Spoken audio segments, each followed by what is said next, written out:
Good. Yay. Things are thinging. The Twitch is twitching. And YouTube is YouTubing. All is right with the world.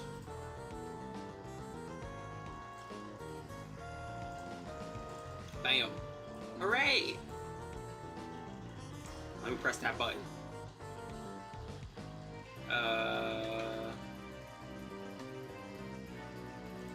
Now let me press that button.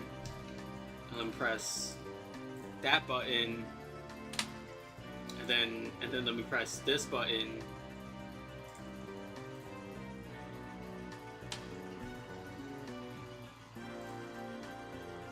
Yeah. I have pressed buttons already. Right, my head is semi-exploding. So give me a moment. Gotta take some medicine. Yeah, don't you like medicine? No. Sucks. Ah.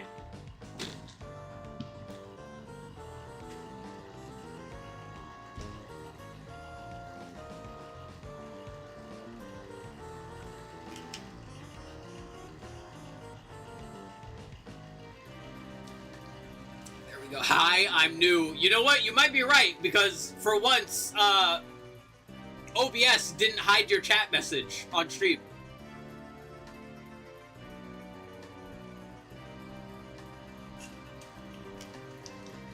OBS for once is like, I don't know who that is. Yeah, sure, put up the message.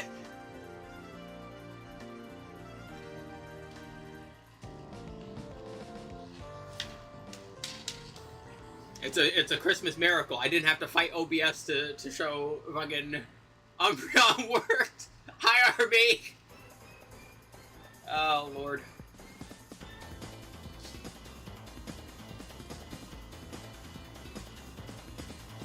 Yeah,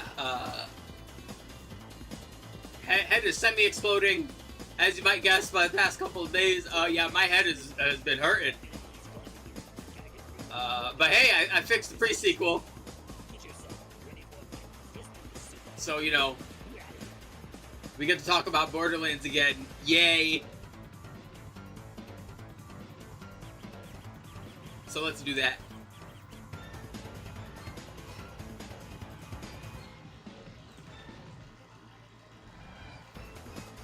Alrighty, we're gonna make this quick, fast, and in a hurry. I'm now Cat Girl. Hooray!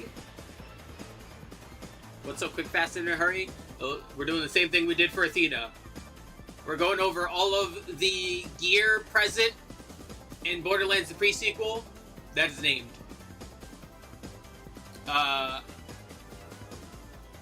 And seeing if Nisha wants it. Is Old COD 1 worth $18? Like, literally 1? Like, Call of Duty with no number? Like, literally Call of Duty. Generally, I would say probably not.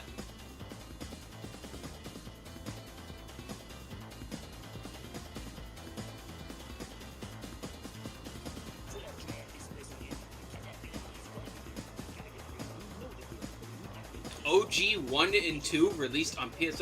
Again, I'm assuming you mean like actually Call of Duty and Call of Duty 2 and not Black Ops and Black Ops 2. Because those are different.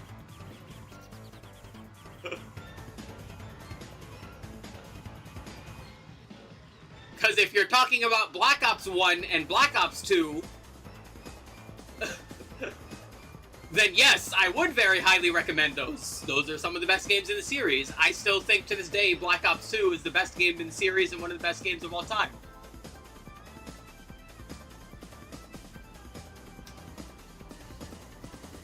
But yeah, Black Ops 1 and Black Ops 2 are not the first, it's not the old COD 1, which is why I got concerned there. I'm assuming you're talking about, if you mean the Black Ops series, yes, those games are fantastic. If you mean literally old World War II ass COD 1, no. Those games, especially the original one, because that one was like really funky.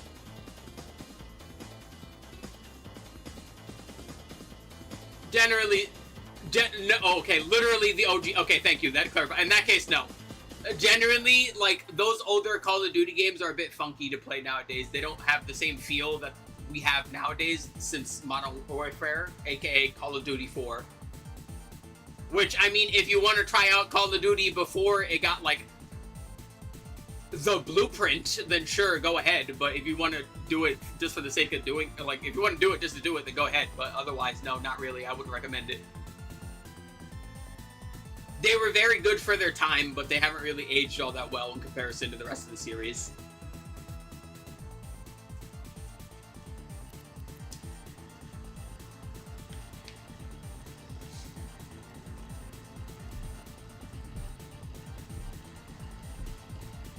Alrighty. So yeah. Talking about Nisha. Oh wait, preliminary stuff I have to go over beforehand. As always, if you see that big old purple running UCP 2.3, I'm going to assume you are playing on the community patch. Why am I assuming this? I'm assuming this because several gear is very difficult to obtain otherwise. Several gear that was worse off has been improved, and generally the balance is better. Granted, there's not that many balance changes in Borderlands the pre-sequel compared to Borderlands 2's community patch, but again, this is mostly about weapon accessibility and not necessarily weapon balance. Because otherwise, a lot of these weapons are basically impossible for you to get. So I'm assuming that. 2. Let's go over Nisha's gear very quickly so we can explain her gameplay patterns, and why she wants certain gear. First things first, her action skill, Hell's Coming, or not Hell's Coming with me, why is it all the way down there? Showdown! Long story short, Nisha's action skill gives her aimbot. She will automatically lock on to center of mass of any target available, as well as basically getting all stats up, improving all of her gun-related stats, which is very handy. Now, as you see again, I'm assuming you have the community patch on. If you want to, there's an option in the community patch to turn off the sepia tone. For a newcomer to shooter games, what's a good game to play? That's a hard question to answer because there's a lot of different shooting games. And they all handle things very differently. Like, I can't really answer that question. I would generally say a Call of Duty, because Call of Duty campaigns are like and Call of Duty in general is meant to be beginner level and meant to be like arcadey and not necessarily like high skill, like something like, say, Counter-Strike, where like map knowledge gets tested, or Overwatch, or any other like multiplayer shooter where like character choice is important. I would recommend Borderlands because I feel Borderlands is easy enough to understand, even though it's not necessarily great at becoming good at, because there's a lot of knowledge that you need to have, as we're about to go over, in order to have shit make sense and make things that are seemingly like not clear. Hi, SMG! Seen a few kids play Splatoon. Yeah, Splatoon is also good. Because, like, Splatoon is a very... But Splatoon is also a really different shooter. Which is why it's kind of weird to recommend. But it is good. Like, it is simple, but it also kind of isn't a regular shooter. You know what I mean? Following for a whole ass year. Yeah. I forget I've been doing this for 2.5 years at this point.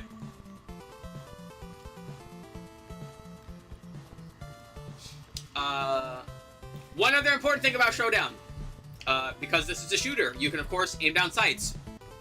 Oh god! Ah! Ow! That was more than that emoji. Yeah, Halo honestly is like another good one, because like Halo teaches you about like the differences between the weapons because of the enemies, and certain enemies are easier to take down with other weapons, and you know, positioning is important, and like the lower difficulties are good enough where you can play and still enjoy and still learn that stuff, and it has like the higher difficulties that make that higher skill stuff matter a lot more. Halo is also a good answer. Like the Master Chief Collection is also pretty good. Yeah.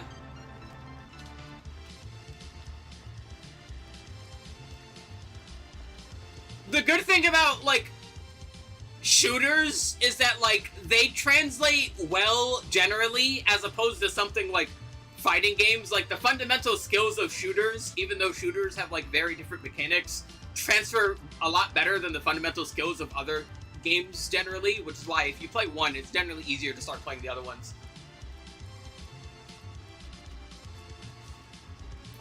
Oh yeah, back to Showdown. One other thing, when you're in Showdown, you aim for center of mass when you're hip firing. If you ADS though, you'll aim for whatever the enemy's crit spot is, so do keep that in mind. That is a very important thing about Showdown. Also, yeah, as it says there, snipers and rocket launchers don't receive the damage bonus, so, you know, it kind of sucks, but she doesn't need them, trust me. Opinion on Eclipse Wyvern to 3. So it's been at 3 in Master Duel, or in the OCG, for like a few months and hasn't been doing anything, so I think we're fine. I think they're gonna have to future-proof any dragon-based deck that wants to banish things, but otherwise, it's been fine.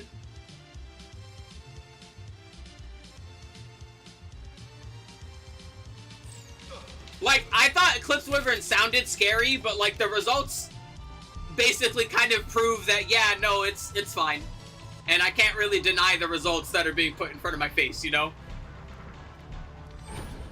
Got any plans for it? At the moment, not really. I'm not using any particular dragon decks, and the ones I am using are kind of hard to want to intentionally banish things in order to get higher level dragons to do stuff. Dragon Link obviously is going to be really happy with something like this. I could also maybe use it, and I guess like Stardust Bestial Centurion, but like, yeah, not really.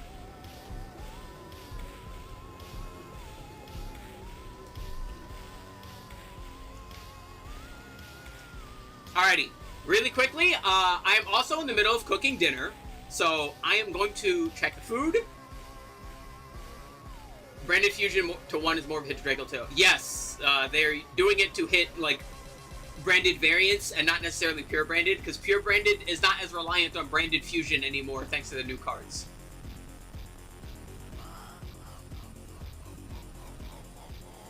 Also, where's my phone charger? Ah! Which I find weird and also don't really like, because pure branded at the moment is better than Draco Tail branded anyway.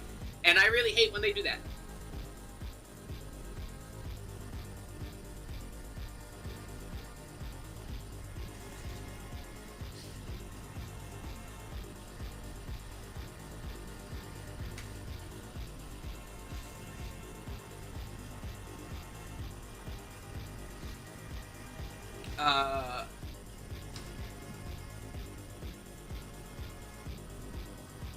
Oh yes, the EDP documentary. Don't worry, I have that shit marked and notified. I kind of want to watch it on stream.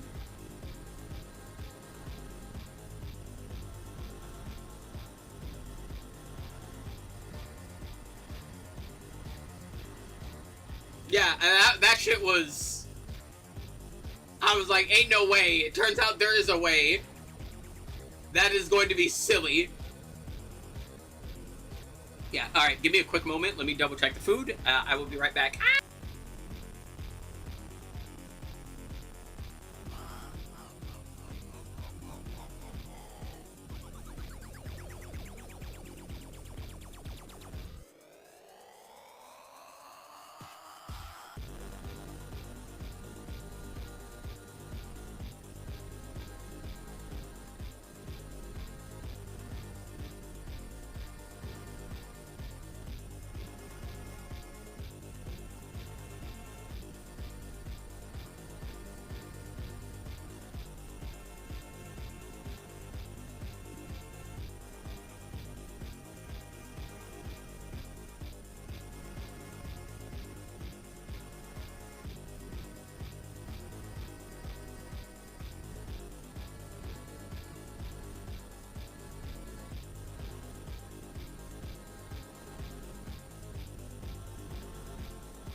Alrighty, I'm back.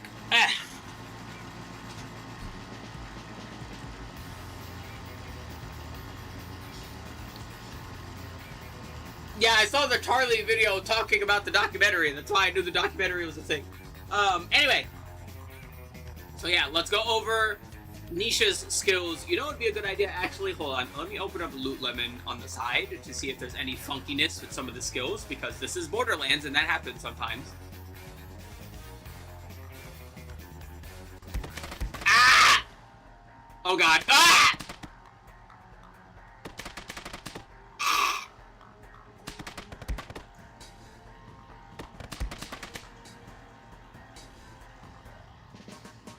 Hydrate, damn it. I am hydrating!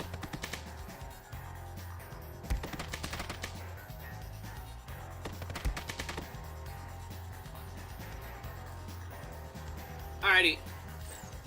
Let's talk about Nisha's skills. Let's start, you want to start these in any order, or... Because I don't think any of her skill tree... Okay, I don't find any of her skill trees necessarily better than the other, because I think they're all important to what Nisha wants to do, generally speaking. Or should I just go, like, right to left like I did with Athena? Or, like, most important to least important, because most important to least important is kind of splitting hairs with Nisha.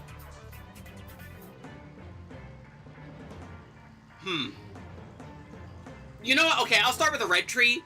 Yeah, I'll go right to left, because I think it'll help me personally, because it'll help explain things. Alright, let's start with the red tree, the Riflewoman. This tree is mostly focused on damage and damage-based things and DPS. Yes. Comic lore is silly. Alright, snapshot. When you fire from the hip, you get increased accuracy and recoil reduction. That one's really self-explanatory.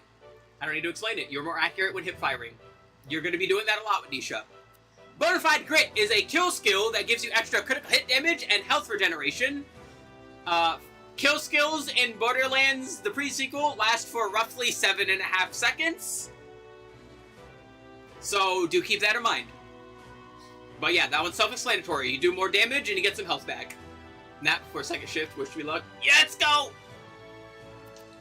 Quick shot. After reloading, you gain increased gun damage and fire rate when hip firing. Again, very simple. Also, to explain real quick, if you don't know what that means, hip firing is when you're shooting without aiming down the sights. This right here is aiming down the sights.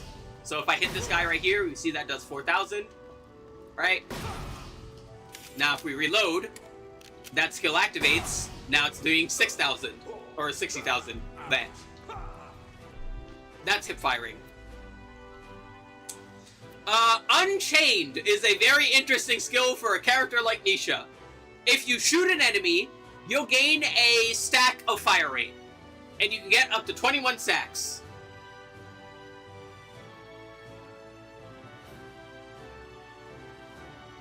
Do I even want to know what that is, SMG?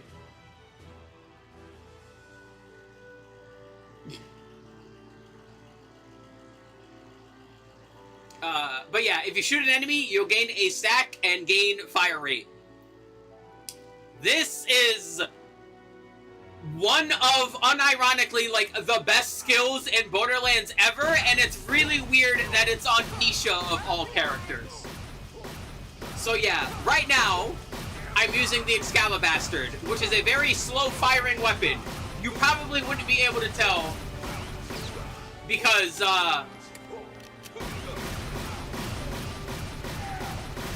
man, even this skill makes it shoot faster.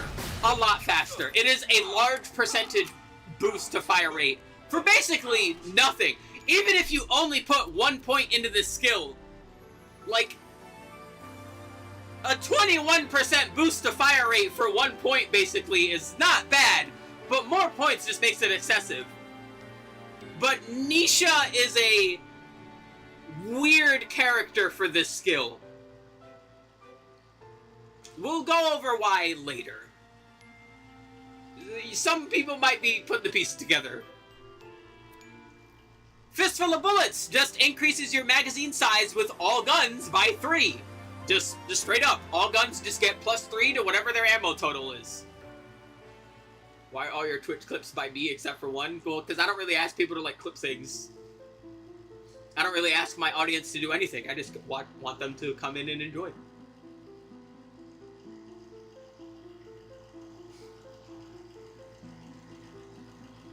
If they want to clip things, they can. Like, I made sure that they could just do that. Like, but yeah, you know.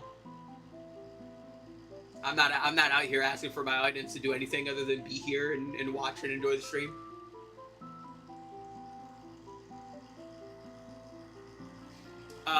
Fistful of Bullets might seem a little weird because it's only just a raw number and not like a percentage, but this means a lot for the weapons Nisha wants to use. So it's actually a much stronger and much better skill than it seems on the surface. Let's go over the 5 pointers in the next tier before we go over that 1 pointer. Actually, no, we can go over the 1 pointer. Impatience. Killing an enemy gives you a stack of impatience, giving you increased reload speed for every stack. You can stack up to 21 times. Ain't nobody got time for that. Yeah, this is a really good skill. It means the more enemies you can kill in one magazine, the quicker you get to your next magazine. This basically just gives you instant reload speed if you kill enough enemies with one magazine. This is a very good skill. Crack Shot. The first shot fired from a fully loaded magazine deals additional damage. Any enemy you kill with this shot explodes. Very similar to the one skill that Zero has in Borderlands 2. It's the same thing. The first shot basically does more damage than any other shot. Very strong. And again, very good for the kind of things Nisha wants to do. Hot Lead. Critical hits with non-elemental guns will deal additional incendiary damage with a chance of igniting enemies based on the gun's damage. This is a very strong skill. Because it is additional damage and not like conversion damage or anything weird, basically any non-elemental damage just also does fire damage if you hit with a critical hit spot. So yeah, here's not crit. There's a crit, and then the guy lights on fire. Very, very, very good skill. You'll come to find that Nisha generally prefers the company of non-elemental weapons. And that's a very great skill. And because, again, it is additional damage, it means you can use it on pretty much everything. For those who don't know, Borderlands, enemies have health bars, obviously. Enemies with red health bars are generally, we consider them fleshy, and they're weak to fire damage, so that's pretty good. Enemies with these blue bars have shields, and shields, you need to shock those. Otherwise, the fire does less. And they take resistant damage to other stuff. Enemies with yellow health bars are robots with armor, and you need to use acid on them. So fire doesn't generally do as much to them. Hey, let me hit. Okay, fine. Hello? Does this guy not have a crit spot? Decommissioned loader. I guess that's true. I guess he doesn't have a crit spot. Huh. Look at that. So the good thing about this is that it's basically doing free damage to your non-elemental damage. And non-elemental is not the most neutral. It's the second most neutral because explosive is the most neutral. Welcome to Borderlands. But that does mean that you can basically use non-elemental things on pretty much everything and get free damage for it. Trick Shot. Bullets that hit walls or other objects have a chance to ricochet towards enemies. This is insanely strong. You can literally just shoot the fucking floor and hit enemies. Or shoot the ceiling and hit enemies. Now, this is especially good for Nisha, because again, she is hip-firing most of the time, meaning you're not going to necessarily be as accurate, or you might, like, get close to an enemy, and you might hit a surface near them and not hit them. It is an immensely strong skill for a character like this. Tombstone. I'm going to be saying this a lot, but this is debatably Nisha's best skill. After killing an enemy, all shots have a chance to count as critical hits for a short time. Correction. Not all shots. All damage. Any damage that Nisha does has a chance to be a critical hit. Let's go and demonstrate this very quickly. Let's go to Serenity's Waste.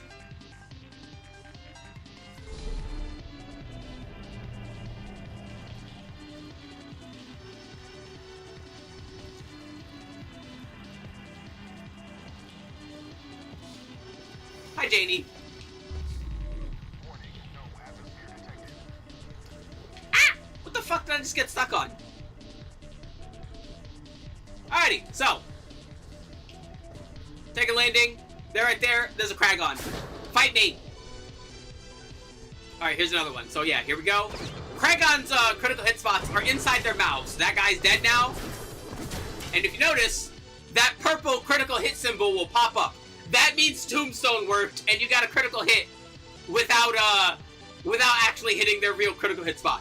And mind you, it does not do reduced damage or anything like that. It does the exact same amount of damage that any other critical hit that you do would do.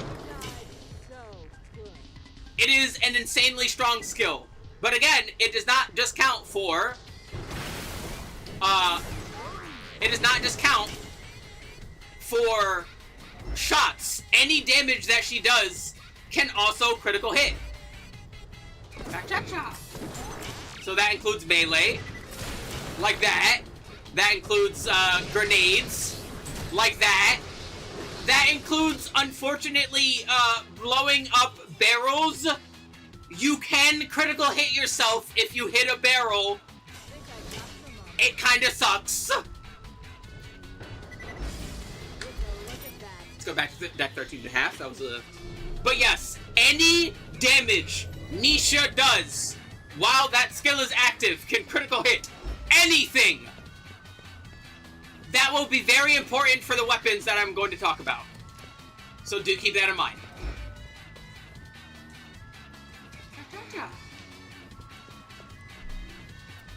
And then finally, her capstone, the Unforgiven. During your action skill, Showdown, any shots that you shoot will ricochet towards enemies, dealing less damage. And then they'll blow up if they're not dead. So, if we just shoot here, and we just shoot all the enemies, there we go, all the enemies have been shot. And then they blow up. And that explosion damage is really good, honestly. It's a very good skill. It's a solid capstone. It's not an amazing capstone or anything. It's not like a game-changing, holy shit, this changes how I think about the character capstone. But it's good. Honestly, more than anything, the fact that it helps bullets ricochet towards enemies is a lot better than it says. And that's honestly the more important part than them blowing up. Also, Borderlands does not ricochet bullets. What Borderlands does is it makes a new bullet that will then spawn and fly towards the enemies. I know that doesn't sound weird. I know that, or that might sound weird. I know that sounds like kind of silly. I know that might sound like Dragonite. What the fuck are you talking about? Why could that possibly be important? Because this is Borderlands, and that's going to matter. So mind you, this is not the same bullet. This is a new bullet that gets created that then does stuff. Keep that in mind. It's going to be important for like a handful of guns later. One in particular I can think of, actually. Up next, her blue tree. This tree mostly focuses on utility effects, focusing around damage, such as Saddle Up, which will give you movement speed and gun damage upon killing an enemy. Very self-explanatory, very solid. There's not much I need to explain with Nisha as opposed to Athena. Most of Nisha's skills work the exact way they say they do on the tin, and there's not much in the complications of how they function, very thankfully. Ruthless. Kills made during Showdown extend its duration. This is a very solid one. If you kill an enemy when you're in your action skill, you get to use it more. That's pretty simple. And again, your action skill is basically an all damage up, all gun stats up, including bullet speed, which is pretty nice. So being able to use it more is very strong. Bottled Courage. When Showdown begins, your action skill, you instantly get back a portion of your shield, and then when it's on cooldown, your shield stats go up, which is pretty handy. Nisha is very much the glass cannon of this game. So whatever defensive skills she does have are actually more useful than they might seem on the surface. Magnificent 6. The last 6 rounds fired from a magazine deal increased damage. I'm going to look at Loot Lemon to make sure I don't get the math on this wrong, actually, because this one's a little funky.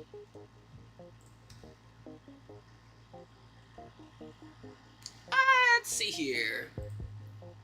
Oh, okay. Thankfully, because I'm playing with the community patch, it actually has the corrected descriptions labeled there properly, which is very good. So yeah. The last, if you're playing with the community patch, please play with the community patch. It is very good and very handy and very helpful.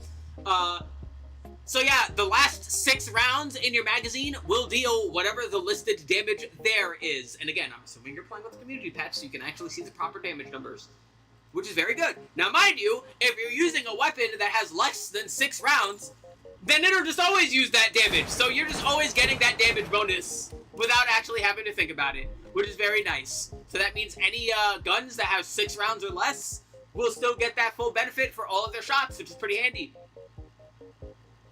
Sure Fuse is a kill skill where after killing an enemy, all shots you deal will deal bonus explosive damage. A problem, you have to be kind of close to them for it to work as high. So it says you can deal up to 35 bonus damage, 35% bonus damage, which is good and strong. Problem, you basically have to be in butthole sniffing range for it to be useful, which is not as good. It is still free damage, and it's only 1 point. You're not really missing anything by not taking it, but I kind of just wish it was stronger, that's all. Pickpocket. Your melee attack will steal 6 bullets from your enemy and then load them into your current magazine.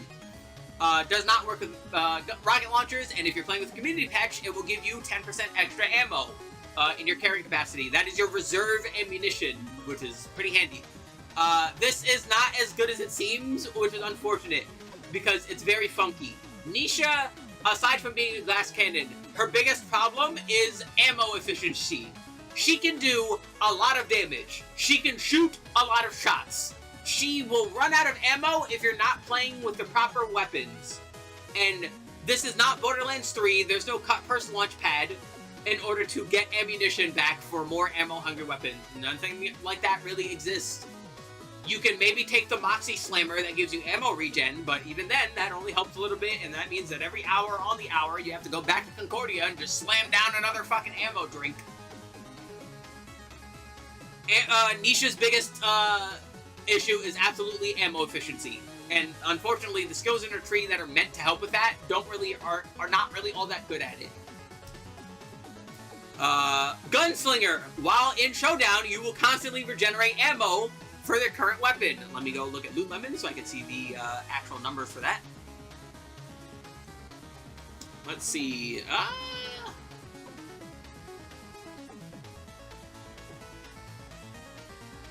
Oh, that's pretty good. Okay, so the original version of this skill just added ammo to your gun when you use Showdown. 1 per skill.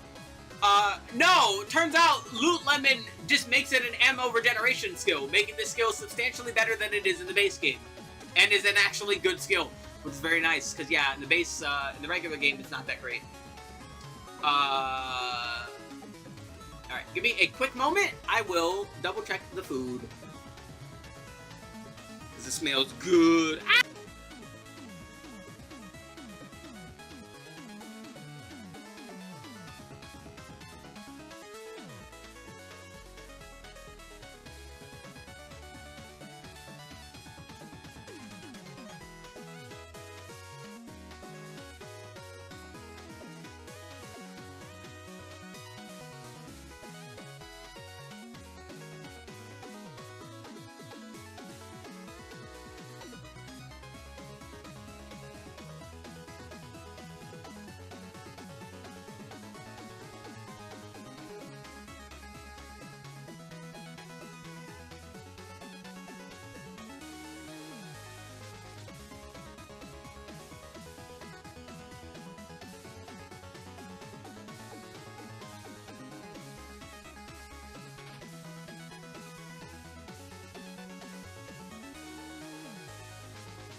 Alrighty, I am back. That was a struggle. I had to change pots in the middle of cooking. That is never fun. Hold on.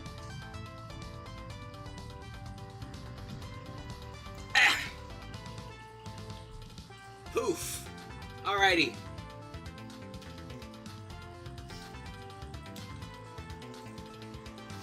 Alrighty, back to adventure. Faster Than You is a kill skill that gives you reload speed, swap speed, and fire rate on kill skill duration. Again, kill skills are about 7.5 seconds, so it's pretty nice. Pretty nice thing to have. How's coming with me? For a short time after reloading or filling your gun to max capacity via pickpocket, which, reminder, pickpocket is the melee one, you have a chance to fire your gun twice. So, let's reload. 1. Damn, the game is being mean. Oh, there you go.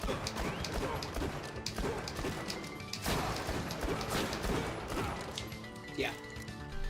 This is very good. As you may be able to tell, Nisha really likes Jacob's weapons, and this skill is basically made for shooting Jacob's weapons for regular human fingers without, like, injuring yourself. Up next, High Noon. The longer you're in Showdown, the more gun damage you deal.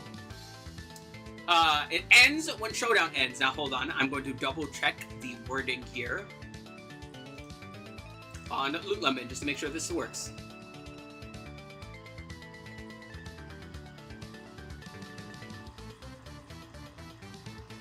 Okay, so...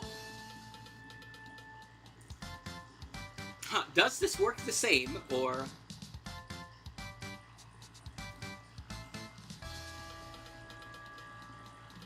No, yes, it does work the same. So, yeah. You will, get whatever that number is. However many, points you put into it. The longer you're in Showdown per second. It is, self-explanatory. Never mind.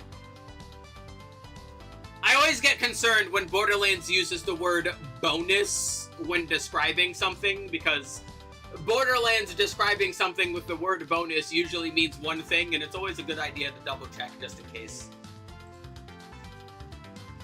Now, something you may have noticed throughout this footage is that I'm holding 2 copies of pistols. And that's because of the capstone of this tree. 1 for each of you. You'll simply just get another copy of the pistol, and you'll akimbo whatever pistols you're holding. This works for literally every pistol in the game. It is just, you get 2 pistols. Here's a laser, nothing. Pistols. Sniper rifle, nothing. 2 sniper rifles would be funny. But yeah, you hold 2 copies of every pistol in the game. Or hold an additional copy of every pistol in the game, I should say. This is very solid. It's basically just a free gun on top of your gun. And it's less broken than Salvador Gunzerking because it's only the same weapon. That was probably their idea, but who cares? Because going yeehaw akimbo pistols is very fun and very in theme and very neat. Again, very solid tree, very solid utility across the board. Time for Law and Order. This is her defense/melee tree. And there's a lot to go over with the ones in this tree, so let's talk about it. Law will just increase your shield's capacity and melee damage. That one's self-explanatory. Order. This one's the important one. Every time you take 15% of your maximum health in damage, you gain a stack of Order. Based on the number of Order stacks, you have a chance to instantly heal double the amount of the damage that you take. And then you will lose stacks outside of combat. So,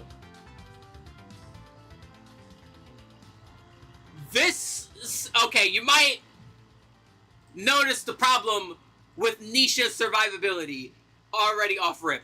It is basically a chance-based survival. She gets lucky. She doesn't get, defensive. Which, again, very in theme, but she is very much a glass cannon, and you need to take this to go down the tree, but thankfully there's a bunch of things in this tree that synergize with the number of Order stacks that you have. So let's go over more stuff. The third degree. When showdown ends, or upon killing an enemy, your next melee attack will deal increased damage up to 5 times. Very strong. This means, honestly, even if you're using a non-melee build, this is, like, still pretty useful to just, like, whip a dude out of your face. Especially with the capstone that we'll come to see. Rough Rider augments your slam. It will deal more damage, and then, you'll get order stacks for every enemy that you damage. It also increases the cap of your order stacks by 5. Every middle skill in this tree increases the cap, and you want all of them just for that. And then their additional effects are nice if they're nice, but who cares otherwise. This one is a who cares otherwise. You're really not slamming to do damage most of the time in this game. It's usually just an air control thing. But you know, if it happens, it happens. Wanted. When an enemy would cause you to gain an order stack, they gain a wanted stack. Damaging that target consumes all wanted stacks and will deal bonus damage based on the number of stacks consumed and your level. The maximum number is 5, and then they still gain it even if you're at maximum order stacks. So those two things are not tied together. Is there anything else funky about this skill? Let's double check just to be safe.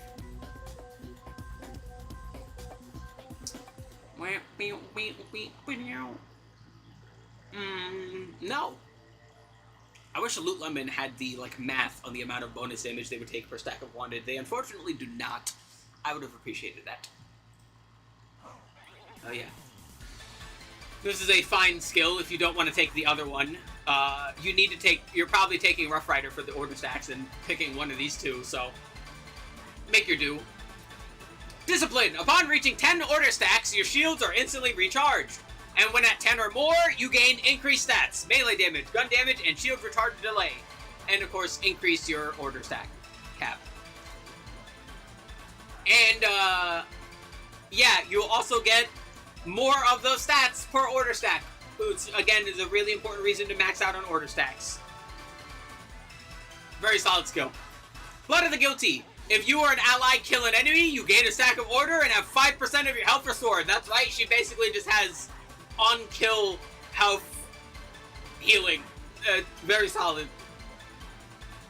And it's whenever anyone kills something, not just her, which is very handy. Also, again, free order stack that you get without needing to take damage is very good. Due Process. After hitting an enemy with a melee attack, you'll deal increased critical hit damage and have increased accuracy for a few seconds. How much seconds? Let's see. 6 seconds. Thank you, Loot Lemon. It's an alright skill. Not something you're going to be taking unless you're explicitly doing melee builds. And when I say melee builds in lieu of the pre-sequel, I mean melee hybrid builds, because no one in this game is really a pure melee character. Jurisdiction. During Showdown, you regenerate health and get extra movement speed. That one's really fucking good. I really like that one. Really nice. Rare and to go. Killing an enemy gives you reload speed and gun damage based on the number of order stacks you have. Again. Okay, so the most important thing, you may have noticed that almost everything that is tied, that is based off your order for your damage is gun damage. And this is the most amount of gun damage you get, whereas everything else that Nisha gets for the most part is like some kind of auxiliary multiplier, whether it be fire rate, crit damage, crit chance, ricochet, or whatever. This tree gives her a lot of raw number, which is very important for her damage output altogether. Generally speaking, if I wasn't, like, if I didn't have, you know, all the skills active just for demonstration purposes, I would highly recommend going through all of the trees and activating all of her capstones for a character like Nisha. I think generally that's her best build. No pain, no gain. Grants increased gun damage based on how low your shield is. The lower your shield, the greater the damage. This one's weird. It's not awful. But, it is better in this than it is in the base game because the community patch changes this to shield and not just health, which is nice.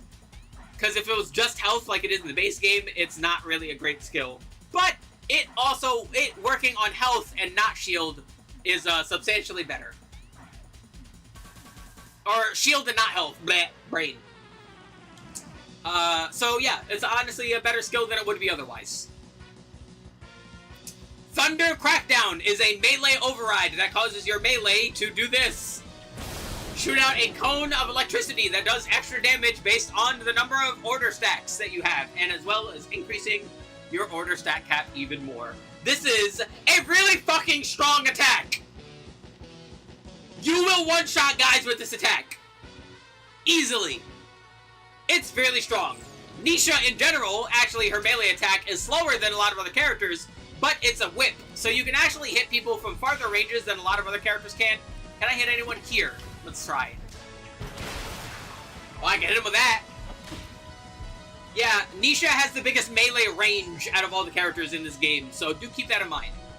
So yeah, Nisha, generally speaking, prefers harder hitting weapons than faster hitting weapons. She wants to hit hard and be as ammo efficient as possible.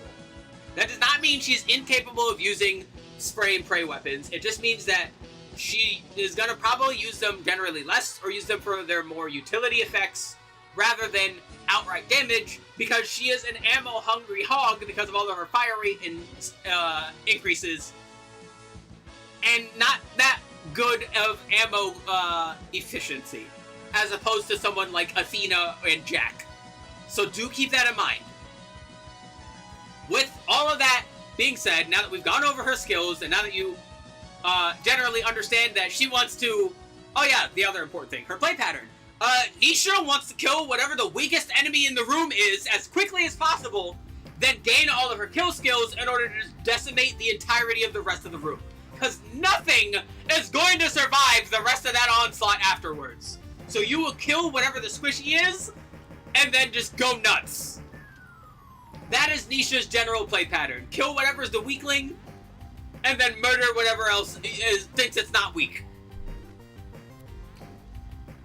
With all that being said, let's go over her gear. We are going to start with weapons, but before we start with weapons, there's something I have to explain. This is a glitched Jacobs sniper rifle. Why the fuck am I talking about this? Why are we talking about glitched weapons right now? Well, glitched weapons are basically purple rarity weapons that have extra ammo capacity and have what are known as error codes. If you look over there, you can see the green line in the weapon's description, with a 0 and a 4, an L and a 4, an M and a 0, and an A and a 0. Every single one of those does something upon, has a chance to activate upon reloading. O stands for overload. This will turn your weapon red and make it use substantially more ammo and do substantially more damage in trade. L stands for loop. Loop, for non-semi-automatic and non-burst weapons, will shoot your weapon infinitely with a reduced ammo chance until you run out of ammunition, or if you melee in order to stop it, or do some other such effect. For semi-automatic weapons, it will shoot your weapon in a high fire rate burst with high accuracy with a reduced ammo consumption chance. M stands for multi. Multi will simply turn whatever weapon that is into a shotgun and then shoot out multiple pellets with a little bit reduced damage. Pretty strong effect.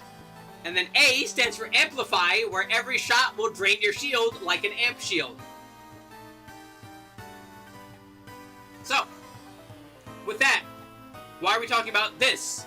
This is a glitched Jacob sniper rifle. Well, there's a glitch for this glitched weapon. For reasons I cannot possibly fathom, and basically come down to because Borderlands said so, we are going to get this glitched Jacob sniper rifle. It can be any glitched Jacob sniper rifle, whichever one it is, it does not matter. And you want to get it into loop. So we're going to shoot this until it becomes a loop, which is yellow. That's overload, which again does extra damage, as you can see here, for more ammo.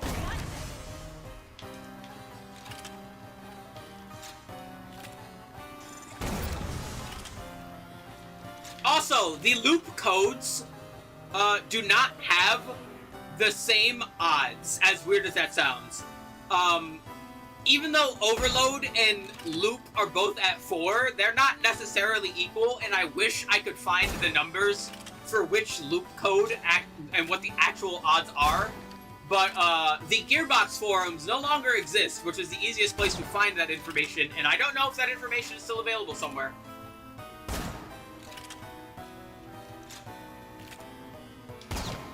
Come on, turn yellow, become a Simpson. Ah.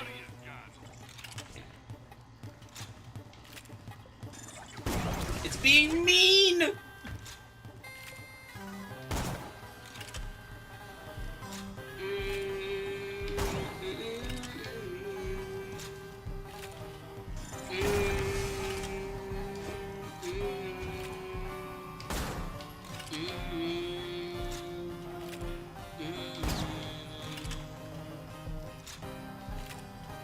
There we go.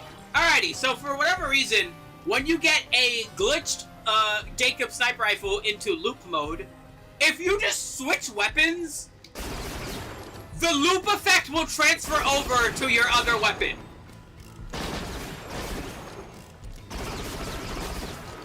And this works for all weapons. It doesn't matter.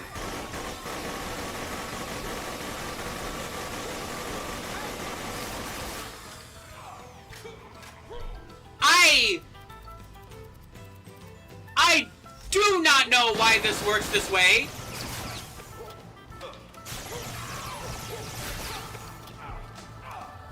Now, mind you, there is a bit of an exception. You don't want to do this with Hyperion weapons.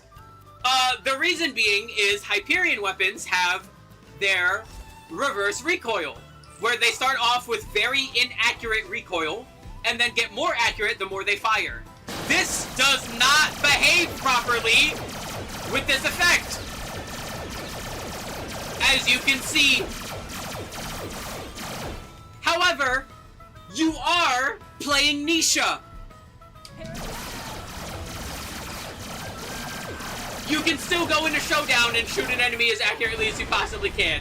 So do keep that in mind if you decide you want to use Hyperion weapons with this glitch, but I would not recommend it in any other circumstance. With one exception, being the Excalibastard, because the Excalibastard already has perfect accuracy. So what ends up happening is this. Which, if you ADS with it, honestly isn't that bad. And of course, yeah, so, the Excalibastard, honestly, still pretty handy with this glitch. So, if you want to turn this glitch off, all you need to do is simply re-equip the Jacob Sniper and then just reload it again.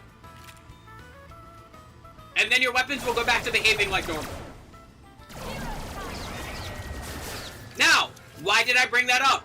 Well, as I mentioned, Nisha struggles with ammo efficiency, and this glitch helps her with ammo efficiency substantially. It is one of the best things to help Nisha with her ammo problems. It gives the ammo reduction cost, has a substantially higher fire rate, it substantially helps her DPS because of it.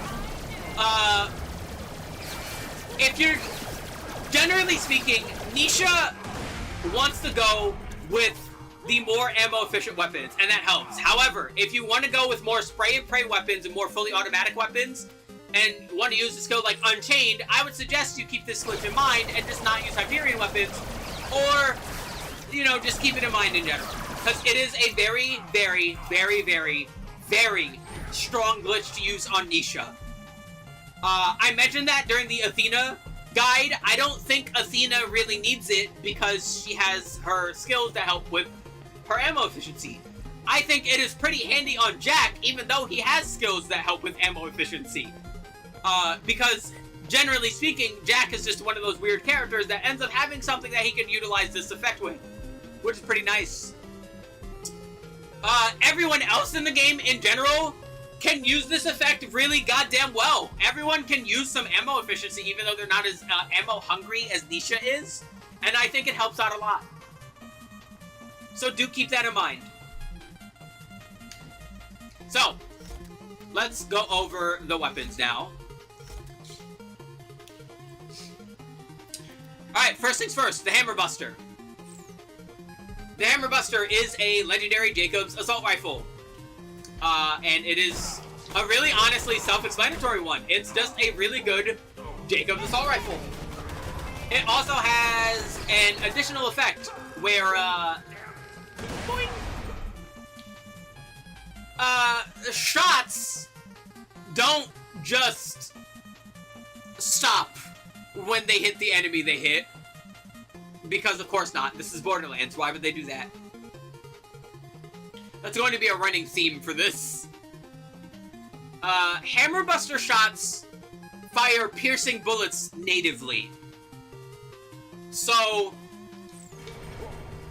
no matter what, they will penetrate the enemy. And this is weird, because as I mentioned, Borderlands does not do that.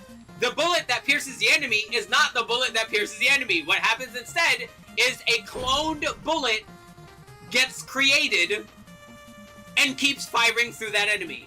Why the fuck have I kept mentioning this? Well, if you try to use this on an enemy that has overlapping hitboxes, you might crash the game. Now, thankfully, there's not that many enemies that have overlapping hitboxes. As a matter of fact, off the top of my head, I can only think of two. Felicity Rampant and EOS. And if you try and use this on EOS and end up hitting his turrets and end up going through and firing a cloned bullet that goes through the entirety of EOS infinitely, you might just crash the game. So I would very highly recommend you not use this weapon on EOS. But aside from EOS, this is a very, very, very good weapon for Nisha. Let's see. Hammer Buster, Hammer Buster, Hammer, Hammer, Hammer, Hammer, Hammer Buster, Hammer Buster, Hammer, Hammer, Hammer, Hammer. Where are you, Hammer Buster? There you are. I think you really want this.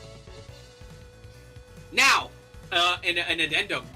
If you're playing with the community patch, there are custom patches that have weapon overrides that will change the properties of weapons and improve them. One of which turns the Hammer Buster into a spinny assault rifle. Which, if you're using that, it goes up here. If you're not using that, I think it goes here. Because it is very good. It is just a Jacobs assault rifle with legendary stats. And again, I think the pre-sequel does a good job of having weapons that do that without being overwhelming to all the other fun weapons that exist. Because sometimes, yeah, you just want a weapon that is just purple but better. And that's what the Hammer Buster is. So yeah, Hammer Buster, great weapon. I would highly recommend it. Up next, the Kerblaster is an assault rifle, an explosive torque assault rifle. That, when you shoot an enemy, will shoot off a grenade that will then explode. Now, because you're Nisha, if Tombstone is active, that grenade can end up critting, which honestly makes it pretty damn strong. Because yeah, again, the strong thing about Nisha is everything she does can crit. And that's really good, because it means things that normally couldn't crit otherwise can crit because of it. Making this, honestly, a pretty strong weapon on her a lot of the time. She also has the additional benefit of course, boosting its projectile speed when she's in Showdown, and boosting its projectile speed in general. It's high base damage, and that makes it, honestly, a pretty solid option for Nisha if you end up getting it. It's not something I'd go out of my way for, but it's pretty nice. For my sanity, I am going to just get rid of the weapons that I do not mark with a star. The only weapons I mark with a star will be the ones that are in you really want these and you'll eat babies for these, just to make it simple. But the Hammer Buster is good and is a good option on Nisha. Keep that in mind. Up next, we have, this is the Fusillade, I'm pretty sure. Yes, it is. The Fusillade is a scav assault rifle that has a large-ass ammo clip and has a pretty good base damage. That is simply just a scav assault rifle that has a large-ass ammo clip and has really good base damage. Does it do any additional effects on top of that? It can come in all elements. And no, it is not. So yeah, this is another one that is just not really all that weird, not all that odd, and it's, if you get it, it's pretty nice to get. Fusillade. It should be up here if everything is in order. There it is. Yeah, this one's not bad. Fusillade, pretty handy weapon. Again, not something I'd go out of my way for, but it's pretty nice. We're going to be going over these a little bit quicker than we were last time. Because I went over a lot of them in the Athena video, and I'm only going to mention the exceptional ones, or like spend a bit more time on the ones that I think are really, really, really worth mentioning. In order to expedite this a little bit, so we're not here for 5 hours like we were for the Athena video. It also helps that Nisha in general has much simpler skills and interactions, unlike Athena, so it's going to be faster regardless, but do keep that in mind. Alright, up next. This is the Shredder Fire. This is a Vladoff Legendary Assault Rifle that, again, is just a very good, very strong Vladoff Assault Rifle spinny gun. Nisha being able to eliminate... Oh yeah, something I forgot to mention. When you're ADSing in Showdown, you can change which enemy you're aiming for and ADSing on by flicking the stick. I don't know how I managed to forget to mention that, but it's pretty important if you want to switch targets, because generally speaking, she'll aim for whatever's in the center-ish of mass of whatever she's aiming at, but sometimes not really. So if you want to switch targets, you can just flick the stick if they're within range. So yeah, Shredder Fire. Again, it's just a Vladoff spinny gun that has better stats than other Vladoff spinny guns, and it's not really all that special outside that.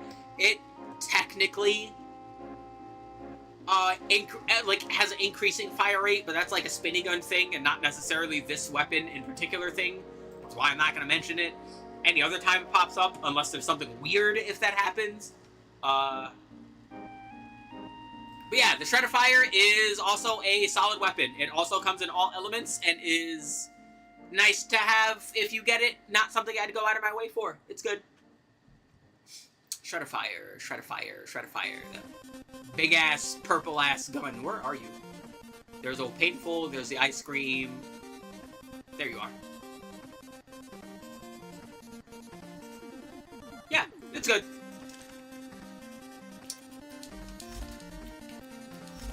Ah! Our next 4. Goodbye, Shredder Fire. Blah!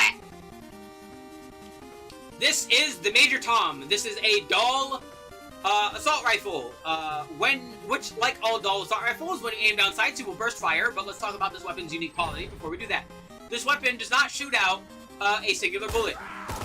It instead shoots out 3 bullets at once whenever you fire it, which on a character like Nisha is pretty damn good. Now, if you ADS with this weapon, what ends up happening is you'll shoot out an increased row of shots. Instead of shooting 3, you'll shoot, I believe it's 7 that start from outside and move inwards. And again, on a character like Nisha, being able to just converge on all those projectiles on targets is pretty damn good. Yeah, Nisha really likes increased projectile weapons, and she especially likes weapons that are unlisted projectiles, because unlisted projectiles do not get their damage reduced by damage effects, because Borderlands. Which is very good. I just realized I have the whole fucking tier list in the goddamn way, because I'm a goddamn amateur. Here we go. I'm going to shoot this again, just so you can see this, because I'm an amateur.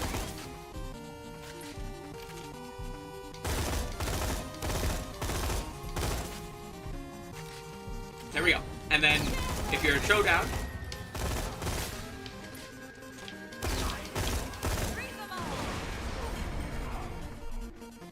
there we go. I have corrected my error. So yeah, the Major Tom. Now where do I put it? That's a good question, honestly. Because it's great with Nisha. She might be the best character that uses this weapon.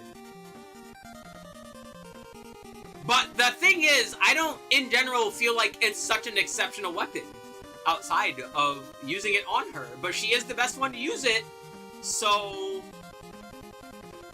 I don't know. This is a hard one to rate.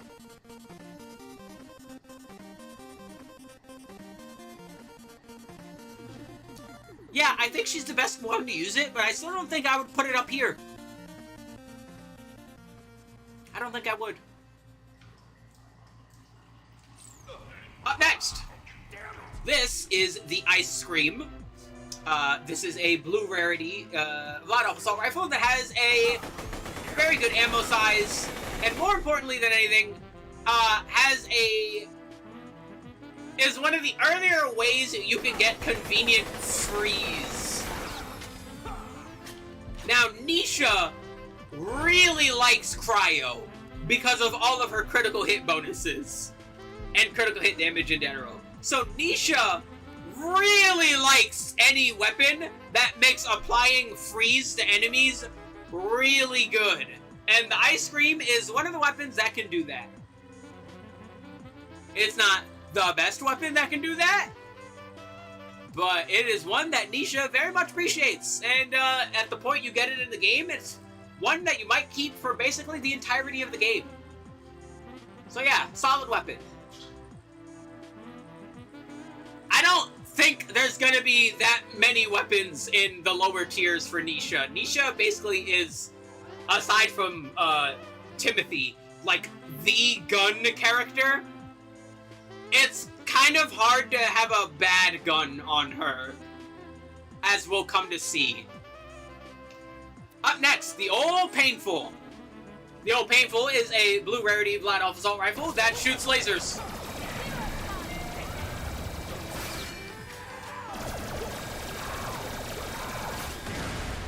Yeah, that's it. A big problem with this weapon is it's locked to fire, and that's not good for most of the weapons that are locked to fire in this game, because there is an atmosphere, which means that fire enemies will simply not light on fire. They will still take full damage from fire. You should still fight enemies that are vulnerable to fire with fire in a vacuum, but just know that it might take an extra shot, a couple of shots, depending on what character you are, because there's no dot damage that ends up happening, which will end up normally like cleaning out. It's just something you gotta take a little more consideration into, which makes it less great than it would be otherwise. Not to mention, in comparison to the other weapon you get for this mission, which is this, honestly, this weapon's biggest problem, you really don't want this. But it's not an awful weapon. For the time you get it, it is a good fire-locked weapon. It's not terrible. It's just that the other option that you get for the mission is better, which is going to be a very common theme for... Hold on, let me double check that actually. I want to make sure I'm not talking on my ass. Make sure I am thinking of that mission and the other option you get from it.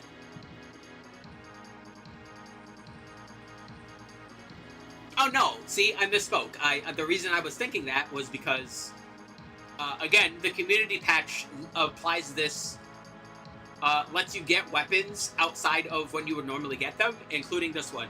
The normal, ignore me in that instance. But yeah, if you do get this weapon, it's fine. But I wouldn't put it any further than that. It's okay. See, this is why I have Loot Lemon open. Oh, Painful, where you at? There you are. Yeah, it's fine. You can do better. It's the first one that's going to be in that one. It's alright. Finally, we have the Boss Nova. This is a Scav blue rarity assault rifle that does flash damage when you hit an enemy with it.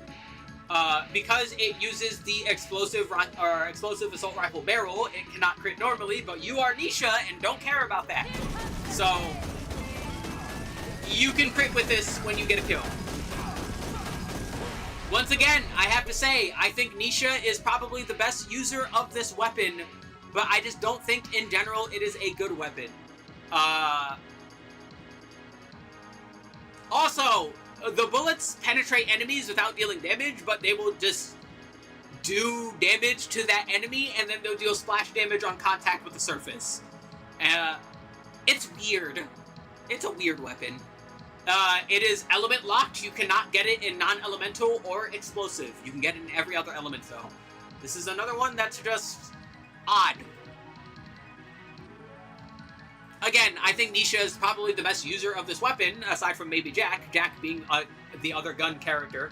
We'll probably do Jack after this, whenever I get around to doing this again. But it's another weird weapon, honestly. Like, so yeah, I think these are all okay. Don't you look? Alright.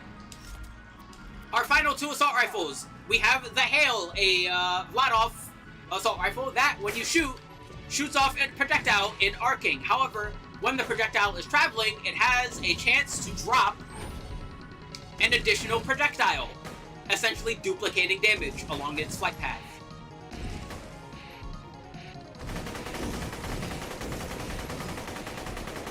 Now,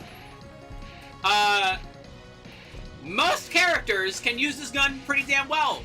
All you need to do is simply aim at your opponent's feet, and you'll end up hitting them in their center of mass and their head, like this.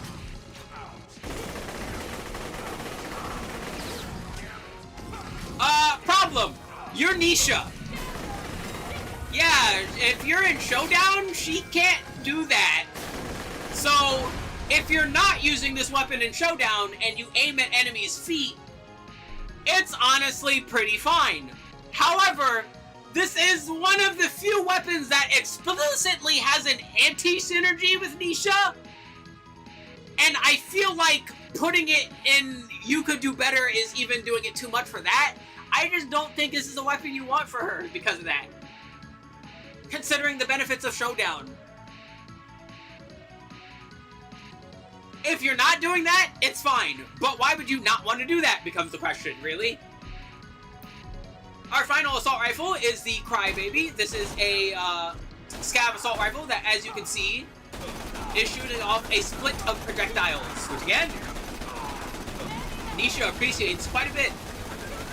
She likes projectiles. She likes a lot of projectiles. And again,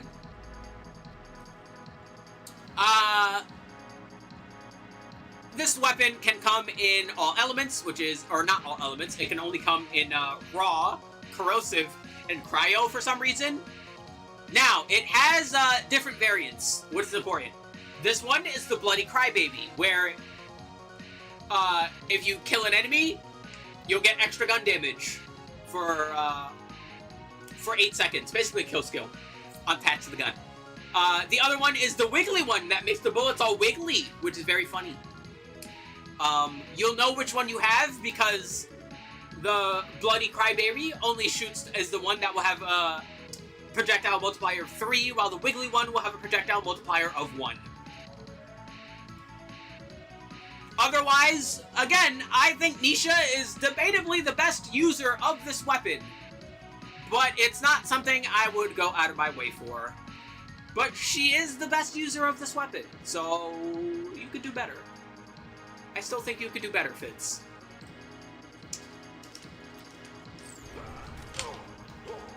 With that, that is all the assault rifles. Before we get to the lasers, give me a quick moment. Let me check on dinner. I will be right back.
Alrighty, I'm back.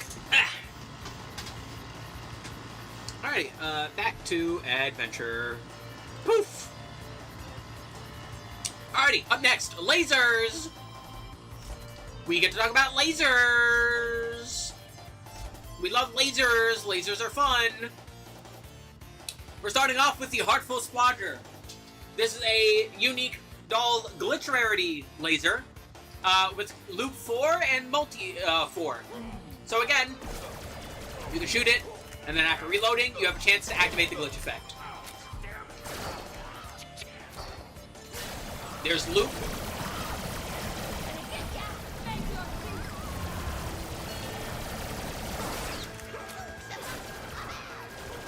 Now let's see if we can activate multi. Multi is green. Oh no, damn it, I activated it! Okay, there we go. Yeah, so multi is green, and lets you shoot projectile, or shotgun shots instead, basically, out of your weapon. Also, as you hear, yeah, this weapon has Pickle's voice. Why? Why not? This is Borderlands. We're trying to be silly. So yeah. It's a pretty good weapon, honestly. It's corrosive locked, and those are all of its unique effects, I'm pretty sure. We're gonna double check with Loot Lemon just to make sure I'm not missing anything.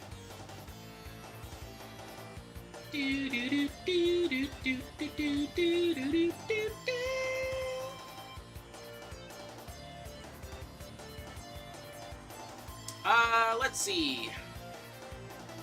Oh yes, it is a dull laser. I forgot to mention this, which is kind of important. Every company manufacturer has different effects for their lasers. Dull lasers burst fire when you aim down sights. There you go. And they are what are considered blaster lasers. That means they go pew and shoot a big old... yeah, like that. And shoot out big old beam and then it hits an enemy like a Star Wars blaster or something. So yeah, Heartful Splodger. Really solid weapon.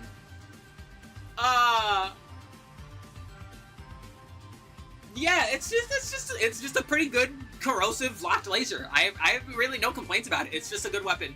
Yeah, it's good. You know, you want it.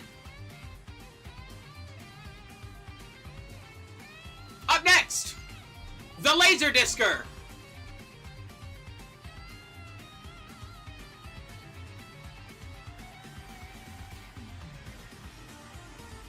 Alright, there's our first You'll Eat Babies for these.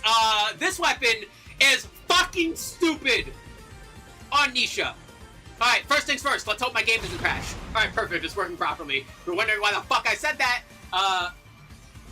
this weapon interacts really weirdly if you have physics on. So please, if you're playing on PC, turn it off. If you're playing on console, this is not something you need to give a shit about.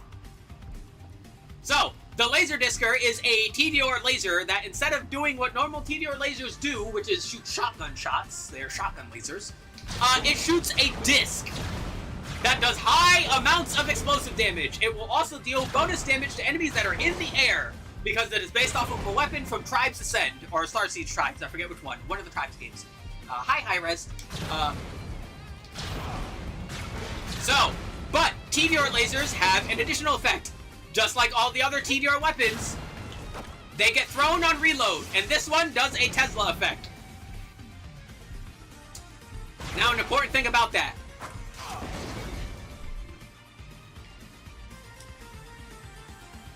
Do you fucking see that explosive damage? Yeah, the Laser Discer has the highest reload damage in this game. I think it might have the highest reload damage in this series, but don't quote me on that.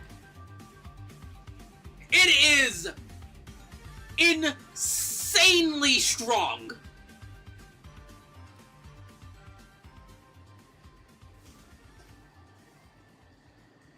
So yeah, and a reminder, Nisha can make that damage crit. She can make TDR reloads crit. And a reminder, cryo exists in this game. You can freeze enemies solid.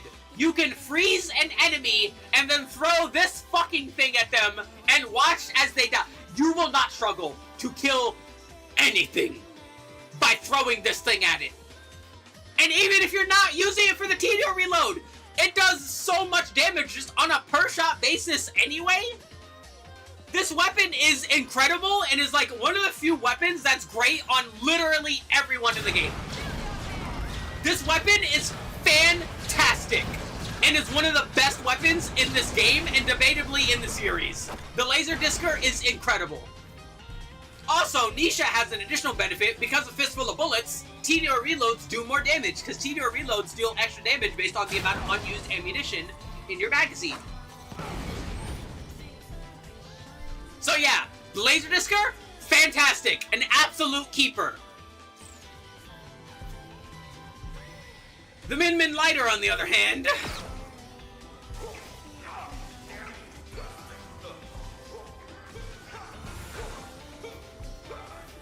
yeah, this thing still sucks. Once again, this will shoot out a ball, and that will fly by and shoot enemies. If you shoot the ball, they will explode, or after a certain amount of time, they will explode and then deal big old splash of electricity. But yeah, a couple of problems. As you can see, these things are kind of hard to hit. Now, aside from maybe Wilhelm because of his laser bonuses, once again, Nisha is probably the best user of this weapon. It also can be TD or thrown in order to do some damage, but it's not anywhere near as high as the laser discer, and doesn't have any synergies because it is shock locked. Once again, I think this is the worst weapon in the game, and I don't think it's a competition. It's a weapon that generally and genuinely everyone struggles to properly utilize its benefits for. When I can't really say that for a lot of other weapons, because I feel like a lot of other weapons have at least one thing, one something that someone in the game can use and utilize. I simply just don't think this weapon is that. I don't think there's a single person in this game, a single character in this game that can use this weapon and use it well. And that's after, like, the community patch buffed it, I'm pretty sure. Let me double check that. Let me do some research.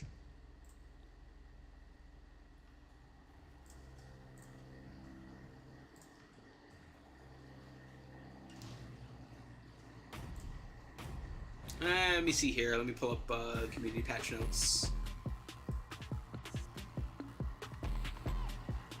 Y'all should play Going Under. It's a great game.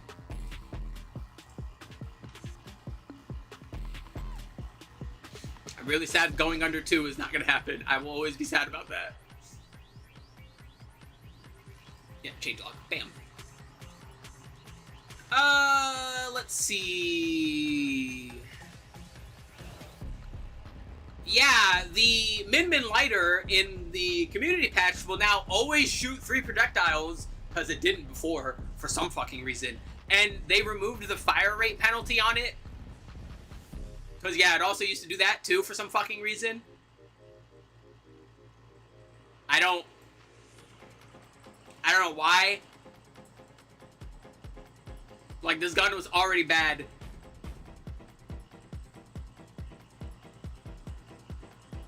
God, this gun. I'm going to leave those patch notes open, actually. That might be handy. If I want to mention a specific change that might help a weaker weapon.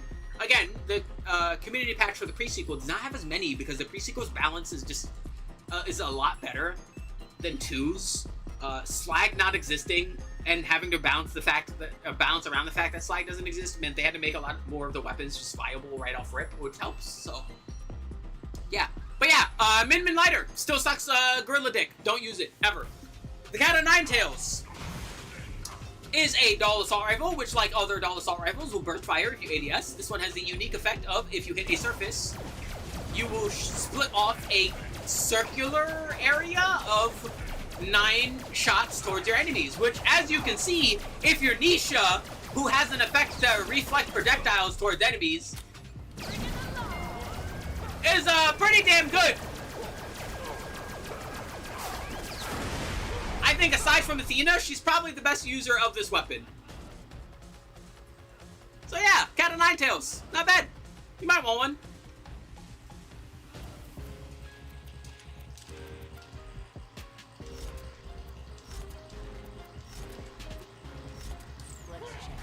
Alrighty. Up next, the Excalibastard.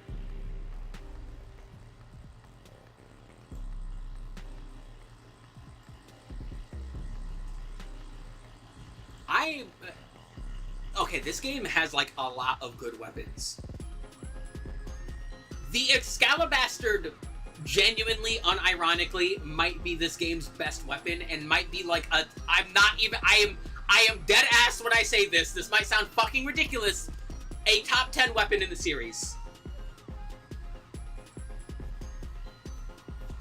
Like, if I'm being perfectly honest, I might argue top 5. I would argue top 5. I know this weapon, I know this series has crazy-ass weapons across the board with a whole bunch of silliness, right? I know there's dumbness around. I know there's ridiculous-ass weapons all abound. But I think the big thing that I think a lot of the other weapons have that are overpowered is that they're brainless, but this weapon is interesting in the fact that it's not necessarily brainless. And it's still really good. And again, every single character in the game can utilize this weapon extremely well. So, let's talk about it. The Excalibastard. Why the fuck is this weapon great? Well, first things first. It basically has sniper rifle damage because it is a Hyperion laser. Hyperion lasers are railguns, meaning they will shoot a singular powerful shot, and they are essentially laser sniper rifles. So there's that. 2. It is cryo, and it is very good cryo. It has a 40% freeze chance, which is really high, but that's a lie. This weapon has a guaranteed chance to freeze an enemy if you critically hit them. No matter what. If you crit them, they are frozen. That's it. End of story. You can freeze things that you think would not be frozen, like the drop ships that drop off Lost Legion soldiers. You can freeze those if you hit them with the Excalibastard.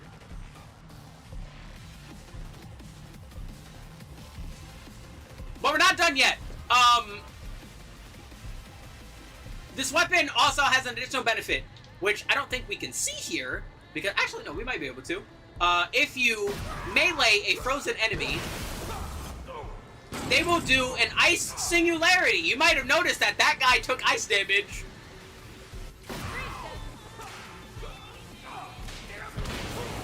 Yeah, look at that. If you melee a frozen enemy, you'll do a singularity. Now, these guys are all tied together, so they're not going to get sucked toward that guy, which is a little unfortunate. But, wait, why am I walking? I have the fucking key for this. There we go. Look at that. Ain't that better? There's an additional benefit for this on top of that. Because Nisha is Nisha, and because Borderlands is Borderlands, Nisha can get critical hits on weapons that normally don't critical hit. Meaning, she can hit fire and get a critical hit that way, which is also insanely strong. Let's go check that out. Let's go bully some Kragons again. No, hold on. Let me do myself a favor. We're just gonna turn on extra enemy spawns. There we go. Gotta love mods. Alright, so, there's little baby Kragons. Bam, alrighty. Here's a big guy. Frozen. Reminder, Kragon critical hit spots are their mouth. Now, all of what I just said is insanely good, and insanely great, and is insanely overpowered, and would already make this, like, one of Nisha's best weapons. And again, in general, it's like every character wants this weapon. This is an insanely good weapon on literally every character in the game. But there's a specific interaction that makes it more ridiculous on Nisha than it does on any other character, and I would argue very easily that Nisha is the best character at utilizing this weapon. So, I need to explain this again. Borderlands has what's known as passive weapons effects glitch. It's not really a glitch, but I need to call it that just for the sake of simplicity.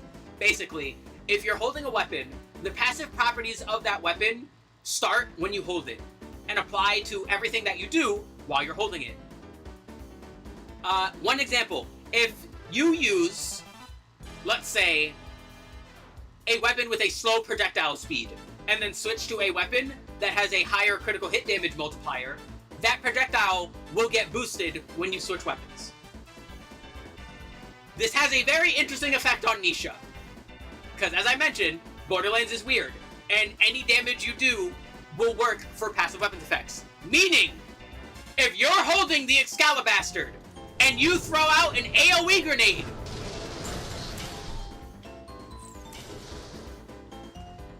the critical hits from Tombstone will carry the effect of the Excalibastard and freeze enemies on crit.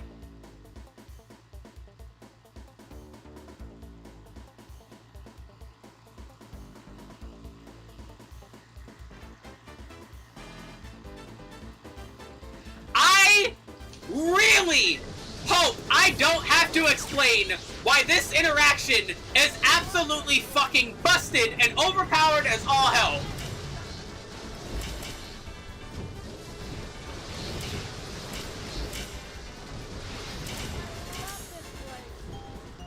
I think you get the picture.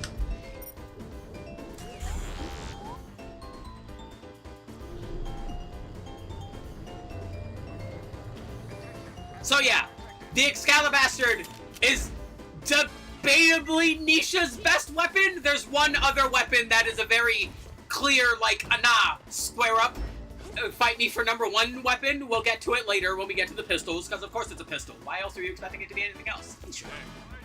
But yeah, the Excalibastard is absolutely insane just on principle, and Nisha is debatably the best user of it.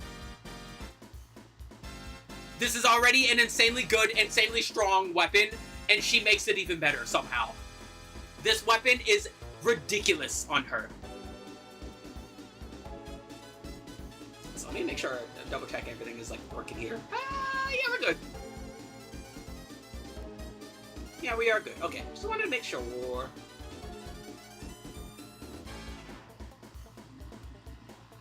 Wow, wow, wow.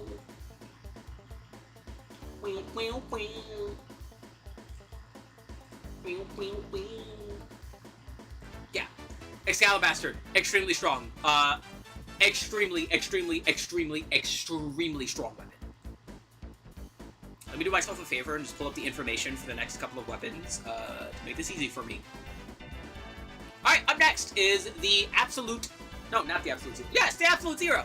The Absolute Zero is a Malawan laser. Malawan lasers are, essentially chain lasers, where they essentially work like, laser hoses, like laser flamethrowers. Ain't that fun? So yeah, Malawan lasers also have the additional effect, and a lot of other weapons generally do not have this property. They tend to have different bonuses. Malawan lasers have what's known as continuous damage bonus, meaning the longer you hold down the fire button and shoot them, the more damage they deal. However, I feel, okay, if any Borderlands math nerd code person somehow stumbles across this video, I think that's not how it works, because I am almost 100% certain that even if you're not literally holding down the weapon, it will still get the damage bonus, and I know this because I have used these lasers with the Jacob Sniper glitch, and they still get the bonus damage. I will demonstrate that right now just to prove I'm not talking out of my ass.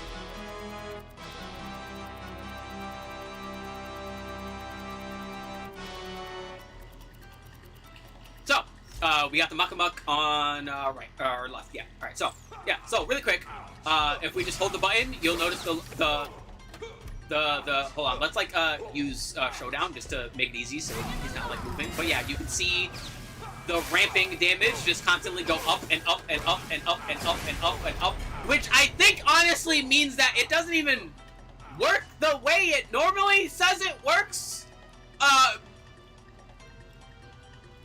Because, like, is it just like Salvador? Is it just like keep firing, where it's like as long as you don't let go of the button, it'll keep doing it? Again, I don't think that's how it works. Let's go into loop really quick. Because continuous damage is a weird verbiage for how that works, so let's get Jacob Sniper. I wish I had a different fucking code. I always go for whichever one has, like, loop 4, obviously, because that one's the most, but, like, again, not all the codes loop the same way. or have the same odds. You'd think it would literally just be 50-50, but that's not how it works because it has to also activate a chance to not do anything, so it means that the numbers are a lot more skewed than they would be otherwise. And I really, really, really, really, really wish we still had the information on those. It makes me sad. Wow.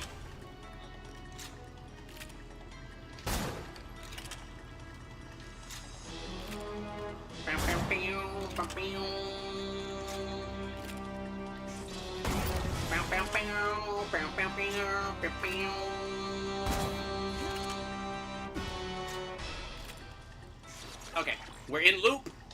Alright, here we go. So when looping, it fires like this.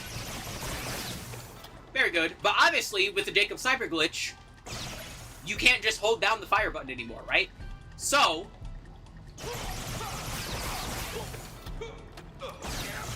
yeah, that damage number is still going up. Yeah, it's still going up. I'm very obviously tapping. Because you have to in order to use these. It is very obviously going up. It even hit the same cap from when I used Showdown, because of course Showdown gave the damage bonuses in Showdown. But yeah, no, it still absolutely applies its damage bonus even if you're not explicitly holding down the fire rate. Which makes me think that it's basically just as long as you're shooting this gun, it has like a decaying stack thing that boosts damage instead. If someone once again can please, I think that's literally how it works. I think it works like Maelstrom, right? Like how Maelstrom has to build stacks and they decay quickly if you're not burning or if you're not like doing shock or fire damage. I'm almost certain the continuous damage bonus works like that instead, because it would not work this way if it worked the way it said. So yeah. But please, can someone who understands Borderlands code, which I know is basically asking for a fucking unicorn, please, like, look into this and double check that, because I feel like I'm fucking crazy. But it very obviously, like, you saw the demonstration, so, like, that's not how it's worded is not how it works. Welcome to Borderlands. All that aside, this is a very, let's actually talk about the weapon now. This is a very strong laser. It has the lowest ammunition out of all of the Malawan continuous damage bonus lasers, but has very high damage to compensate. And again, Nisha can give it extra ammunition because of Fistful of Bullets, making it a fantastic weapon on her. It also has an insanely good freeze chance for a weapon like this. 21.2% is very good. Yeah, the Absolute Zero is amazing on Nisha. You absolutely want one. You'll eat babies for it. It is absolutely one of her best weapons. She loves this one.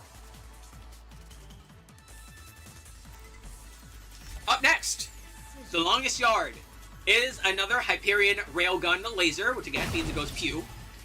This one has the higher base damage out of all of them, I'm pretty sure. Yes. Also has very good freeze chance and element chance, and has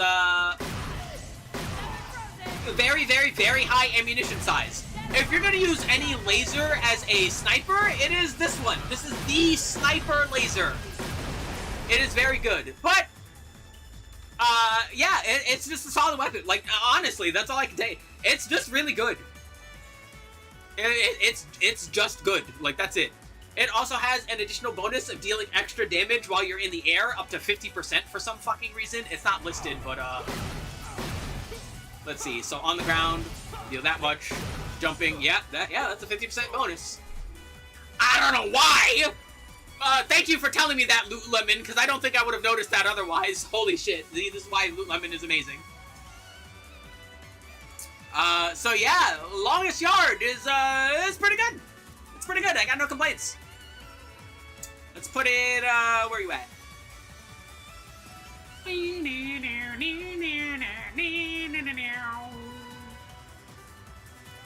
Where the fuck is it? God, I wish these, like, actually went in proper order. Because, like, here's L, and where is it? You know what I mean? Like, it's gone.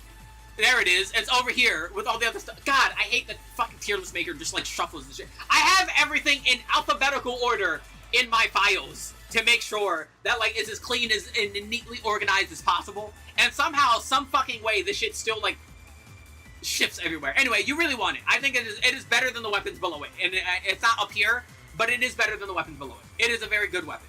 Oh yeah, let me mark these, because yeah, I think these are worth keeping. Finally, the Thunderfire is another Malawan laser, but it is not a beam laser like the other ones. It is a blaster laser like a doll laser. This one does shock laser, but does fire splash damage, as you can see. And because it is Malawan, it does in fact have the continuous damage bonus.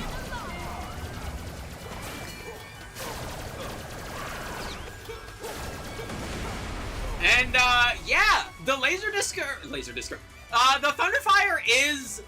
I think Athena is the best user of this weapon because it synergizes with her kit perfectly.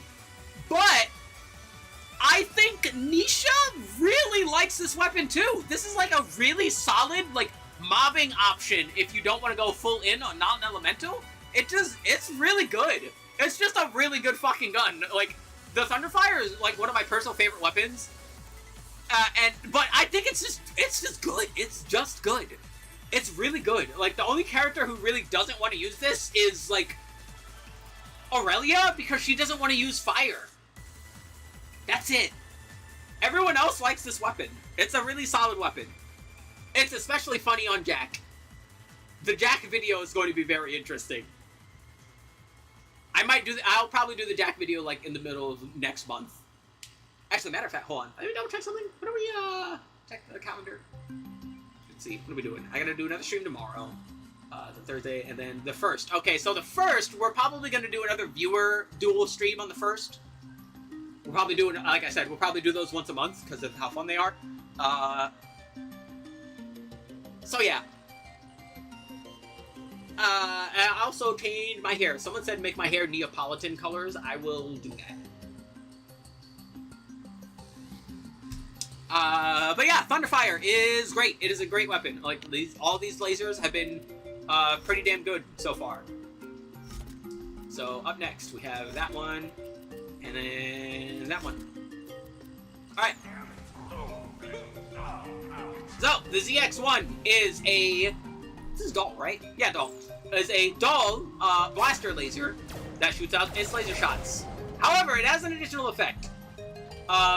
When you hit a target, your bullets will then home in on that target. Yeah.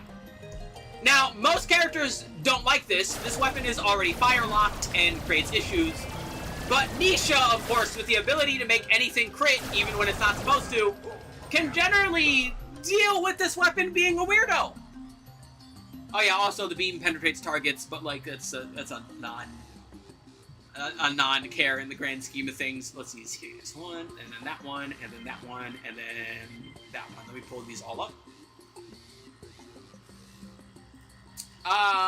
Also, like any other Doll laser, if you ADS, it will burst fire. Yeah, this weapon's fine. It's alright. ZX1, you should be at the bottom. You're not. Why are you not at the bottom?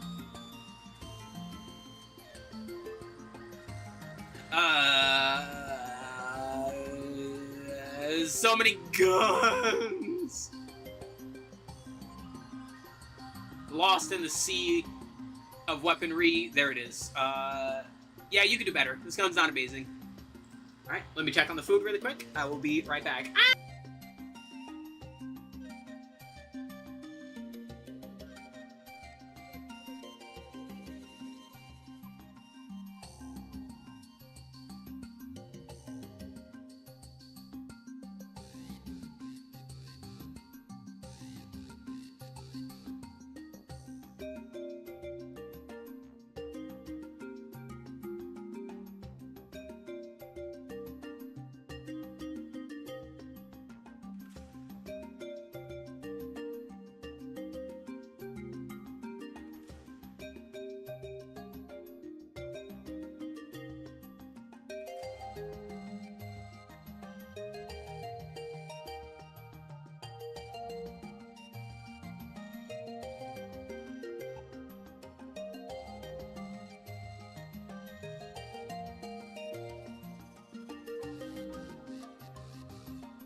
Alrighty, I am back. Dinner is nice and done.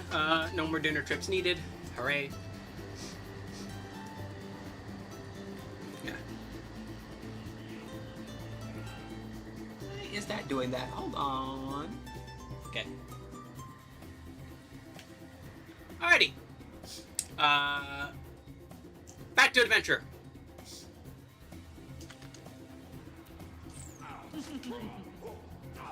Goodbye, ZX1. Whack.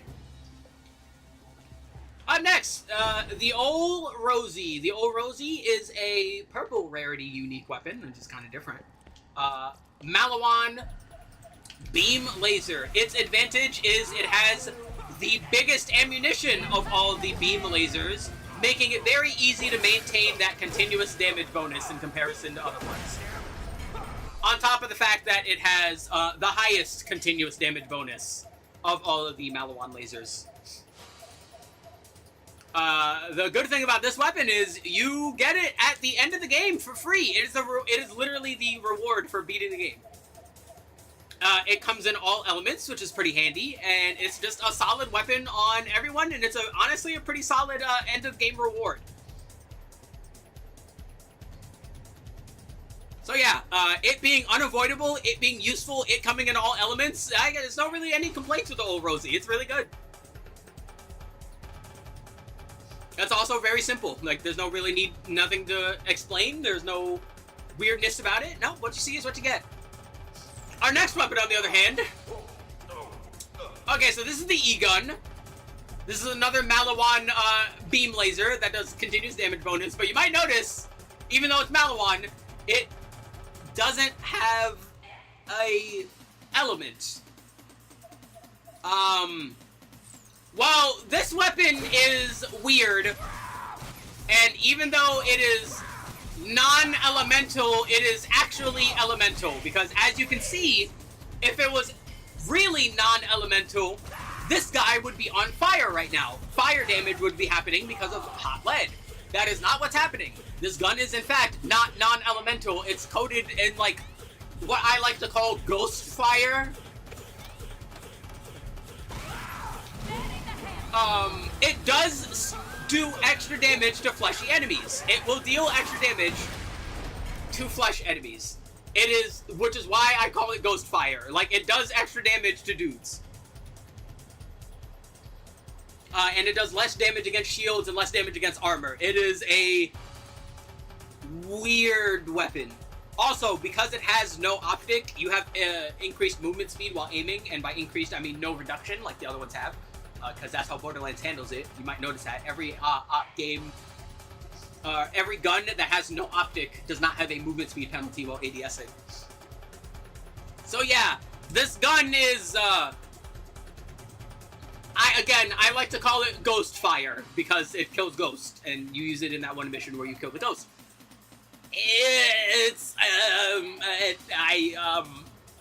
This gun's weird. Like, there's not really any advantage to using it over an actual fire weapon, except if you want to get, like, super nitpicky, and you're like, well, what about if you're in a vacuum, and, you know, you can't light them on fire, but you still want the damage bonus, but, like, you're still going to do the extra damage, even if they're not going to take the dot damage. You could do better. Like, this gun's weird. It's just weird. This gun is just fucking weird. That's it.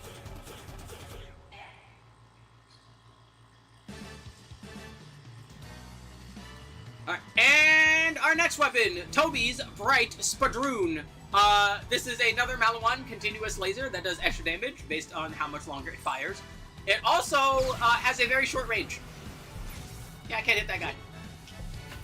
Because this is a lightsaber. It's actually a lightsaber. It is literally just functionally a lightsaber. It is not meant to be used outside of that. It also has the highest ammunition of the non-standard Malawan beam weapons. This weapon has no optics, so you move around at full speed while ADSing, which is very good.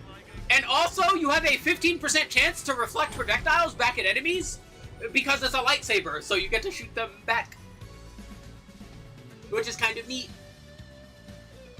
But yeah, all that, this is another weirdo. Like, it's fine. It's fine. It's not a bad weapon. Not at all a bad weapon. It's just, you know, why are you using it? You know, you can do better. It's alright.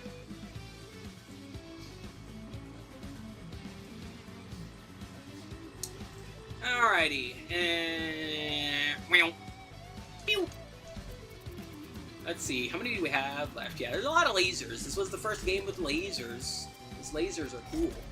And you should use them all the time, because they are very fun. Because it's a fucking laser. Alright, up next, Miss Moxie's Vibrapulse. This is a Malawan beam laser that has a very good, very unique effect of chaining to enemies. So yeah, and of course, because it is a Moxie weapon, you also have the healing. Let me double check the healing percentage really quick. See, there's the Vibrapulse, that one, and then that one, and then that one. There we go. It has 2.5% lifesteal, so whatever 2.5% of the damage number that pops out of the enemy after you hit them is, you will get healed for. Reminder, you will generally deal more damage than you have health, so it is pretty easy to stay alive with Moxie weapons. Reminder, this is Borderlands, so any damage you deal while holding a Moxie weapon will heal you. So if you're just holding the Vibrapulse and you throw a grenade, and that grenade blows up and kills a guy, you will get healing from the grenade because this is Borderlands. So do keep that in mind. Miss Moxie's Vibrapulse is a weapon that you get in the campaign. It is a literally unavoidable weapon. That is a pretty solid weapon to have. And it is pretty good. So, you know, I've got no complaints. The Vibrapulse is great. You're gonna get it. It's not something you'll go out of your way for. Nisha doesn't really have any problem dealing with crowds because of all of her bullet reflections. So that benefit doesn't benefit her as strongly as anything else. But, you know, it's solid. It's good. No complaints. Up next, the Mining Laser. This is a Hyperion railgun that shoots off 3 railgun shots at once in a triangle pattern. I fucking hate this gun.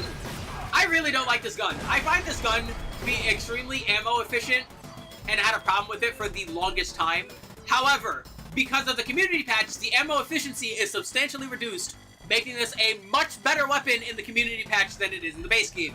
So once again, because I'm assuming you're using the community patch, I'm assuming you have the ammo reduction, fixing its ammo inefficiency problem that I normally have with it, making it a substantially better weapon. It has good damage, it shoots 3 shots at once, it has high elemental effect chance, it can come in all elements, and it has an increased critical hit damage bonus. It is a good weapon that was marred by its ammo inefficiency, but that ammo inefficiency gets solved in the community patch. So I'm going to be nicer than I normally would be to this weapon and put it in, you want this. Some would argue up here, I still don't think it's that good, but I could see it.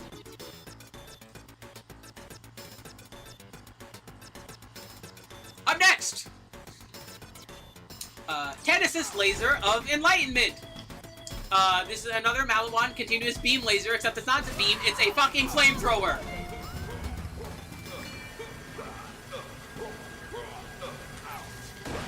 It took Borderlands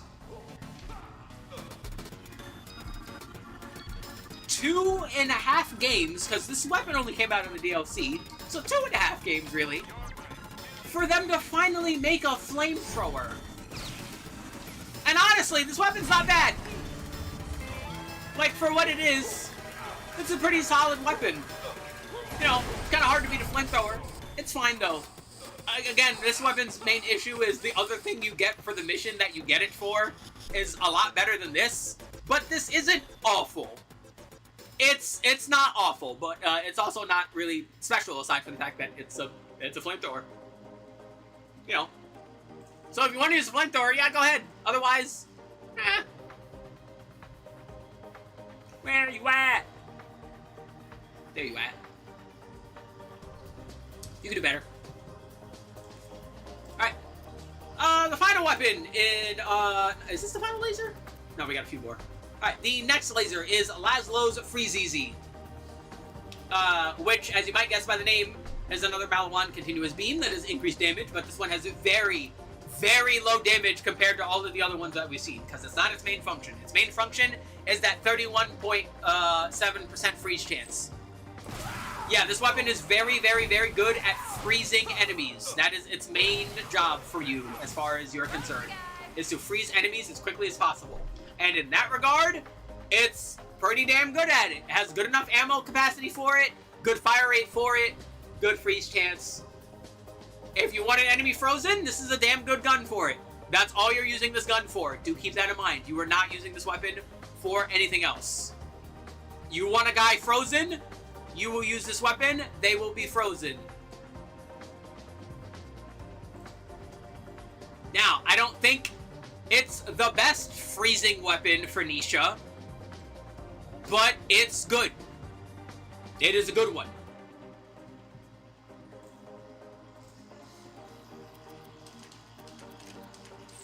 Be gone! Bwah!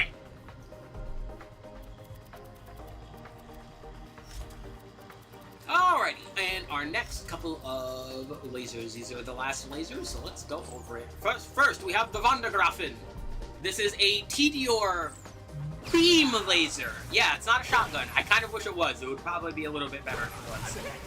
It has good ammo capacity. It is Tediore, so of course you can throw it at enemies. It is shock, so the explosion will do shock damage. So do keep that in mind.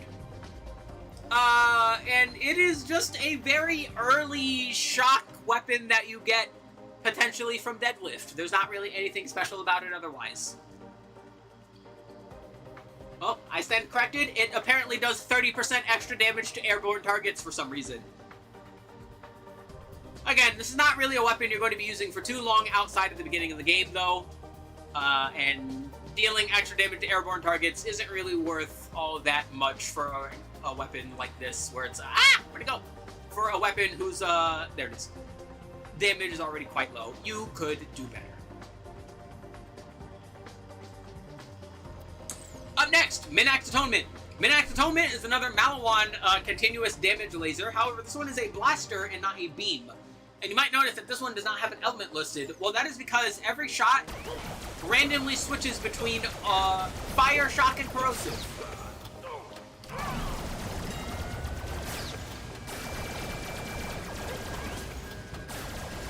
Hello? Is the projectile speed, like, causing shenaniganry with that? What the fuck was happening? Wait.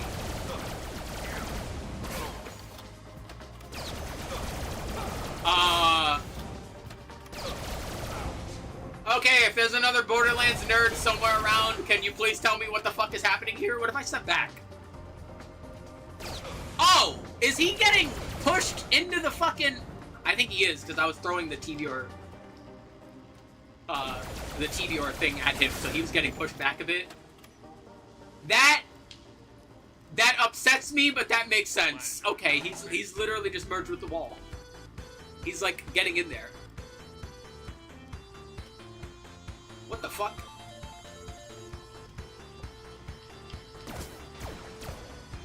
Huh.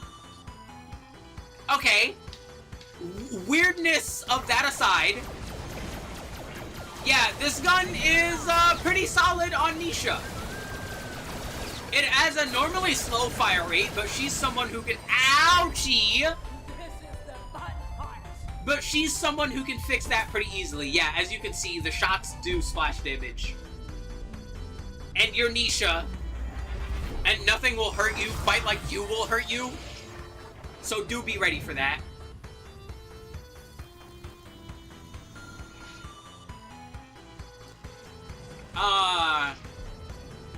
Weird gun mishaps aside, I think the Minax Atonement on Nisha is pretty fine. Jesus Christ, 107% is splash damage. No wonder I fucking blew up. I didn't realize it was that high. I knew it did splash damage. I didn't notice it was that high until right then. But yeah, this is pretty good. You might want one.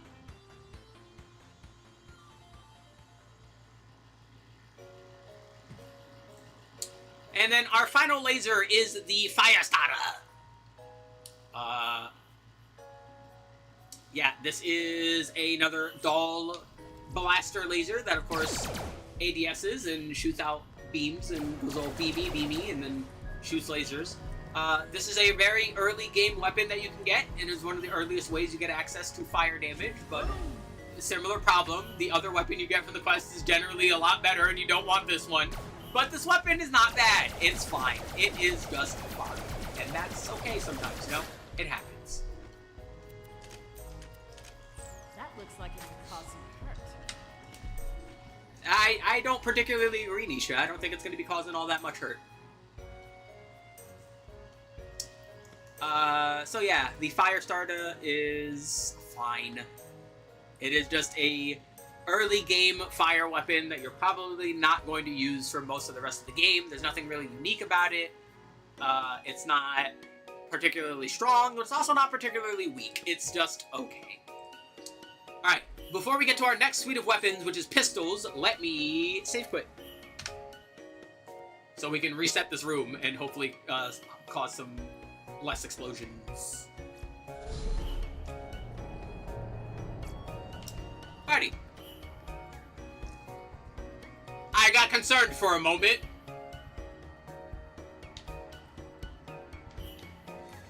Also, hold on. Yeah, let me do myself a favor. And let me put all of the starred weapons in here. And that will help a lot. So let's go over... not that. Let me open up Loot Lemon and get the pistols section ready. Boop. There we go. Alright, let's go over the pistols. If you're wondering why the game is freaking out and trying to, like, shift weapons around when I select stuff, it's because you're not... My backpack size is not as big as the game would prefer, and it gets a little confused. But don't worry about it. Alright, up first, we have the Shooterang. The Shooterang is a TDR pistol, which means, just like any other pistol, when you throw it, it'll fly around and blow up. However, because the Shooterang is a boomerang, it will instead fly all over the place and shoot people, which is pretty fun. And it still fucking came back towards me. God damn it. Boomerangs are mean. Let's see. Let's see. We want that one, that one, that one, and that one. All right, there we go. Let's see. Does the Shooterang have any other additional effects other than standard TDR-ness? No, it does not. It can come in all elements, which is pretty solid. However, a really important thing about this weapon, and honestly, the main reason you might want this weapon over the TDR throw, this gun just does really good damage. Yeah, like, look at the amount of damage is on that fucking gun.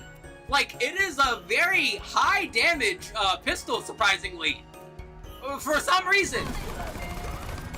So yeah, no, like, you can just straight up use this as just a straight up just damage weapon on Nisha. It's, honestly, it's pretty good. It's, surprisingly, like, you would think that, oh, TDR weapon, throw it. You know, most people don't think of TDR weapons as, like, weapons you typically want to shoot, aside from, like, the standouts, like something like the Anarchy, as an example. No, this one is really good.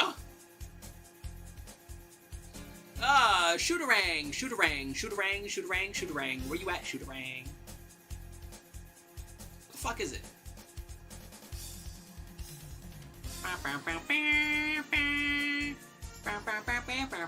There it is. Yeah, this one, honestly, I think you really want this. It's a surprisingly, shockingly strong pistol. It is, weird. It is weird. That's not a normal occurrence for a TDR weapon to just be good at shooting things. Up next, we have, the Zim.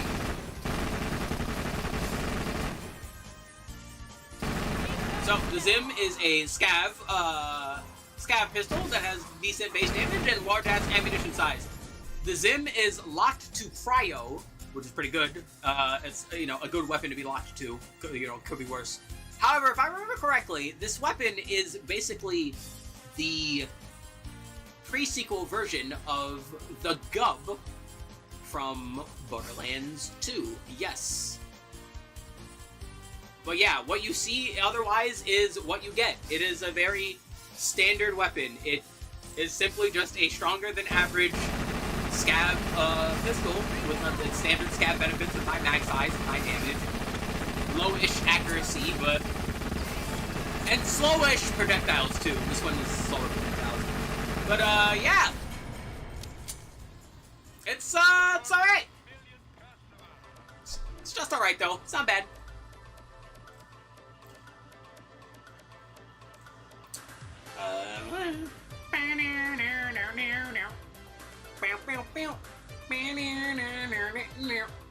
It's...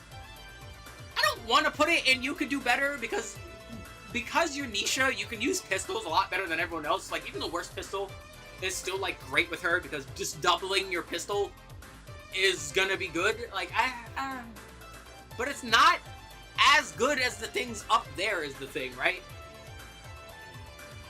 I have an idea.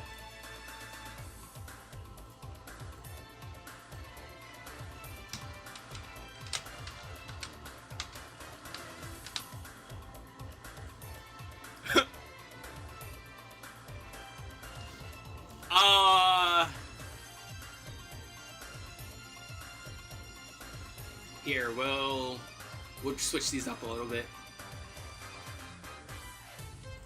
There we go.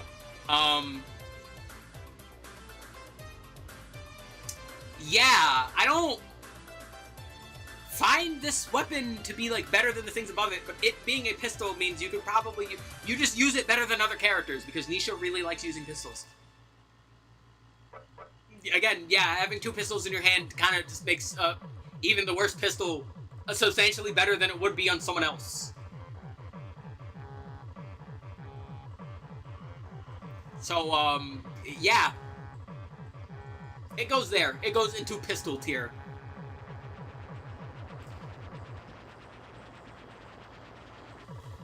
Up next! And this one is a weird one. This is the Proletarian Revolution. Really quick. Oh, no, wait, you can see it if I just scoot over a little bit. If you notice the ammo count to my right really quick, or on the right side of the screen, I should say, you'll notice that it is passively going up. What this gun does is the longer you are holding it, the higher its magazine size and fire rate gets. This will reset if you do basically anything other than shoot the gun. If you reload, it'll reset. If you pause, it will reset. If you fast travel, it will reset. If you go to a shop, it will reset. Anything that puts your weapon away will make this reset. Which makes it quite awkward to use. Otherwise, it is a slightly not stronger, slightly worse than average, actually. Vladoff spinny barrel pistols, which I'm not sure what the idea was with these. I think they were just trying to make, like, a more balanced version of the Infinity, but the Infinity was not overpowered. I don't get this, to be quite honest. This gun is weird. This is a weirdo. It can come in all elements and non-elemental, so there is that. It is a very... it's a diverse gun. But yeah, it's just weird.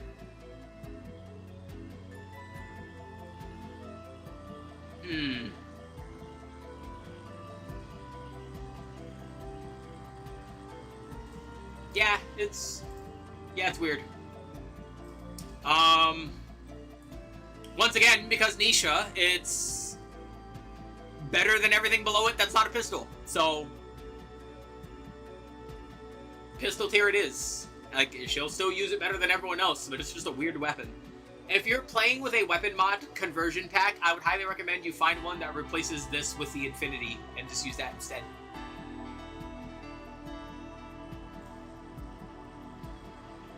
I was close to putting this in that lower tier, actually, because it does theoretically have an anti-synergy with Nisha, because it has a higher than that. Literally a growing magazine size, meaning she gets less damage from her one skill, that name of which I'm forgetting, the Magnificent Six. But I won't do that. It's not that bad. It's not, like, awful. It's just weird. Finally, we have the Maggie. The Maggie is a Jacob's pistol, which, as you might come to know, shock, is what Nisha prefers the most out of all of her pistols. It is a Jacob's pistol that is a shotgun. It takes one pellet and you will shoot out a spread of shots.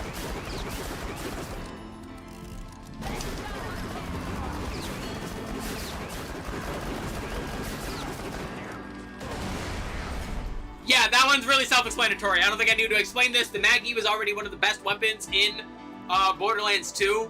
It was a fantastic weapon on virtually everyone, and certain characters could use it better than others. Yeah, you're gonna eat babies for this. This is one of Nisha's best weapons. Full stop.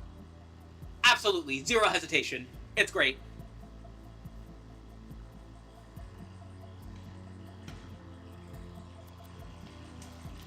Toss those out. 1, 2, 3, 4. That looks like it could cause some Goodbye! Boop.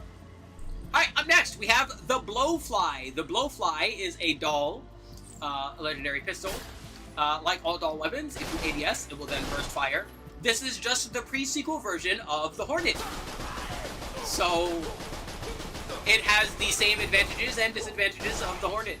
However, I think where you get it, I try not to pull that up too often, but unironically, I think where you get this weapon is a bit of a problem because you get it really late in the game. You don't have access to it for very long, although, in general, you don't fight too many armored enemies in the pre-sequel anyway, so not having convenient access to a corrosive weapon is not the worst thing in the world.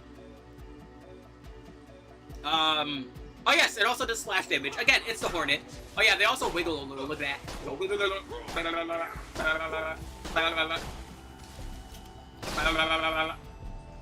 Yeah, but yeah, they also do splash damage. Boing.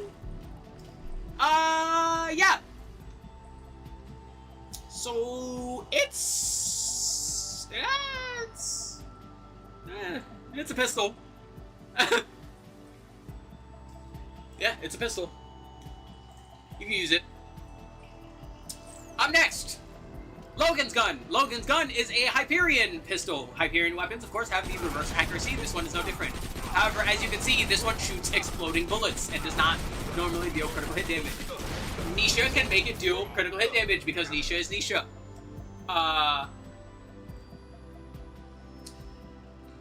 Because of the community patch, if I remember correctly, yes, it uses less ammo than it normally would, which is really nice. Because this gun does explosive damage, it actually gives you rocket launcher ammo if you get hit with it while you have an absorption shield. So if you want to regenerate rockets and burn around rocket launchers, this gun is great. If you're not using it for that and want to use it as an actual gun, this is a better game to use it than in Borderlands 2, but it's not the worst or best as an actual gun in this game either. It's fine as an actual weapon in this game. Reducing the ammo cost substantially improves its viability as just a standard weapon to hurt enemies with. It is a pistol. It is in fact a pistol. Alright, the 88 Fragnum is a Torg pistol that, upon shooting, shoots out 8 explosive pellets.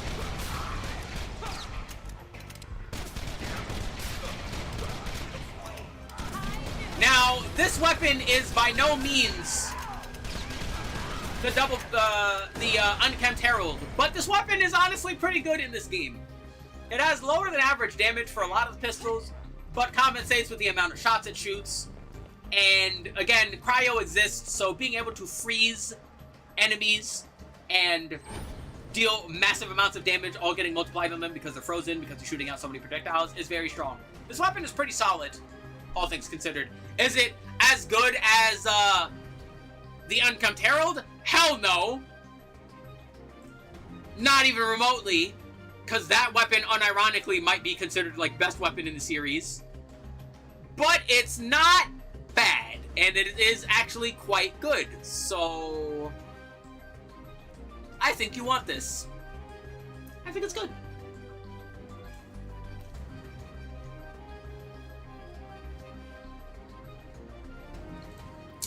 Our final weapon, on the other hand, this is the Luck Cannon.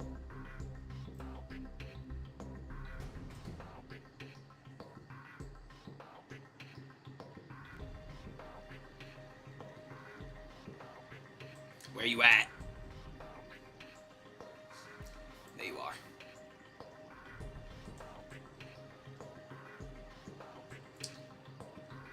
I mentioned earlier that the Excalibastard is like fighting one other weapon for number one.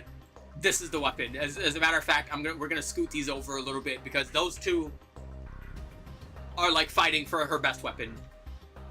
The Luck Cannon is a Jacob's pistol that normally only has 1 round in the chamber, but because you're Nisha, it actually has 4 because a fistful of bullets, giving it 3 additional rounds, which is very good. This gun has sniper rifle damage. Are you looking at that fucking number? That is literally, I am, without joking, without hesitation, that is sniper rifle damage. Look. That is a sniper rifle. That is sniper rifle damage on that fucking pistol. Let's start there. 2. It has really fucking good damage. More importantly, however, this gun has a chance, upon hitting an enemy, to hit to do an explosive crit. Let's call it that. Let's call it an explosive crit. That does 300% bonus explosive grenade damage. The chance is based on how far away you are from your target. The farther you are from your target, the higher likelihood this will work.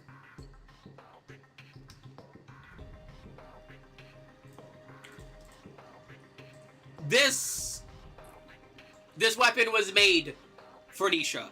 Quite literally, this weapon was made for Nisha. She fixes its problem. She benefits the most from its strengths. It is an absolute one-shotting machine that just absolutely decimates. It is extremely ammo efficient, so she doesn't have any problems with that. It is the most ammo efficient gun for her, without question. Like, yeah, this is by far, without question, as I mentioned, it's fighting the Excalibastard. It is absolutely her best pistol. Whether it's her best weapon over the Excalibastard really depends on how you want to think about it. But this is her best pistol. Full stop. Absolutely her best pistol.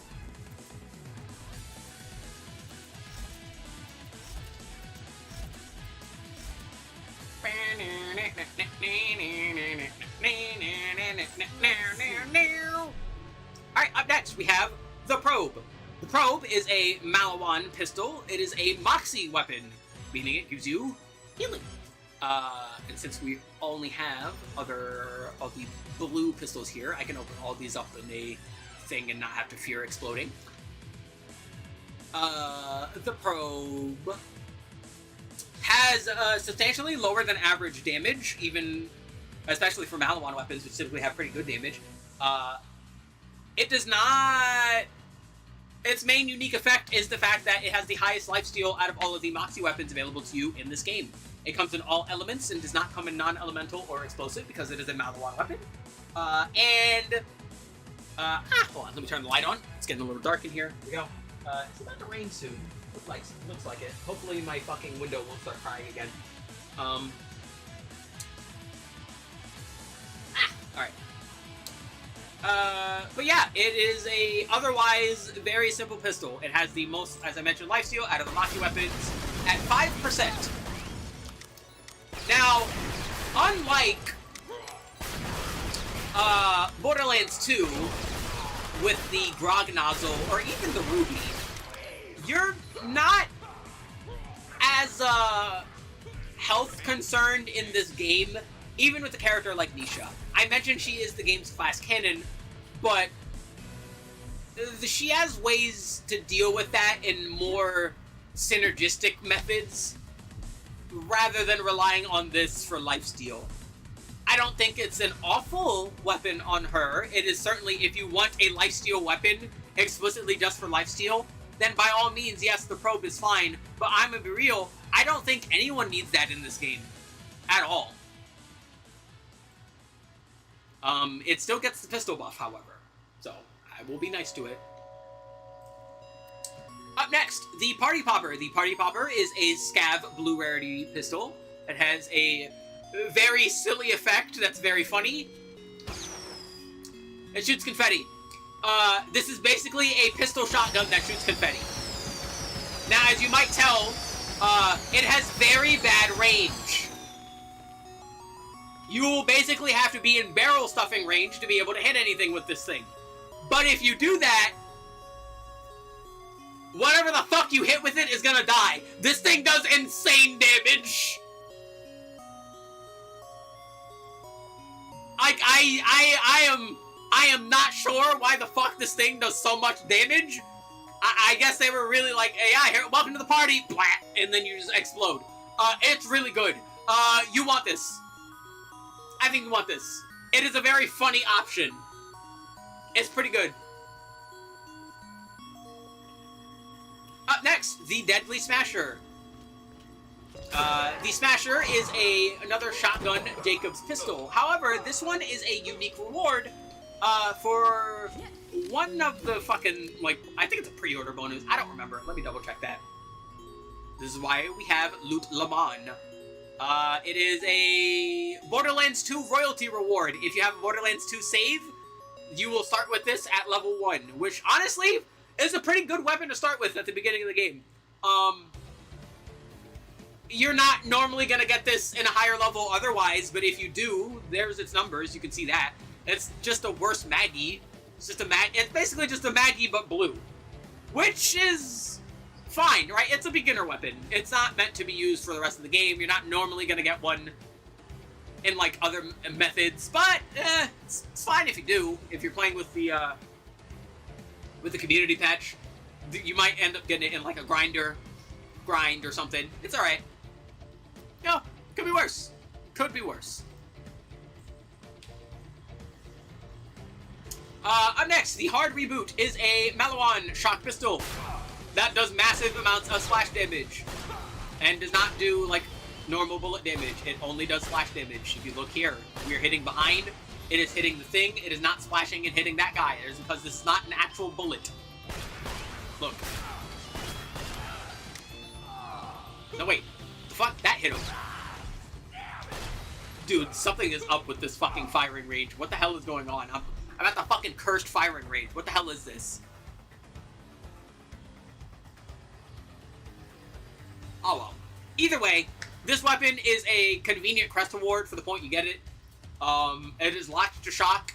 It's very good at stripping shields. It's fine. It's very hard hitting, especially for a Malawan pistol. Yeah. Hard reboot. You're a pistol.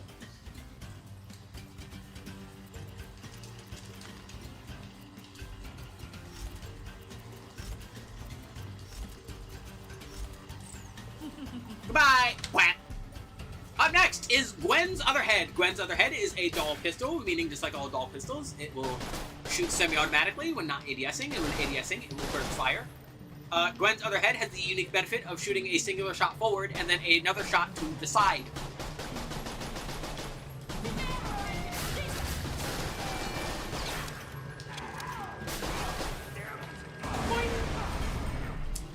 This weapon can come in all elements except except explosive. And it is is fine. It is fine. It's fine. It's just fine.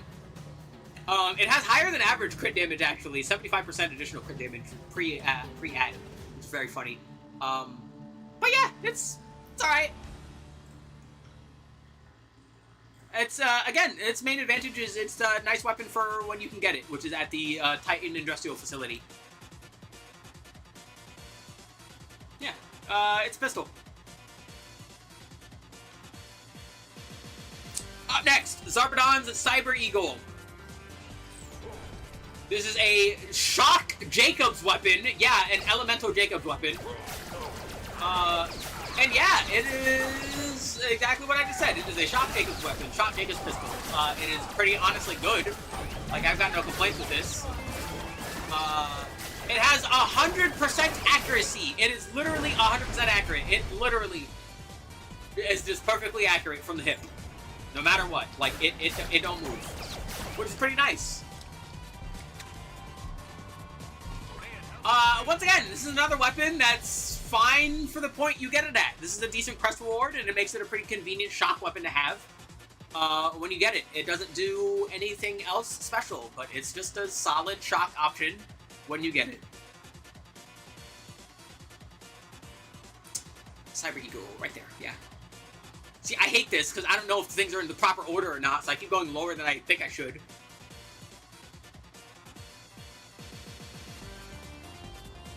Alrighty. Up next is the Globber. The Globber is a corrosive locked Hyperion pistol that shoots out bouncy balls. They bounce until they hit a thing.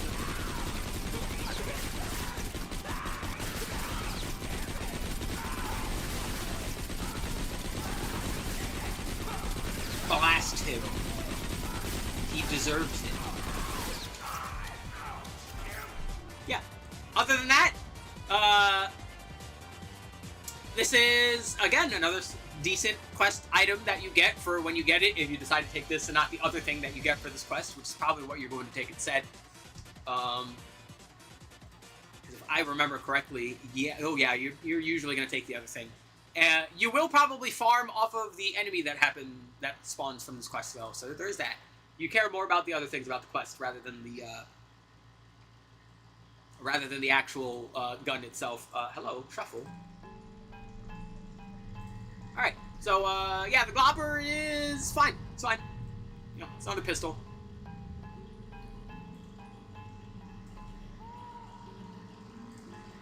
And our final pistol is the Taser. The Taser is a Hyperion pistol that you get from the Holodome. It is one of the first potential rewards you get. I'm pretty sure it's like the first. It is a good average... Not good average. It is a good mag size, highly accurate, always elemental pistol, making it a very, very strong option. This is generally really good on everyone, and having some in multiple elements is also pretty damn good. Cryo is really solid for just general basis. Shock for stripping shields, fire corrosive if you just want to do the damage with it. Yeah, the Taser is just a really, really, really, really, really, really, really, really, really, really, really good pistol for most of the characters in the game. You really want it. And you want ones in multiple elements. It's pretty solid across the board. It is very good. Boing. Well, don't you look brutal? No, they don't. Don't encourage them. Don't lie to them. That's not good. Lying is bad.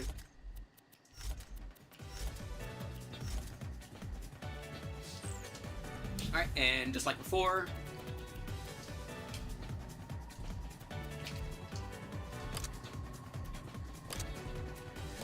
stick these in here. Oh, everything's nice and organized. Alright, on to rocket launchers. Let me ready up Ludomon. Alright, there's not that many rocket launchers. I can open all of these up at once. Alright, we are starting with debatably her best rocket launcher. It's kind of hard to say. This is Kanada's Laser. Kanada's Laser is a Meteor rocket launcher. However, it, is not a rocket launcher. It shoots lasers that can critically hit, naturally. This isn't just a big-ass railgun. This is a shoulder-mounted railgun.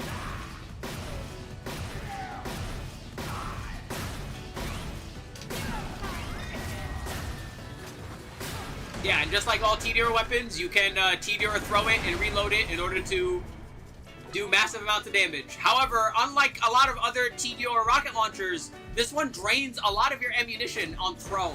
It doesn't have that weird effect where it, like, ghost drains your ammo and still uses it in the calculation, but doesn't actually drain it from your pool. No, this one will just straight up take it. But you saw how strong that reload was, so your mileage may vary on whether or not that's worth it. All that being said, Kanada's Laser is obviously fantastic on a character like Nisha, who specializes in getting critical hits and hurting enemies really fucking hard. Again, it's kind of hard to know if it's her best rocket launcher, but you will absolutely eat babies for it regardless.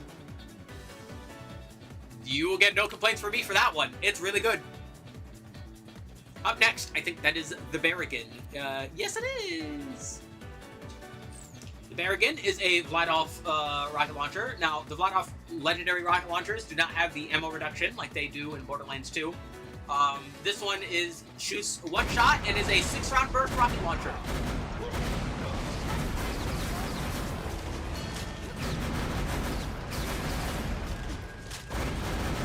Ow! I knew what I signed up for. Blah! Now, this weapon generally has lower than average damage for rocket launchers, which, I mean, isn't really saying much. They're fucking rocket launchers. It's still higher than a lot of other weapons you'll fucking be able to get. And it's not awful, but thankfully, Nisha is the best one at utilizing it. Nisha being able to make all rockets crit makes the damage substantially higher.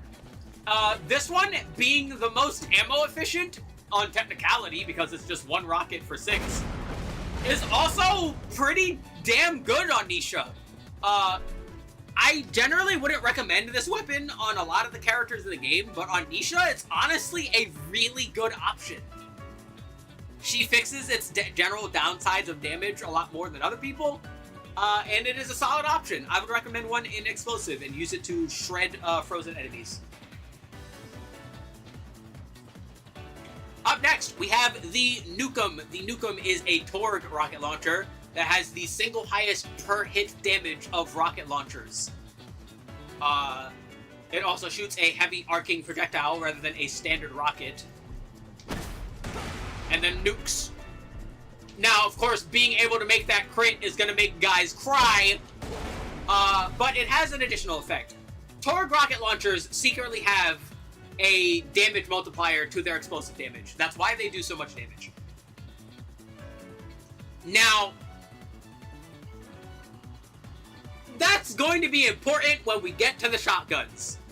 I will explain that later, but for right now, the Nukem is very solid, it is a very good option, and it's good if you want to just use it as a rocket launcher, but it has an additional effect that we'll get to later that makes it even better, especially on Nisha. And finally, we have the Mongol. The Mongol is another Vladov rocket launcher that has the unique effect of the main rocket, upon being shot, will continuously shoot out smaller rockets as it's traveling forward. Now, this is the most broken on Athena, because she can make this thing shoot infinitely and will crash your game. But Nisha is probably the second best user of this. Now, mind you, you're generally not using this against a lot of targets in the game. You're usually only using this against big targets or very tightly clustered groups of enemies. But there's more big targets in this game that are pretty handy to use it on. Most notably, EOS.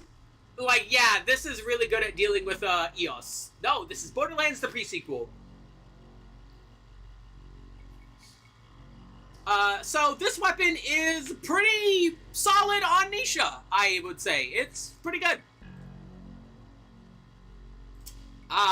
Where do I put it? That is the question. Mongol. Mongol. Where do you go, Mongol? Where are you? Let's start there. Where you at?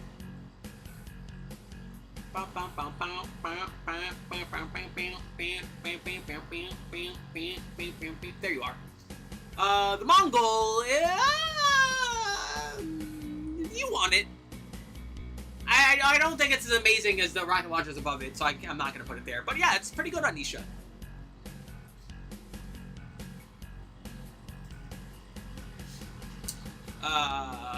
Boing, and boing.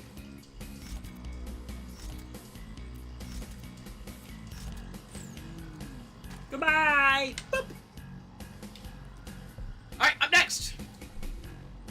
This is the Bada Boom. The Bada Boom is a scav rocket launcher that shoots out 6 rockets at once. For, 1 ammo. Ow! That's going to keep killing me today. Yeah, generally speaking, for most characters, if you want to kill something with a rocket launcher, this is the rocket launcher you usually want to use with it. Especially in this game, because frozen enemies take a metric shit ton of damage. You will eat babies for this. This is a very good weapon. It's good on everyone, and it is very good on Nisha. Because again, making all those shots crit does insane amounts of damage.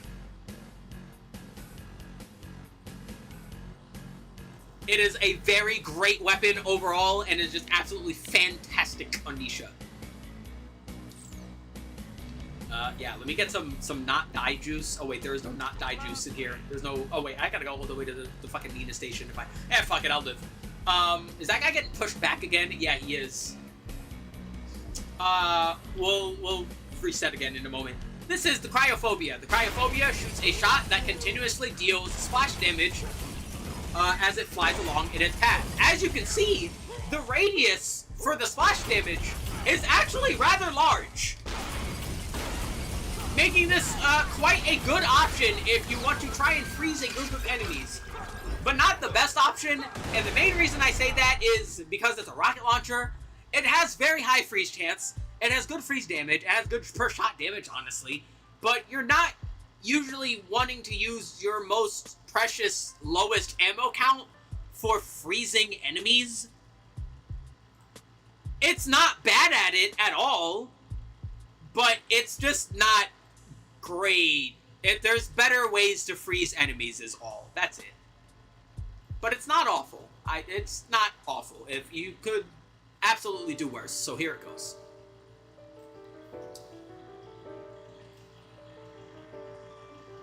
Alright, up next.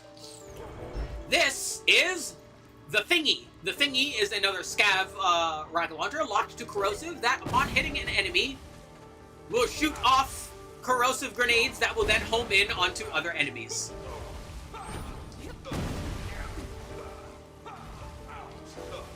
So a big problem with this isn't that it's necessarily bad, but there's a few things. One, as you see, it costs 3 ammo per shot. That's a lot. And then a very simple question arises. Why not just use the Bada Boom? The Bada Boom will individually, on a per shot basis, simply just deal more damage to whatever the fuck you're hitting. Especially because the Bada Boom can come in all elements, which means it can just be corrosive and kill things faster than this thing could. If this was instead not the Thingy and instead just the Hive, then the Hive would warrant its usage, because the Hive would have a lot of interesting synergy with someone like Nisha. Being able to make its Hive projectiles crit with their own higher than average damage would make it a substantially stronger option, but the Thingy just doesn't really have the same pound for pound damage output as the Hive does, and is just basically a worse Bada Boom. Like, why not just use the Bada Boom, really? It's just a worse Hive. It's not awful, though. The final rocket launcher is the Volt Thrower. This is a Crest Reward item, and it is a shock-locked rocket launcher. Pew! That is a Teedior, so you can, of course, throw it and javelin it at an enemy. It will also drain all of your ammunition if you do so do be careful with that. Other than that, it has no real unique effects. It is a standard Teedior blue rocket launcher that you can throw at an enemy. It's fine. Yeah, it's just fine. It's just fine.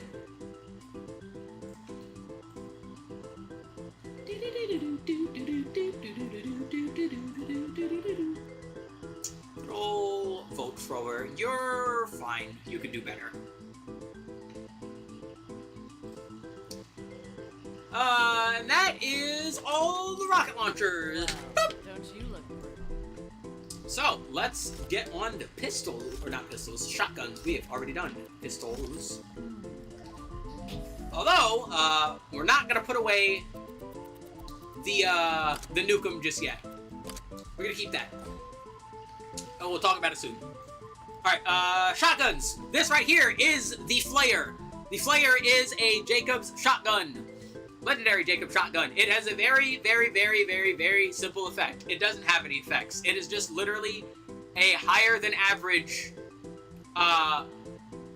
double barrel Jacob shotgun with a higher than average pellet count. It also technically has an additional effect where if you kill enemies with it, more viscera and whatnot will pop out of them, but I'm not considering that an actual effect. This is basically just a legendary version of a Jacobs double barrel shotgun.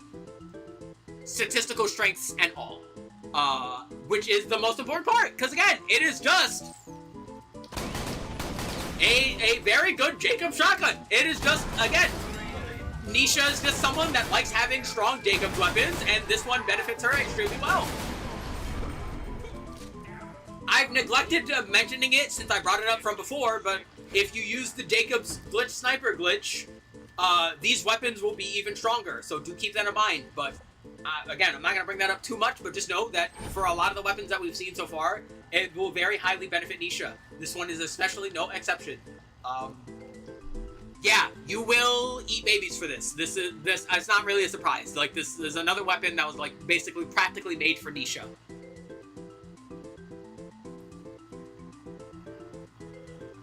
Give me a moment. Let me take some more medicine here.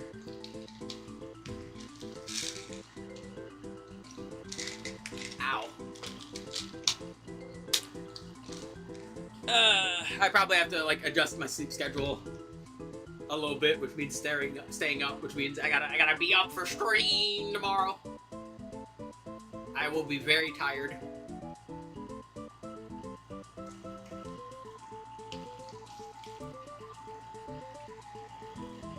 You know, I was considering doing something like this for Borderlands 3, but the problem with Borderlands 3 is that, like, so many of the weapons are just, like, so ridiculously strong because of various effects and power creep and build potential and all kinds of variable. I think, honestly, that's the big thing. Unironically, I feel like Borderlands 3 has too many variables that can make even, like, the most mid weapons good, but on the other hand, those same variables just make the overpowered weapons even more overpowered. So, like, it's a lot harder to actually talk about, like, weapons and what makes them, like, great or not, because there's just a lot more shit that causes shit to just be weird in Borderlands 3 in comparison to other games in the series. I really, like, Borderlands 3 is a weird game. I want to like it more than I do. I really do, but, like, I don't.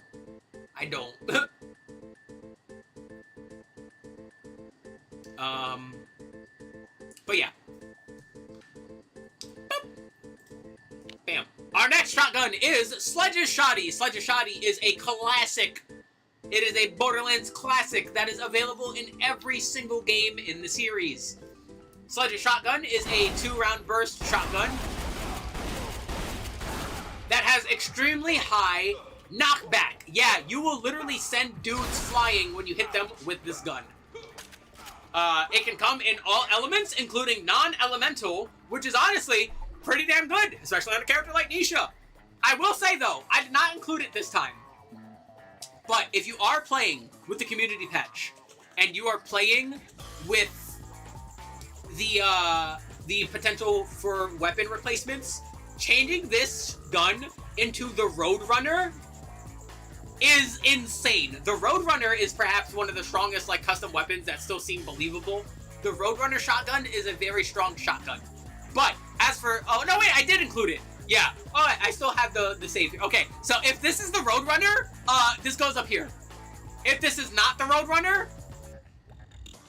Where'd he go? Where the fuck did he go? Hello? There he is. Yeah. If this is not the Roadrunner, it goes here. Because it's still pretty damn good. It is a very good shotgun. Especially on Nisha. Nisha likes this gun a lot. Like, it's good damage, good fire rate. She can boost the fire rate even more. She has great reload speed. It has high mag size. So, Nisha's kind of funny because, like, she likes high mag size stuff because it boosts, impatience. So, she can still reload them super fast. And it having such good damage is, like, really good. High pellet count, really good. Like, it's good. It's a good weapon. It's just a good gun runner. Sludge Shot is pretty damn good. Up next, the Rustler Striker. The Rustler Striker is another Jacobs legendary shotgun. This one is basically a stronger version of a Jacobs single barrel shotgun with a very tight spread, average pellet count, and good mag size, good stats overall. Again, it's not really all that special, but it's good. You know, it's good. Yeah, it's good. I don't really have any complaints. It's good. It's good.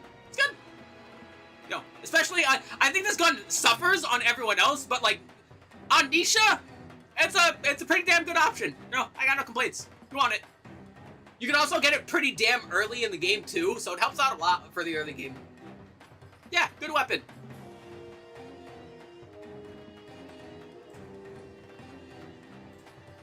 Alright, and our next gun is the Flacker. We're gonna need the Nukem to explain something here real quick. This is the Flacker. This is a shotgun, a Torgue shotgun, that is not a regular Torgue shotgun. Most Torgue shotguns shoot out gyrojet projectiles that do high amounts of explosive damage. This one shoots out flak, as you might guess by the name.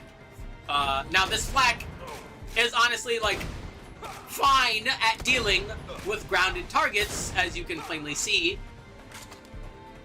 But it's generally better at dealing with airborne targets. However, there's one other benefit.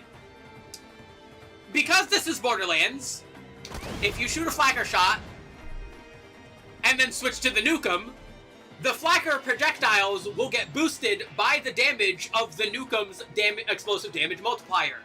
Friendly reminder, you're playing as Nisha. You can make these projectiles crit. So the Flacker Nukem combo is already a very strong combo in the series. But Nisha is debatably the best user of this combination.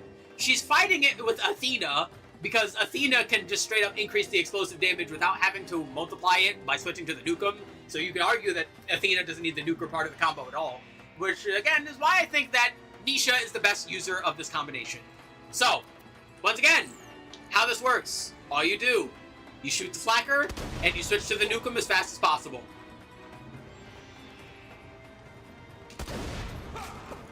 And then those projectiles will get boosted by the Nukem's damage multiplier. Now, mind you, even if you're not using it for that, I still think it's a decent shotgun, but the benefit of using it this way is that it absolutely shreds EOS and Eclipse. And that is really important, to be quite honest. Because those guys are pretty damn tough. And being able to just annihilate them with low effort like that helps out a lot. It helps out farming them a lot. It is pretty damn good. You will eat babies for this. This combination is the best on Nisha, and it is a extremely beneficial, synergistic quality all across the board for her. It is very good. Very, very good. We're going to pitch the Striker, because we already talked about it, and I swapped it out for the the other one. Goodbye! Boop. Alright, this is the Viral Marketer. This is a Hyperion Corrosive Locked Shotgun. If you're playing with the community patch, you can unlock its elements, so it comes in all elements, which I would highly suggest, honestly. And yeah, it is a single barrel Hyperion shotgun that is just locked to corrosive.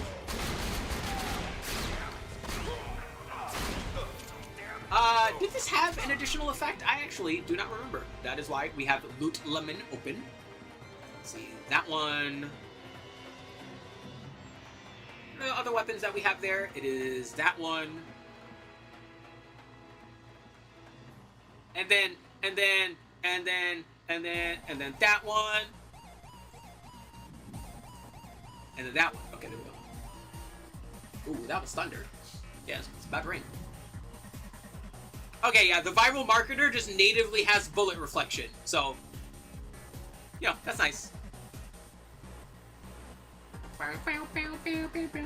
Other than that, yeah, this weapon being corrosive locked is kind of its biggest problem, which is, again, if you're playing with the community patch, I would highly recommend you use those modifiers that unlock a lot of weapons elements. It is pretty handy, because otherwise this gun's just okay.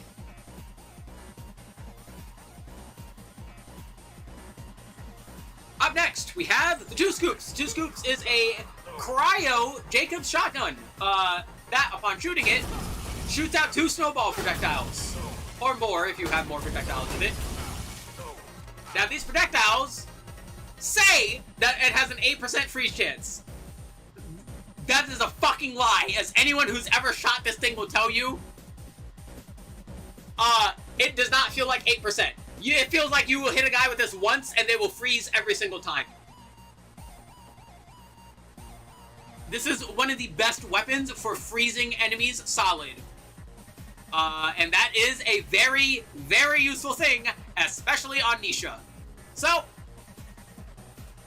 where are you at, 2 Scoops? There you are. Yeah, I think you really want this. I think you really want this. Up next, the Boomicorn is a blue rarity Jacobs shotgun that shoots a bunch of pellets. It uses 2 ammunition per shot and only has 2 magazine size. But because we're Nisha, it actually has 5.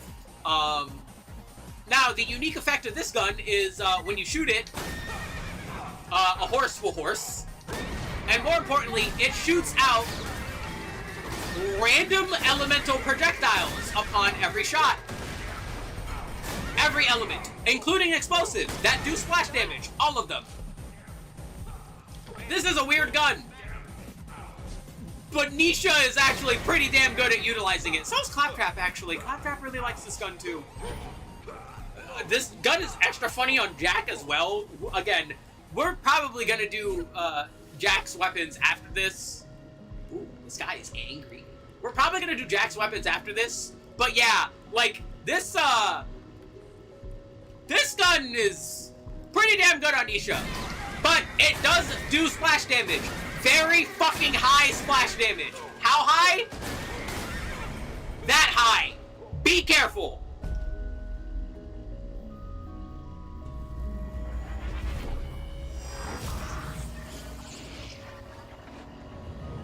Now, because this blue gun is blue rarity, it is tricky to get.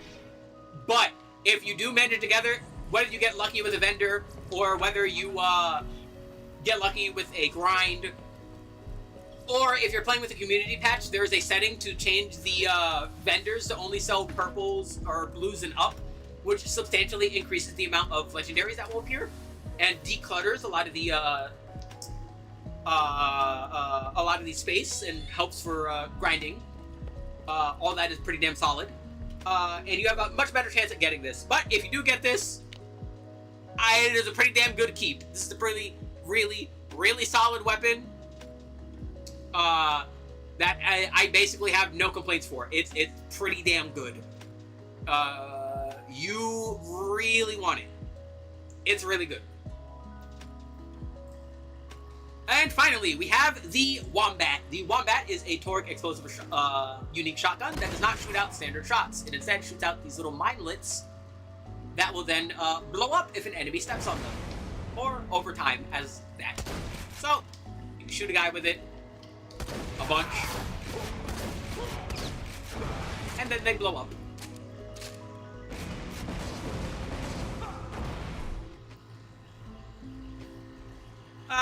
If I remember correctly, let's see, they take about 6 seconds to blow up. Yeah. Oh no! Yeah. They take about 6 seconds to blow up. This gun's fine. You get it as a crest reward, and it's fine for when you get it. If you hit an enemy directly with it, it does pretty good damage. It's not an awful gun. But it absolutely could be better. It's fine. Wombat. They're gonna twerk on them to death.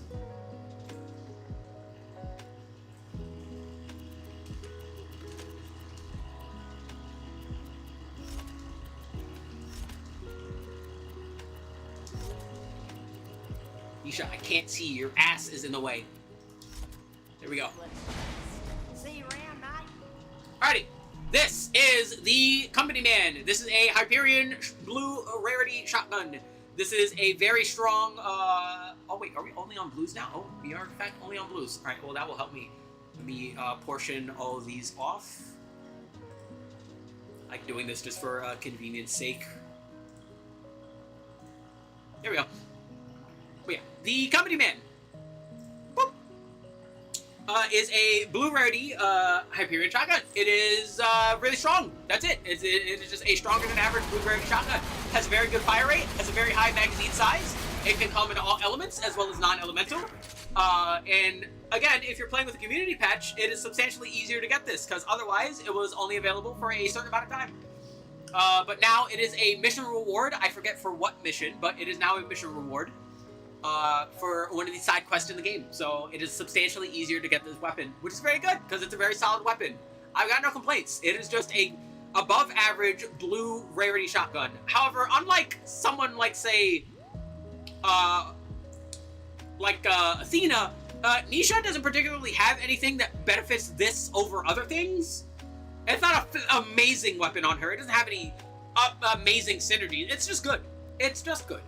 And honestly, I can say pretty much the exact same things for the bullpup, because like literally everything I just said also applies to the bullpup. I do mean literally. It's just a different flavor of the Company Man. I think this one has more damage instead of a lower rate of fire and a lower rate of fire for like lower mag size. Yeah. It can also come in all elements. It is also available as a side quest reward if you're using the community patch. This is a Borderlands 1 loyalty reward, so it's a little easier to get. But yeah, it's pretty much the same things. I have no complaints really. Those are both just solid overall guns that are nice to have on someone like Nisha. Pretty good. Up next is the Torgmata. The Torgmata is a blue rarity Torg shotgun that, upon shooting, lodges an invisible flak projectile that will then constantly flak the area.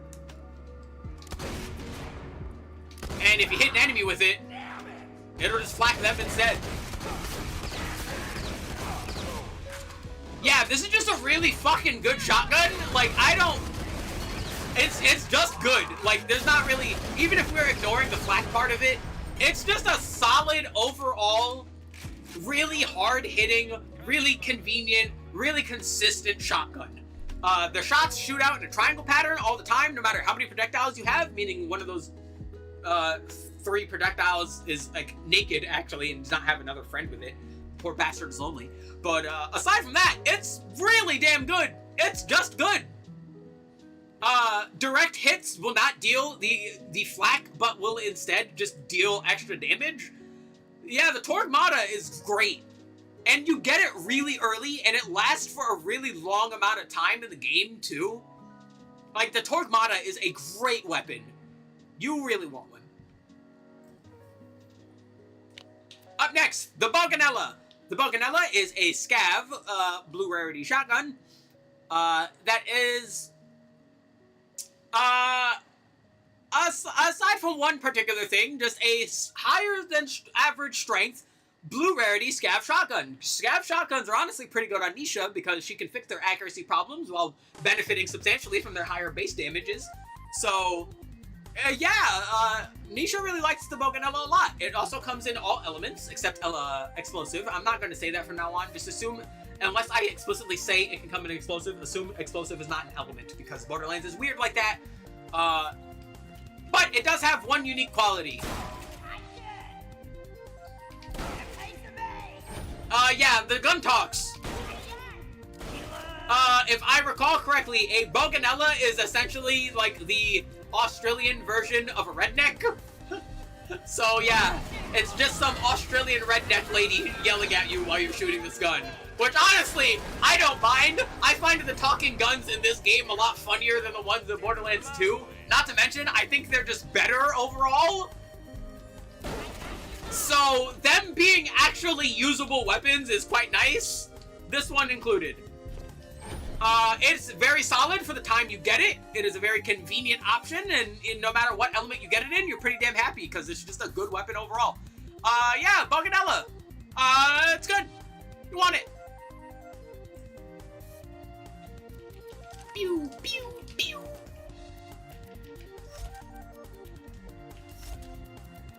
I think we're on... Oh no, we still have a few more. Jeez. I always forget how many shotguns there are until I'm like looking at them again, you know? The Heartbreaker is a Moxie Hyperion shotgun, meaning it has reverse recoil, meaning it will get tighter.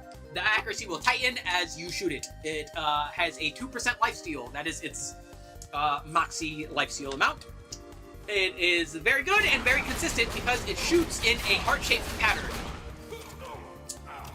It being fire-locked would normally not be a bad thing, but this is the pre-sequel, so fire-locked things are not as great. In general, I'm not the biggest fan of locked element weapons.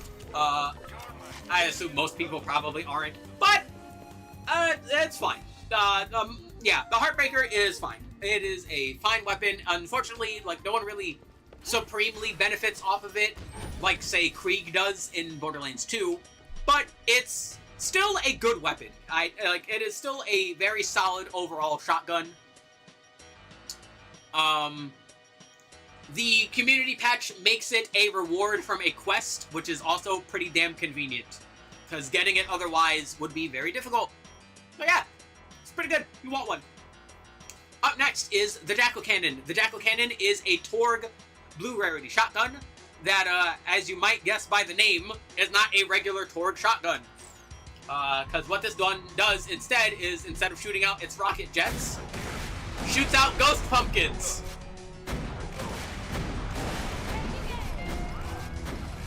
These do pretty damn high amounts of damage. And on someone like Nisha, it's honestly pretty damn crazy. It's pretty good, honestly. I don't think you'd go out of your way for it, but if you happen to get one, it's one you're gonna be you're gonna be happy that you have it. Do keep in mind, don't try and fight flying enemies with it. The projectiles move too slowly for it to hit flying enemies in any amount of convenience, so do not try and fight flying enemies with this weapon. But anything that's walking about is pretty damn handy. Pretty solid overall. The party line is a TDR shotgun. It is a quest reward that you get for helping out the racist hot dog and birthday cat, which fucking love those quests.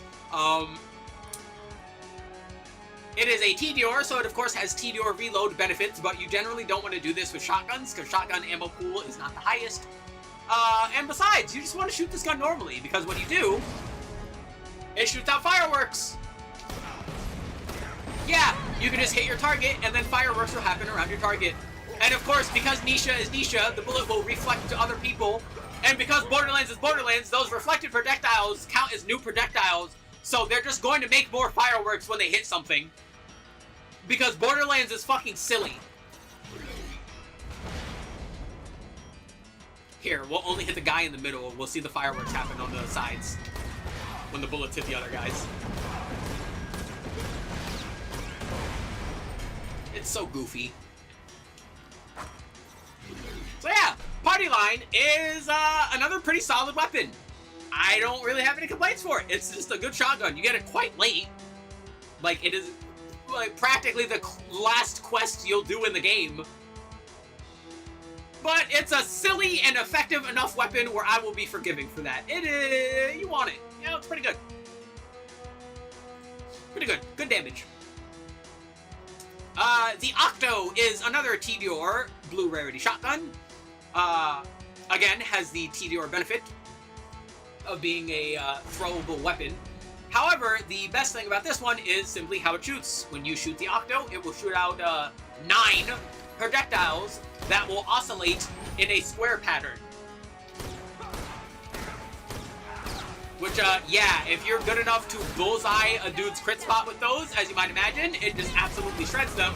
But even if you're not doing that, if you're just going full fucking ham, just fucking nuts to butts with this damn thing, it's really damn strong.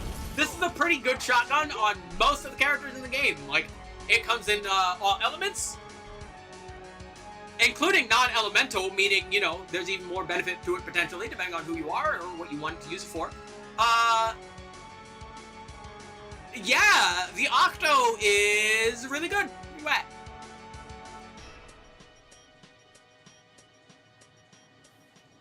There you are. Yeah, you know what? I think you really want this. I think the Octo is that good.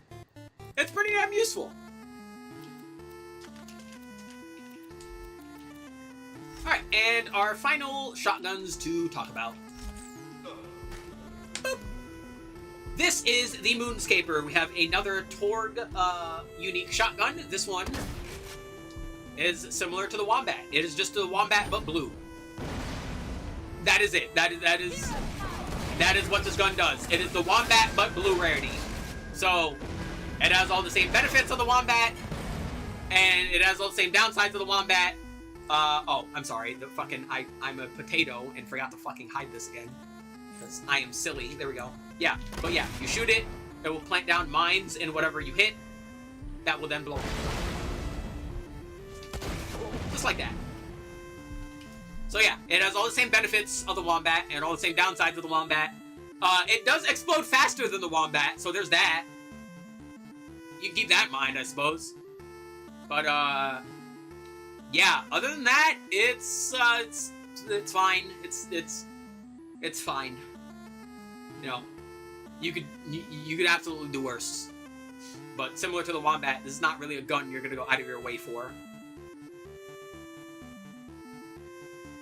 Where the fuck is it? God, I hate the fucking tier list maker.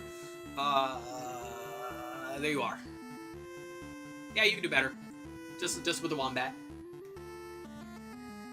Alright. And then our final shotgun is the Rustler's Moonface. This is a quad barrel Jacob's shotgun that is not actually a quad barrel.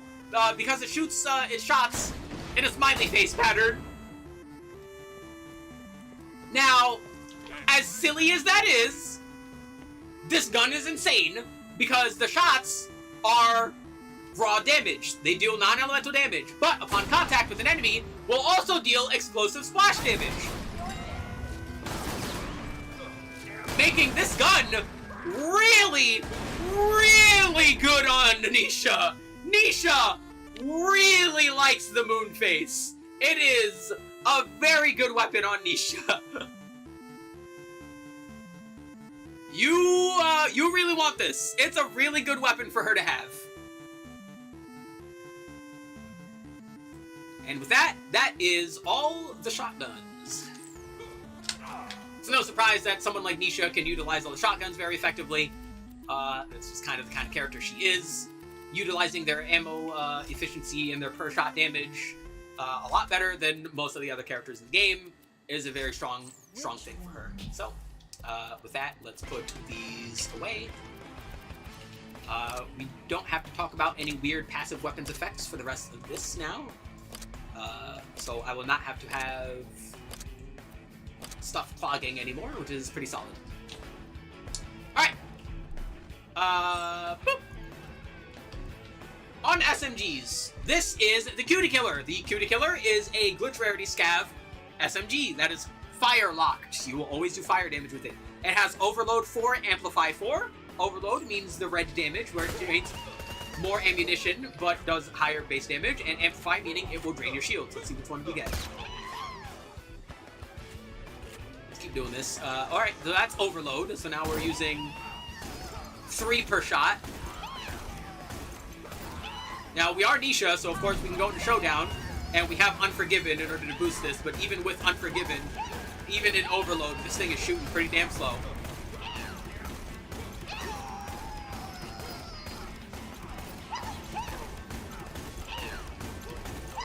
That is still kind of slow. I'm kind of surprised, actually. Yeah, overload really drains your fire rate, as you can see. Yeah, there we go. See, now we're in Showdown. Now we're doing some damage. Now we got some fire rate. Let's get Amplify. So you can see what that is like. I kind of wish they changed the Amplify color, because the Amplify color is like light blue. But it's like a lighter blue than the regular glitch effect is. I kind of wish they either changed the glitch effect to a different color. Yeah, now it's an Amplify. You can barely tell the difference, but it's an Amplify. Look at my shield rating. And look at the like, Digistruct projectiles coming out of enemies when I hit them.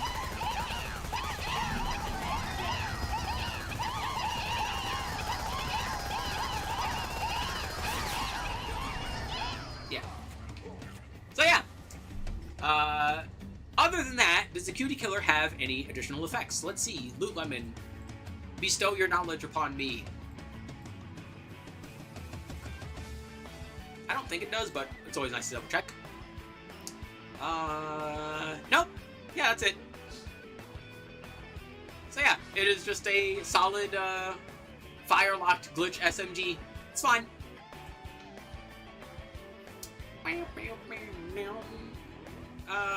Where are you at? Cutie Killer, Cutie Killer. There you are. Yeah, it's fine. It's good. Like, I don't... Again, like, there's not that many weapons that are going to be down here for someone like Nisha, because it's not like Nisha is bad at using, like, even the worst of weapons. Like, a weapon has to be, like, really awkward for her to, like, not want it at all, or to not, like, benefit from any of its strengths in any particular way. Yeah, this one's fine. It's good. Up next is the cheat code. Yay. Oh, hold on. I gotta go grab the fucking link for this now. Ah! Hold on. That's the cheat code. That's the IVF. And that's the Hellfire. Those are there. Let me go grab the link for the song. As usual, thank you very much, OC Remix, for allowing people to use your music in videos and stuff and junk. As long as you just link to the stuff, which makes sense to me. Boop.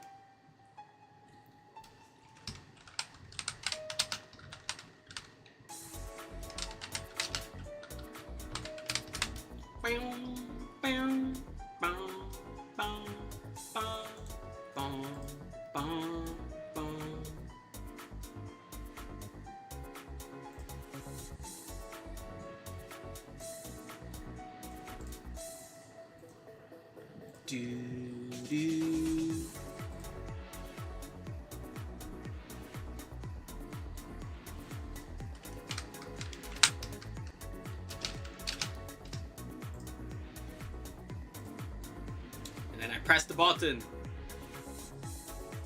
And then I press that button. And then I close that button. Then I press this button. Bam! There we go.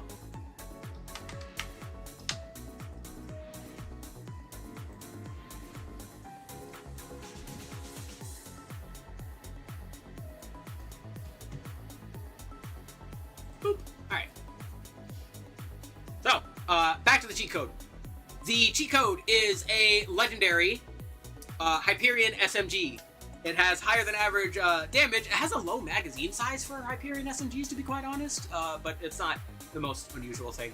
However, the main thing about this gun, and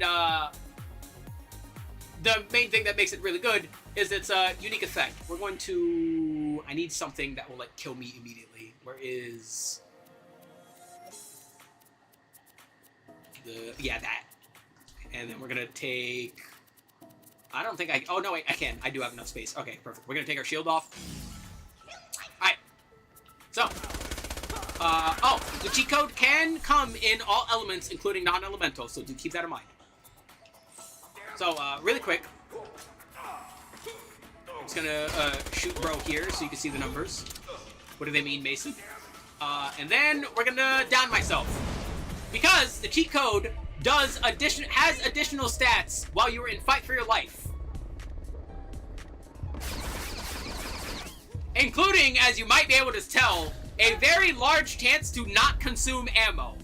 Yeah, this is a gun that is explicitly made for fight for your life fighting.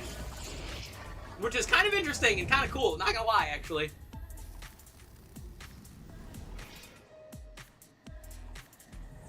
So yeah, the stats you get are a 25% fire rate boost, a 25% reload speed boost, and a 70% chance to not consume ammo on shot. And all of those are pretty damn good. This is a guaranteed item. You get this at the end of the Claptastic Voyage DLC, which makes it even better, and it is a very solid item. You want it. Pretty good. This is the IVF. For once, I don't have to look up anything about this weapon, because I kind of use it a lot, bizarrely. This is a legendary TVR SMG, and it has a unique effect of, upon throwing it for the TVR reload, it has a chance to split off into multiple guns. If you're wondering why the hell it does that, IVF stands for in vitro fertilization, which is when you artificially inseminate an egg, and that has a high likelihood of producing twins, which is why, when it blows up, it makes two.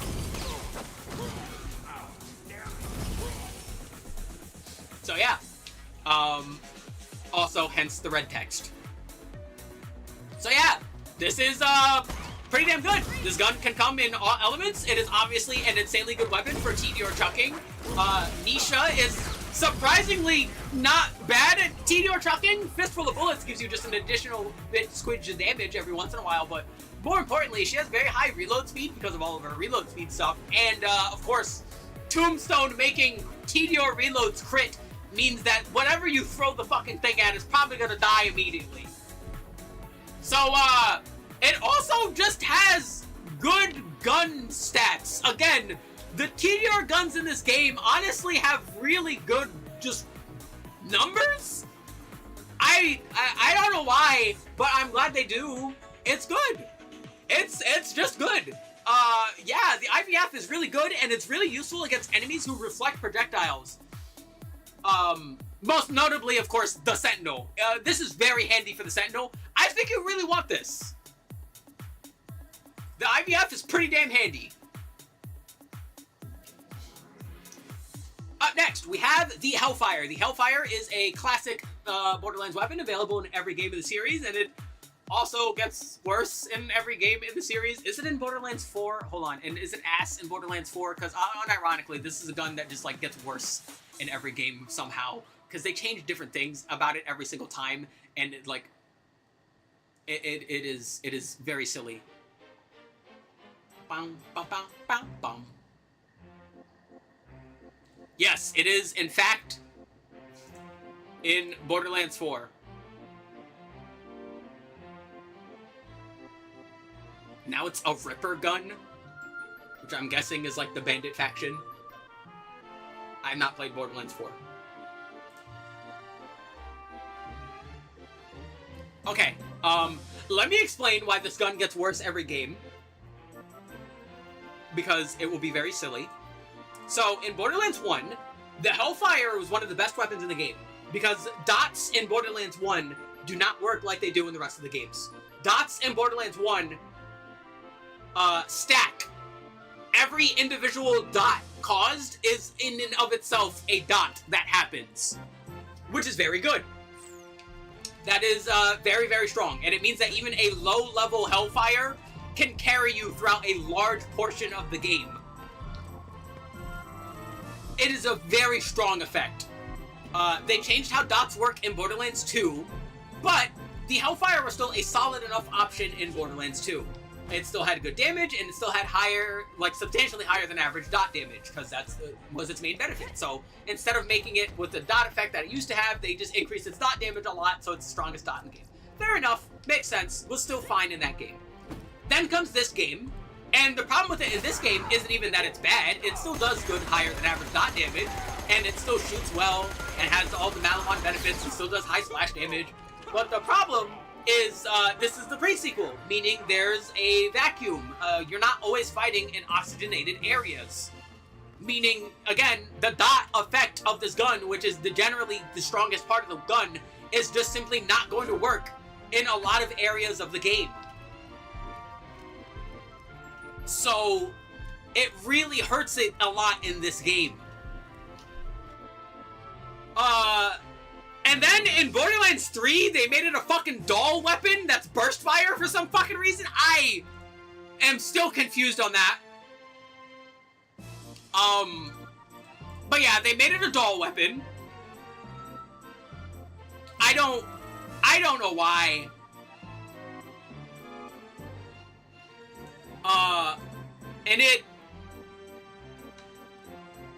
didn't even have, like, great dot damage and like there were guns that were explicitly like not dot guns that still did like better dot damage. Like, what the fuck? Like, how do you? I don't. It's silly. It's just silly. It is very silly. Okay, easy reference, just because in case you think I'm talking out of my ass. The plasma coil is debatably Borderlands 3's most overpowered weapon. I don't really think it's much of a debate. I think most people who have played Borderlands 3 and have used this weapon would probably agree with me that it's the strongest weapon in the game.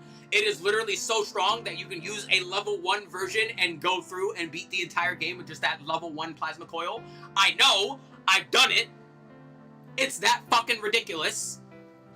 Yeah, so a max level God Roll Hellfire has a dot damage of roughly 90,000. The Plasma Coil has a dot damage of 185,000. Now, mind you, the Plasma Coil is also a 16-round burst SMG with perfect accuracy that does sniper rifle base damage.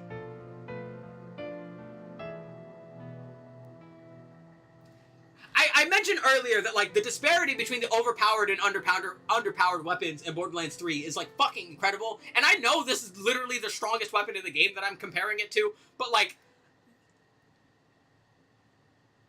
what the fuck? And then, do I even want to know what the fuck this thing is like in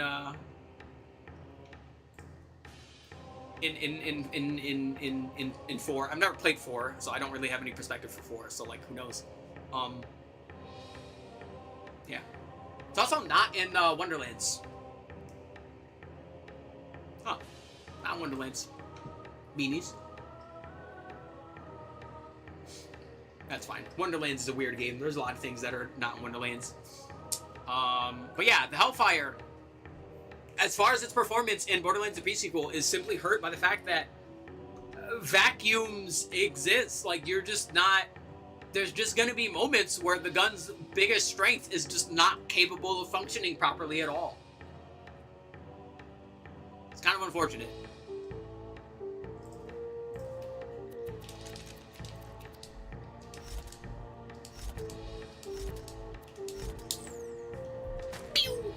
Alright, up next. This is the Fatale. This is a Hyperion cryo-locked SMG. This is the pre-sequel version of the Bitch. The Bitch SMG from Borderlands 2. If you're playing with the community patch, you can, if you want to, unlock its elements and make it appear in all elements. And I'm gonna be real, I think something being locked to cryo that is explicitly a damaging weapon is honestly not that bad. Cryo is a pretty good element to have be the only element on your gun. So I don't find that bad of a particular downside. But yeah, it's really good. It has really high accuracy. It reaches maximum accuracy very quickly. It has good max size, has good base damage. It has high crit damage multiplier. Yeah, 75% addition or scaling crit damage, which is really good. And yeah, if you want to, you can use a community patch to make it all elements instead of just cryo locked. But even if you're just using it for cryo locking, it's still pretty damn solid. The Fatale is really good. It is really, really, really, really, really good, and I think it is debatably the best, like, non-semi-automatic traditional, like, gun for Nisha. I think you'll eat babies for this, and you can get it really easily, too, but again, I'm not factoring that in the weapon ratings. I just want to mention, I'm mentioning that again. That is not a factor. I'm assuming you're playing the community patch where everything is easily accessible. So yeah, the Fatale is fantastic, and I think even on builds where I'm mostly focusing on like high crit damage, high one-shot potential, I still like having the Fatale. It's really good. Up next, the Torrent. The Torrent is a dull SMG that is all elemental, can come in all elements, which is very good. Hold on, what are the other guns we have here? We have the Torrent, we have, that is the Fast Talker, and the Phrygia. Do myself a favor. Boop. So, the Torrent is pretty interesting because it doesn't have optics, meaning you move at regular movement speed while ADSing, which is really good. It also burst fire very fast. Very fast. And it hip fires pretty damn well too. And it, again, can come in all elements. It's not as silly as it would be in Borderlands 3. The Borderlands 3 version of the Torrent is like one of that game's best weapons. The Borderlands pre-sequel Torrent is still one of this game's best weapons. It's just not ridiculously overpowered. It's extremely good, and it's a good weapon on everyone. I mentioned that the pre-sequel doesn't really have that many of those in comparison to something like Borderlands 3, but the Torrent is absolutely one of them, and you'll eat babies for it. It is great on everyone. Comes in all elements, has uses in all scenarios, has good damage, good fire rate, good hip fire. It's just great. It's just a good weapon. Again, I really appreciate the fact that the pre-sequel has enough unique weapons, but also just statistically just strong weapons, right? Just purple weapon, but better. Because I feel like you need that balance. Because if every weapon is a fucking weirdo, then that's just odd, right? It makes it, like, just really inconvenient. Sometimes you just want gun with more number. So yeah, the Torrent, great. Great SMG. The Fast Talker is a all-elemental scav SMG. It has a very large magazine size, very good stats overall, including pretty good damage, but most importantly, really high fire rate.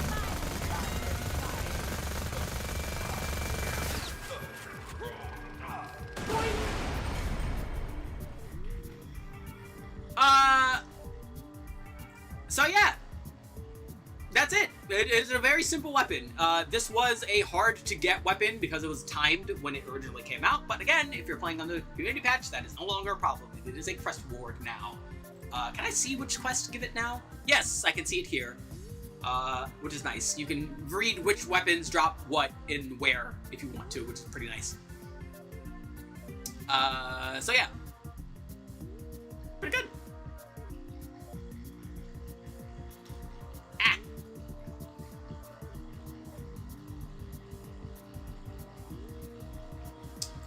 But yeah, the Fast Talker is just simply a very strong, very convenient blue rarity SMG, and Nisha likes it. I don't think she's not in love with it like someone like Athena is, who likes its fire rate and for its application for applying Maelstrom, but it's good. It's good. All right, and finally, our next SMG is the Phrygia. The Phrygia is a dull, cryo-locked SMG that shoots out 2 projectiles at once. Its main advantages are its insanely high freeze chance. Now, this gun fires in a fixed pattern, which is kind of hard to see. You can kind of see it. This gun fires in the shape of the Lascaux cave paintings, which are like ancient caveman horses, basically. Yeah. You can kind of see a horse. But yeah, this gun's main advantage, and the thing that makes everyone like it, is this is debatably the best weapon in the game for freezing enemies. That is its main purpose, that is what you want to use it for. It also has a chance to fire twice, which is nice. It's really not needed, like, I'm gonna be real, like, it didn't fucking... This gun didn't need that help, but, you know, when it does happen, you're happy. But yeah, the Phrygia, marked, absolutely a must-have for every character in the game. It is the best weapon at freezing enemies. You will eat babies for it. Fantastic gun.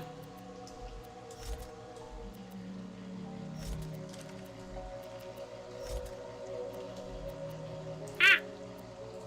Alright, there we go.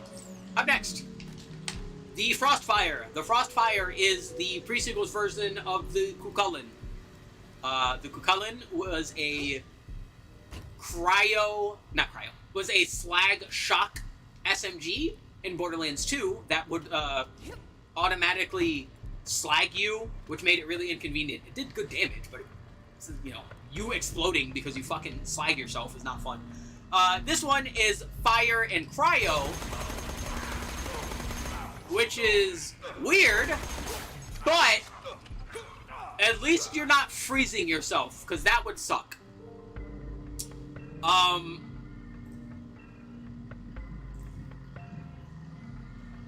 So, weirdly enough, the gun doesn't actually, even though it's listed as a cryo gun, it doesn't actually do cryo damage. It's just fire.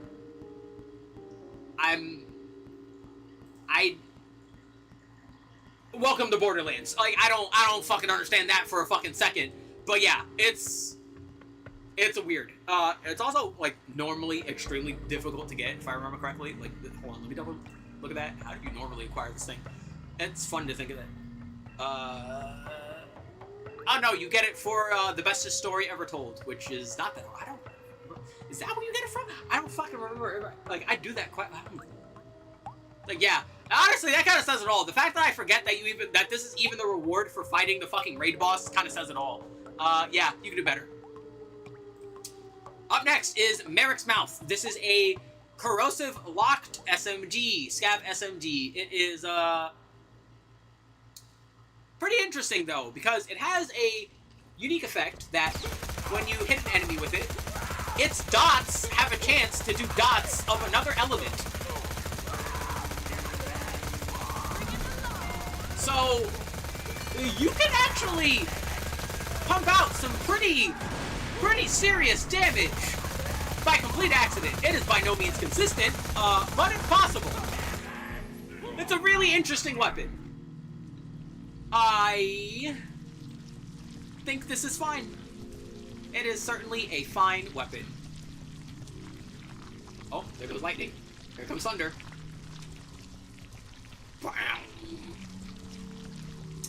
Merrick. Where's your mouth? There's your mouth. Yeah. I don't want to put it in you could do better. Like, no. I guess I should. Yeah, it's like not something you're gonna go out of your way for. Hold on. I gotta double check to make sure my fucking window's not crying so I don't end up wet by the end of the stream.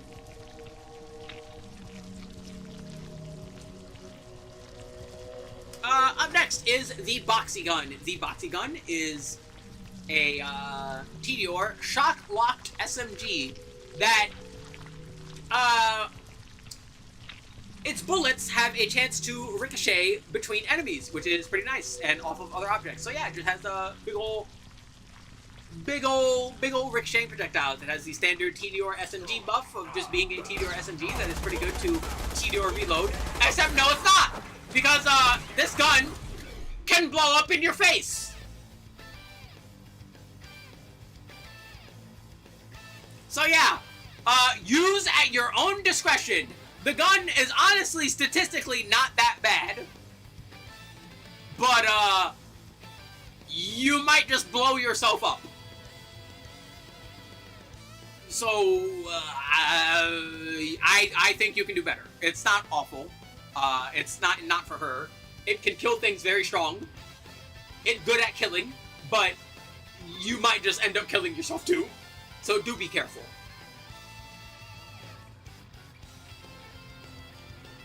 Alright, I'm gonna do myself a favor and just put the next one in here too, so we can make this simple.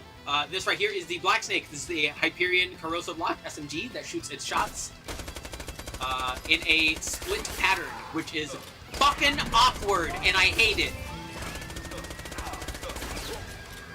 It is corrosive locked, and you can get it relatively early, making it a decent option for the time to get it. And it does only take 1 ammo. Like, it's not awful. It's not. It's fine. It's fine. It is a fine weapon. But you could do better. And our final SMG, the Meat Grinder. The Meat Grinder is a scav SMG that can come in all elements as well as non-elemental. It shoots out 3 shots for 2 ammunition with a relatively large hipfire spread. This is effectively an SMG shotgun. You should treat it like that. Boing. So yeah, you can also get this one really early. And for when you get it, depending on what element you get, depending on what character you are, it could be pretty damn handy. If you want to farm the guy that drops it, this is a pretty damn solid weapon. You know, it's not incredible. Nisha is definitely good at fixing it. Like, her being able to tighten the hipfire spread helps a lot. Her being able to shoot it faster, increasing its damage, you know, critting when it wouldn't otherwise, makes it a pretty solid option on her.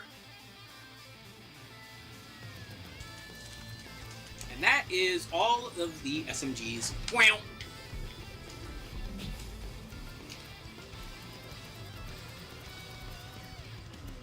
Oh no, I'm running out of bank space. Ah!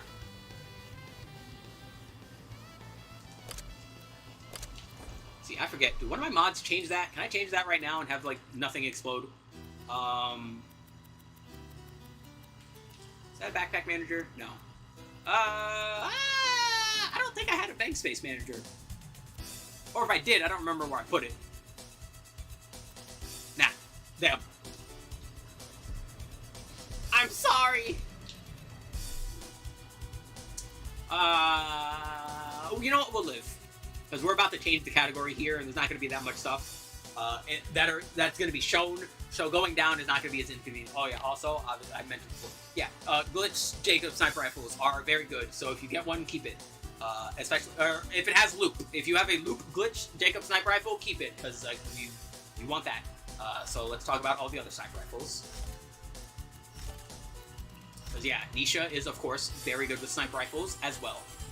Starting off with debatably her best one, the Skull Masher. Skull Masher is a Borderlands classic, available in almost every game in the series, except Wonderlands, I'm pretty sure, because Wonderlands is weird, but we don't count that. Because Wonderlands functions very differently from the other games in the series. Bam, bam, bam, and bam. So, Skull Masher is very simple. It is a Jacob sniper rifle that shoots shotgun shots, basically. It shoots a very tight spread of the listed amount of pellets. Very tight spread. Like, you're hitting every single pellet on one crit spot tight. Like, don't even worry about it. Yeah, this one's, I think, really self-explanatory. It has high damage, it does good fire rate, has great mag size, you can shoot it a ton, and guys will just fucking explode when you hit them with it. I don't think I really need to explain this. I really hope I don't have to explain this. But yeah, you will absolutely eat babies for this. It is one of her best weapons. And I think her best sniper rifle overall.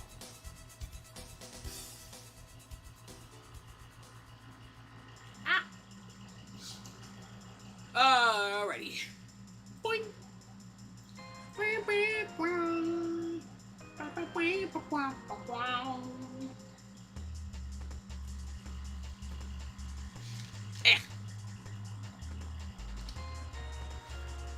I think this game got PC decompiled. I should play it sometime soon. That'd be so fun. Up next, the Pitchfork. The Pitchfork is a dual sniper rifle, and like all dual weapons, it can burst fire when you ADS. It has the, can come in all elements. It has a unique effect of shooting out one big ol' shot. But, yeah. It has a chance, or if you ADS, it simply always shoots a row of shots. This is generally better on bigger targets with wide critical hit spots, but, problem. That doesn't really exist all too often in Borderlands.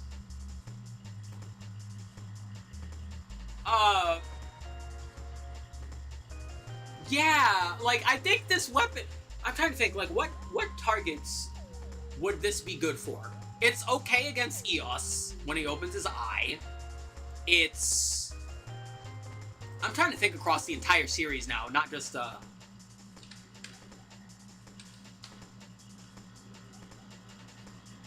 Yeah, it's really hard.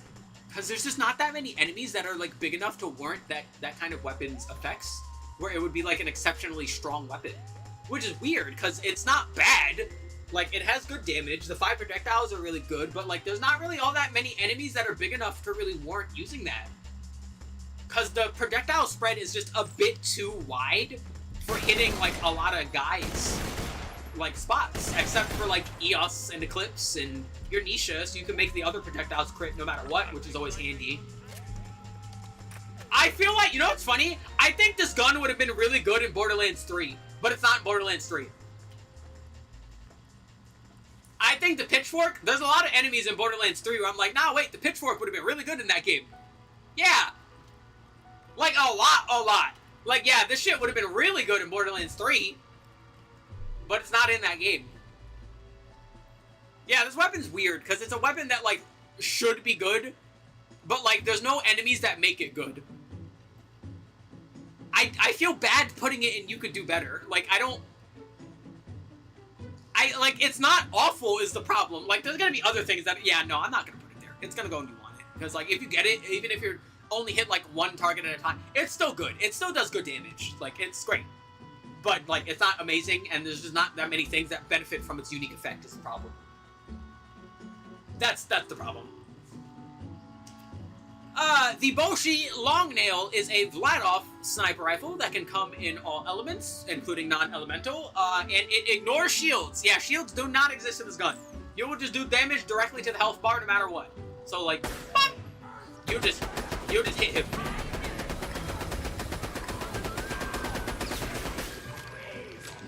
Now, mind you, if I'm remembering correctly, do not quote me on this one, because I am not sure. I was sure about the sustained damage thing not working as it's written, but I am not sure about this one.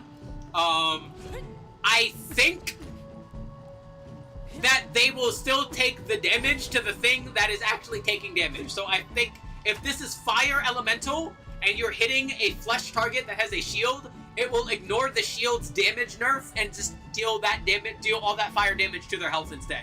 I am pretty sure that's how it works. Do not quote me. I think that's how it works, though. So yeah, the Longnail is pretty solid. It is pretty good sniper rifle. A kind of issue with it on Nisha, however, is just that she does literally so much fucking damage that she generally doesn't have a problem with dealing with shields anyway. But, you know, it's not bad. If you get it, and you're happy. Up next is the Magma. This is a Mali 1 sniper rifle that is fire locked, that upon hitting an enemy does a massive amount of fire damage and fire splash damage. This one's very self-explanatory, very simple.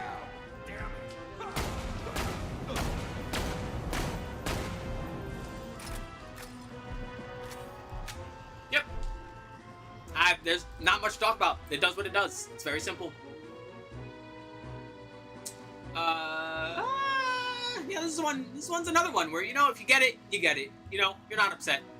You're like, yeah, I can use this.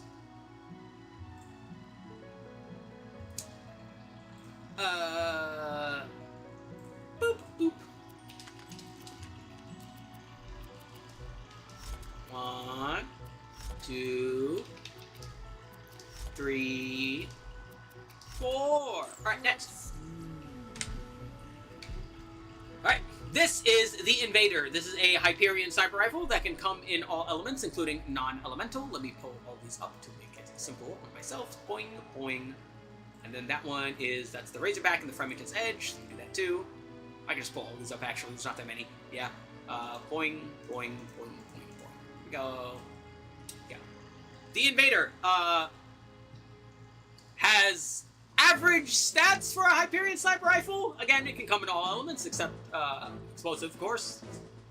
Explosive is not an element except when it is, because Borderlands. When firing in semi-automatic, and of course, and it still has that Hyperion reverse recoil, which is simple enough. However, when ADSing, it fires in a 5-round burst. a decently quick 5-round burst as well.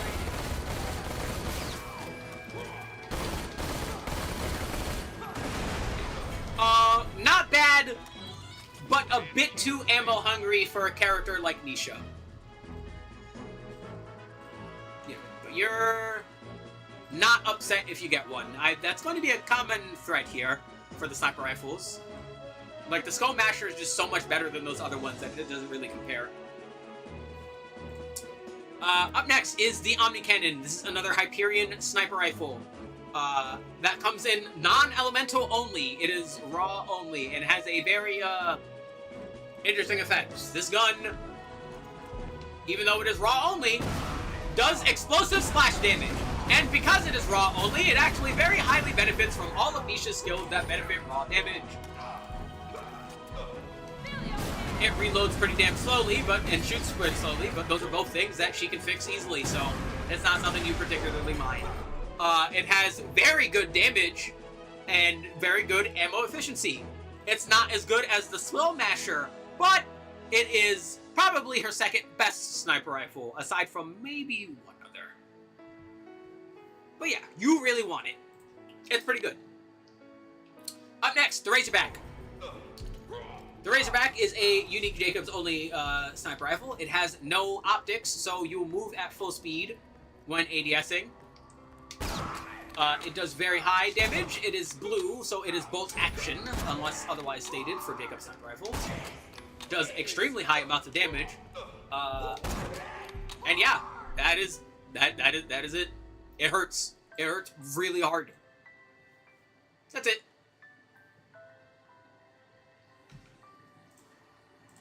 Yeah, that's it. Boing. Yeah, it's fine.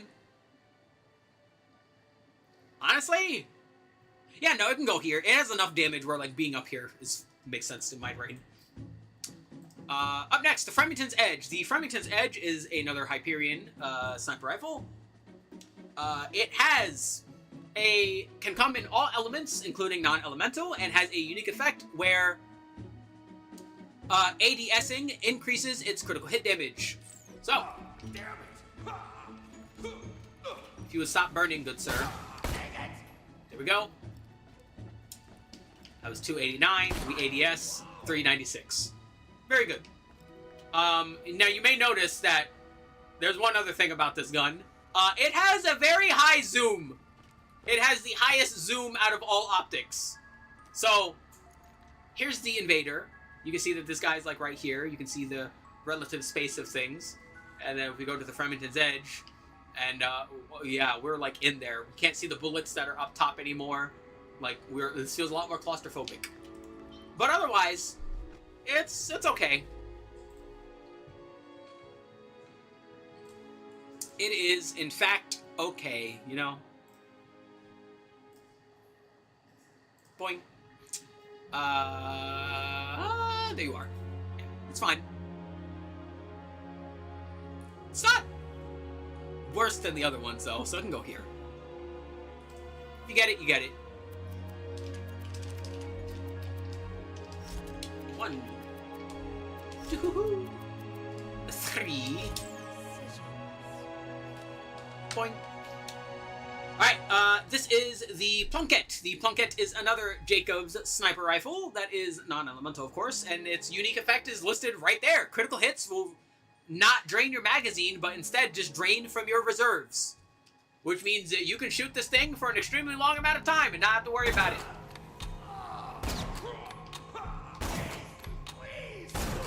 Again, it has good damage, because Jacobs sniper rifle.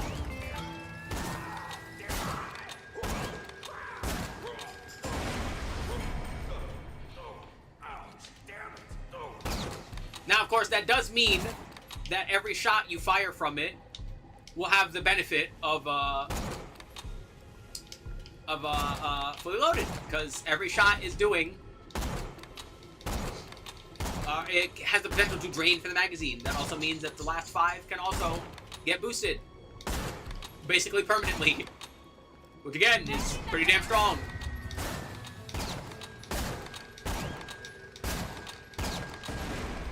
No real complaints. This gun, pretty damn good on Nisha. pretty consistent.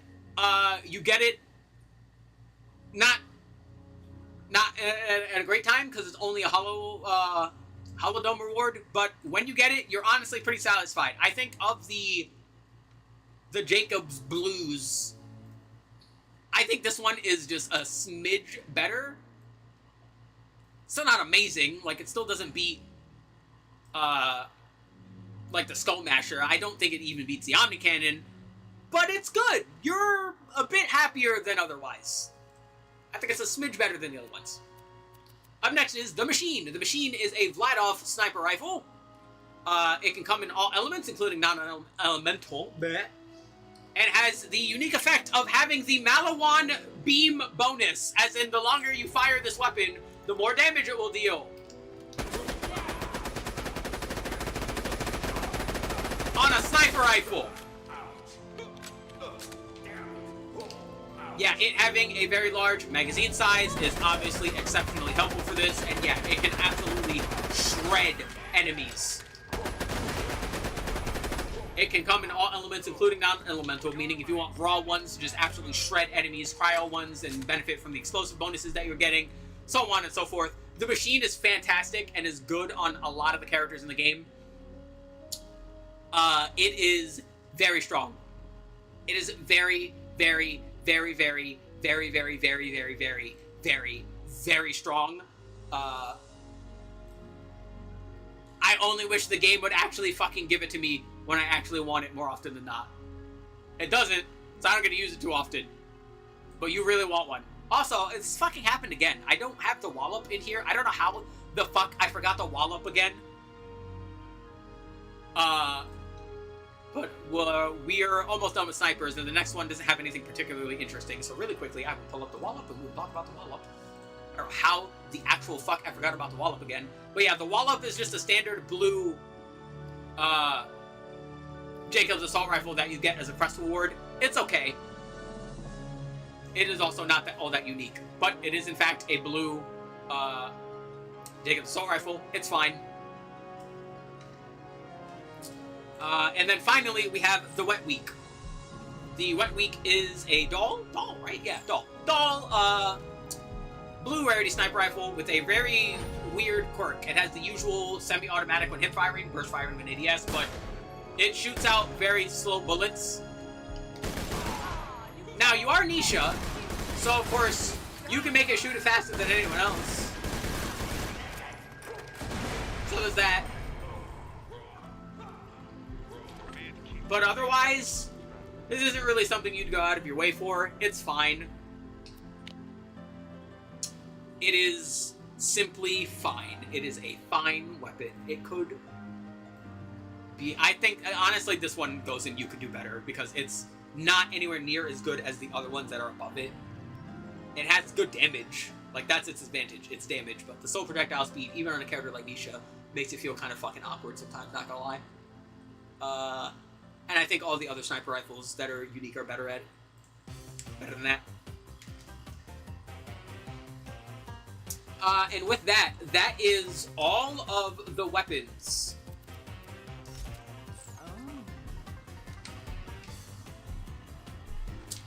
Alright, let's move on to shields.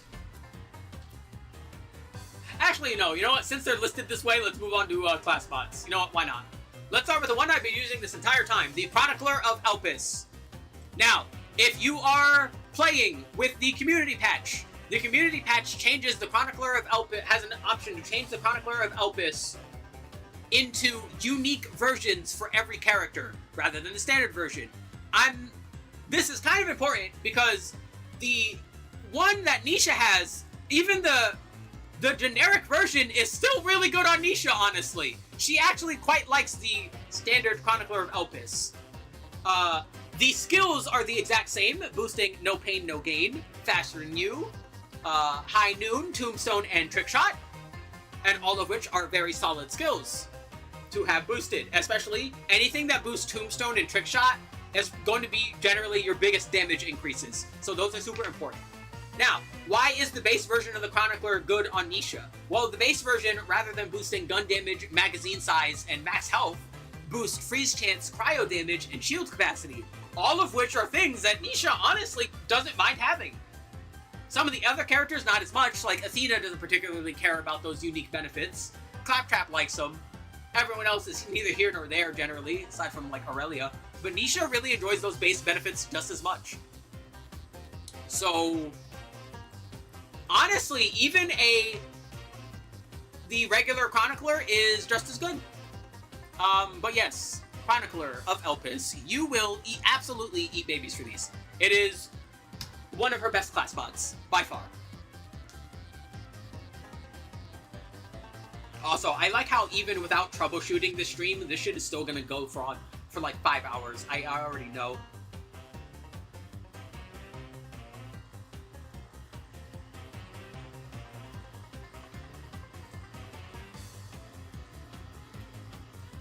Alrighty. Up next, the Iridian Vanquisher. This one gives you fire rate, air control, and maximum health. It boosts Bonafide Grit, Law, Ruthless, Hell's Coming With Me, and Snapshot. These are all okay skills to boost, generally speaking. Not amazing skills to boost, on the other hand. This one is simply just fine. Class mods, thankfully, are going to be relatively quick. It's simply, what do you get for wearing the class mod? And fire rate is not the most important thing on Nisha. Air control is always nice. Max health is nice. And the skills it boosts are fine. It's fine. I feel that way about most characters, Iridian Vanquishers. Like, I'm not here nor there. Honestly, if I'm being real, I think you could do better. Boing. The Celestial Lawbringer is Nisha's unique Celestial class mod, giving her cooldown rate, boosting Bonafide Grit, Ruthless, Law, Bottled Courage, Wanted, and Quickshot, as well as recovering Showdown damage. Basically turning all your damage in Showdown into lifesteal damage. These are all pretty solid skills to boost overall, and of course it boosts Ruthless, keeping you in Showdown even longer, benefiting from the unique effect of it a lot more. Boosting Wanted to do more damage, increasing your shield capacity and melee damage to help for survivability. This one is nice. It's not one I use all that often, but this one honestly is pretty solid across the board. I think it's fine. You want it. Yeah, it's good. Up next, the Illusion class mod. This one gives pistol extra shot chance and as well as slam damage, boosting High Noon, Gunslinger, and Due Process. Not gonna lie, it's kind of weird. Gunslinger, sure. High Noon, yeah. Due Process. Again, those are all good skills to boost. There's just a weird comm, which is extra funny because Athena's was like exceptional, but I don't feel that way about this one. I think you could do better with this. Illusion. Illusion, illusion, illusion, illusion. That one. Illusion. Boop.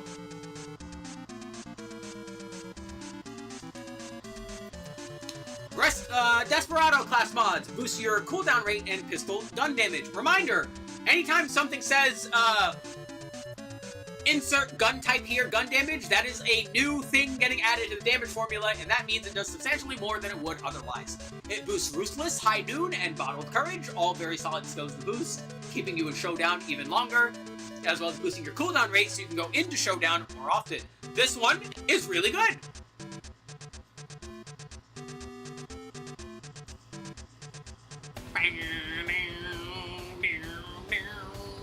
Yeah, this one's pretty good. Do you really want one, though? Maybe. I think I could see it.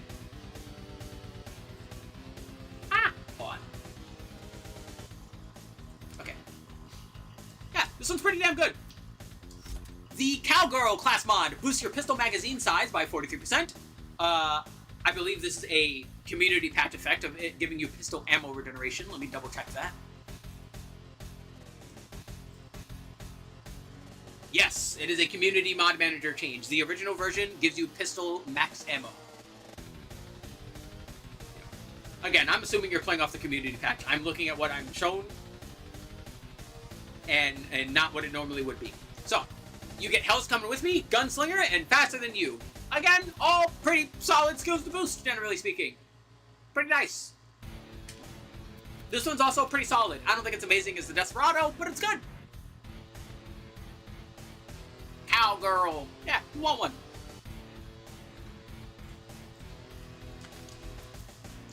Up next, the Bounty Hunter. Lowers your shield recharge delay by 33%, making it recharge faster, giving you no pain, no gain, wanted, and ruthless. Reminder, for non-legendary class mods, if you instead don't want a purple, if you choose to get blue, you can get up to +6 in a skill and +5 to the other one, rather than a 5-4-4 split.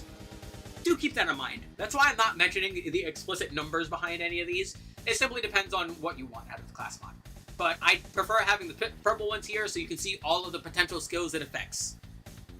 Because the blue ones will only affect 2.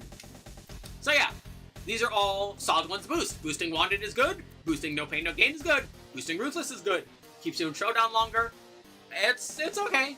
No, it's another good one. I don't really have any complaints. Like, she has a lot of good class mods. Like, a lot of these are just like, hey, yeah, I can use this. I don't think any of them are particularly exceptional until later. But yeah, this is another one where it's like, yeah, I'm happy to have this. Up next, the Law Enforcer class mod. Boosts your melee damage, as well as the 3rd degree, due process, and law. Yeah, this one's pretty self-explanatory. You're out here wanting to do a melee build, and if you're doing a melee build, this is the comp for it. And because of that, I'm going to mark it. I will mark it, and we will put it in, we will put it up in what's his face? Where are you? Law Enforcer. That's 6-shooter. That's Sheriff. Law Enforcer. There we go. We will put it in you really want it, because if you're doing a melee build, this is the comm you want generally. The Sheriff class mod. Boosts max health and gun damage, boosting Bonafide Grit, Law, and Unchained. Not gonna lie, those are...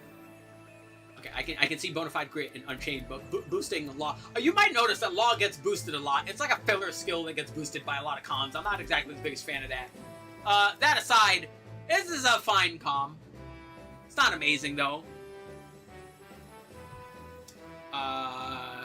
The Sheriff. Where you at? There you are. Yeah, it's fine. No. Yeah, no, I'm putting it, you could do better, because it's not as amazing as the other ones there. The Lone Star class mod. Boost melee damage and gun damage, as well as raring to go, wanted skill, and due process. This one's weird. So, if you're going for less of a melee and more of a hybrid melee, which is generally more recommended in the pre-sequel, then yeah, this is a decent comm for that. I'm not particularly sure how much you would want that. Again, I'm not one who typically plays melee all that often in Borderlands in general, and I especially don't do it in the pre-sequel, where it's already harder to do. Hold on. There we go. I am very indifferent to melee in the pre-sequel. Hopefully in the future or whenever, somebody in the comments can potentially pop up and maybe explain the better benefits of using this one over the Law Enforcer. I'm not particularly sure myself. Again, it's not a playstyle I typically do too often in the series in general. But I do think it warrants same usage as the Law Enforcer. I can see why. I'm not sure which one is particularly better. Depends on what you're doing to do, I suppose. Up next, the Rustler class mod. Boosts sniper rifle gun damage and assault rifle accuracy, giving you snapshot, quick shot, and unchained. Those are all pretty solid skills to boost. Sniper rifle damage and assault rifle accuracy are weird. But, god damn it, I keep not shrinking this to show the fucking bonus. I don't know why my brain is farting right now. But yeah, this one's fine. Yeah, Rustlers are fine. I don't think it's one you'd necessarily go out of your way for, though. Rustler, there you are. Yeah, you can do better. It's alright. The 6-shooter boosts Jacob's gun damage, as well as boosting Crack Shot, Quick Shot, and Magnificent 6. That means, last 6 bonuses. That means, what the fuck? That means increased gun damage firing from the hip after reloading, and of course that means first shot from full damage doing more number. When all of that fits into Jacob's stuff pretty damn well. If you're doing Jacob's only and you're not explicitly wanting to use the other class mods, this is probably the class mod you want to use. Side note, if you're playing with a mod that has loyalist comms, then it's also a pretty fun idea to do that too. But yeah, 6-shooter is pretty solid. Yeah, you know what? You really want one. Pretty good. Oh, hold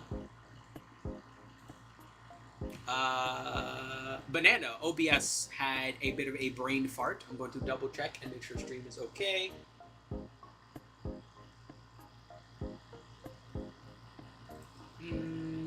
Yes, we're good. Okay. OBS had a hiccup for some reason, but we are fine. But yeah, this comm is pretty solid, especially if you want to do like Jacobs only. Alright. The Kid class mod boosts shotgun damage, fire rate, bonafide grip, faster than you, and ruthless. Again, all pretty simple. I'm kind of surprised it didn't boost snapshot to tighten the accuracy with the shotgun. The shotgun gun. You know, I'm not John 2K Australia, so what do I know? Again, all very solid stuff to boost. This one's fine. Yeah, you want one.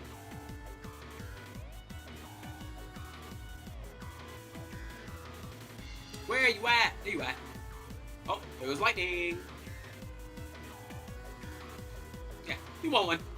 Sneak. Alright. And then, finally, the fucking crown jewel, honestly, of Nisha's purple comms, the crap shooter. This boosts your critical hit damage, it boosts Tombstone, Unchained, and Trick Shot. Yeah, I mentioned before, boosting Tombstone is generally the biggest increase to Nisha's consistency and her damage output. You want that boosted as much as you possibly can. Any comm that boosts it is better than anyone that doesn't, and this one is included. Once again, I forgot to fucking shrink the goddamn thing. There you go. You can see the sucking stats on the comm there. Brain, stop farting. But yeah, the high rolling crap shooter in particular, this one boosts Tombstone just a little bit more. If you have a blue one, it will boost Tombstone by 6 and then Trick Shot by 5. So do keep that in mind. Yeah, this is another, and honestly, the only other You'll Eat Babies for this comm. It is by far her best comm. Like, there's not even a contest. Aside from the Chronicler, because even the base game Chronicler is also good. It depends on how quickly you want things dead. If you want a bit more utility, you go the Chronicler. If you want to kill things faster, you go the Crap Shooter. Which one you choose really depends on you. Alright, let's go over grenade mods next, since they're up, and since we're holding it, let's talk about the Contraband Skyrocket. The Contraband Skyrocket, as you may have seen... Oh look, it's just slow. Bwat! The Contraband Skyrocket is a grenade that when you throw will then fly up and away and then explode into a bunch of fireworks. It does damage based on your level. So the higher your level, the higher damage it will do. Reminder, Nisha is Nisha and can make grenades critical hit. So basically every grenade is going to do substantially more damage than it would otherwise with her. Do keep that in mind. So yeah, Contraband Skyrocket is a pretty solid grenade overall. Yeah, it's good. Yeah, it's one you're not going out of your way for it, but if you do have it, you're like, yeah, I like this. Hold on, I need to clean my glasses.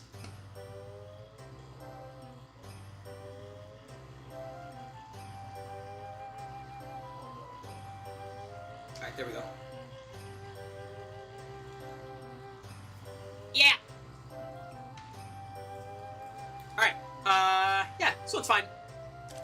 Up next, the Rolling Thunder. The Rolling Thunder, upon throwing, will bounce repeatedly and blow up as he's walking.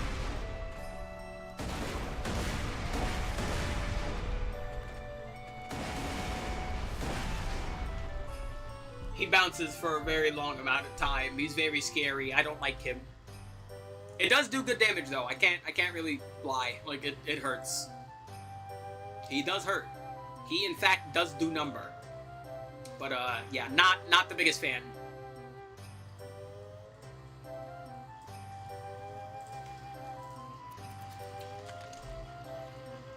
The Quasar. Let's hope I don't crash my game. Whee! Yeah, the Quasar will cause a singularity, do a constant Tesla effect after it lands, and then explode. The Quasar is great. The Quasar is a fantastic grenade for pretty much everyone in the entire game. It is insanely strong CC, a very good crowd control that Nisha is very good at benefiting with because, similar to as shown earlier, if it is an AoE grenade, is this the grenade that will kill you if you use it? It's one of them.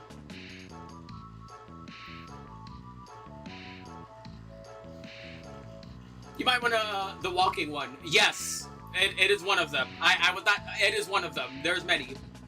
You might want to refresh stream because OBS had a stroke and we should be fine now.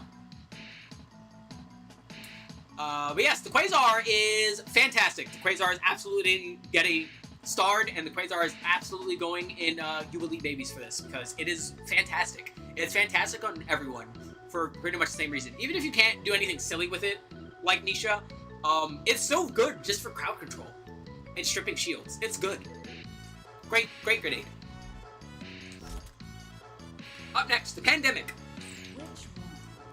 The Pandemic is a corrosive lock that, on landing, will then shoot out a bunch of flying grenade projectiles that will deal constant corrosive damage to whatever it hits.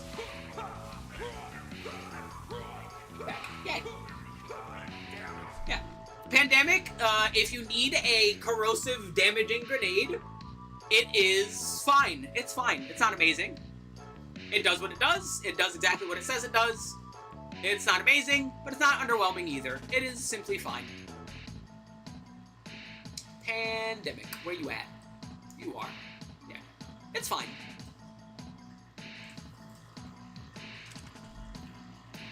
The Nasty Surprise. I don't like that name. Upon throwing it, will instant transmission to enemies that are within range.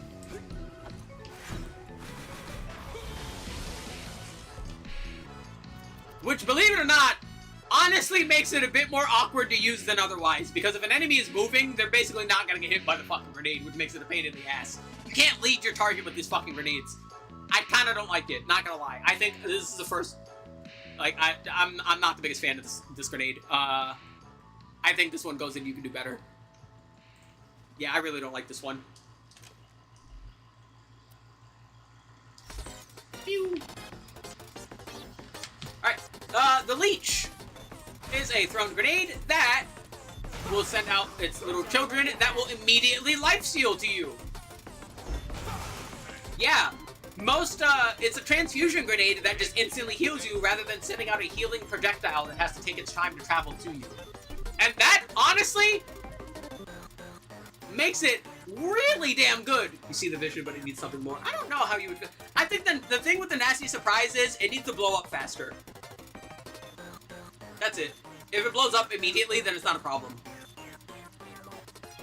But yeah, the Electric Leech is really good. If you need a lifesteal option and you're not using any of the other ones, honestly, the Leech isn't half bad.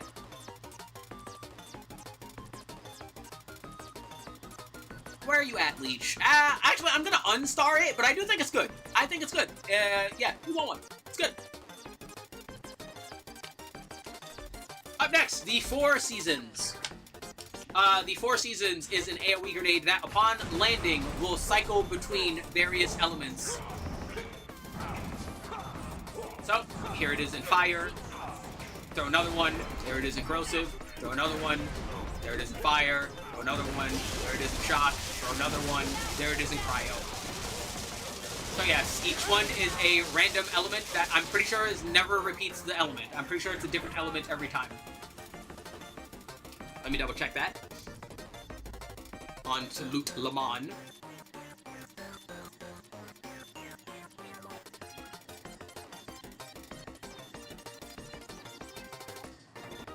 Yeah, It just randomly shuffles between the AoE grenades of the elements, which honestly makes it pretty damn solid. It's not bad. So I remember. Never.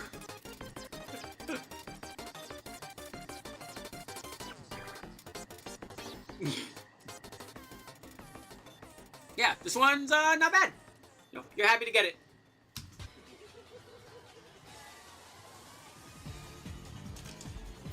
Up next, the Fire Bee. The Fire Bee is an AoE fire grenade that, upon landing, will shoot out flaming rockets to its targets.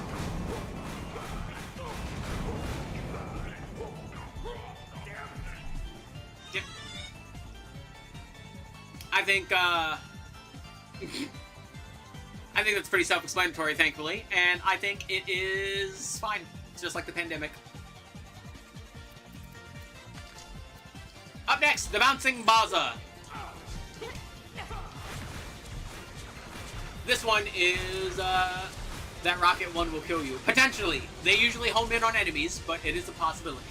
The Bouncing Baza is a, I forget the name of this, Merv grenade? No, not Merv.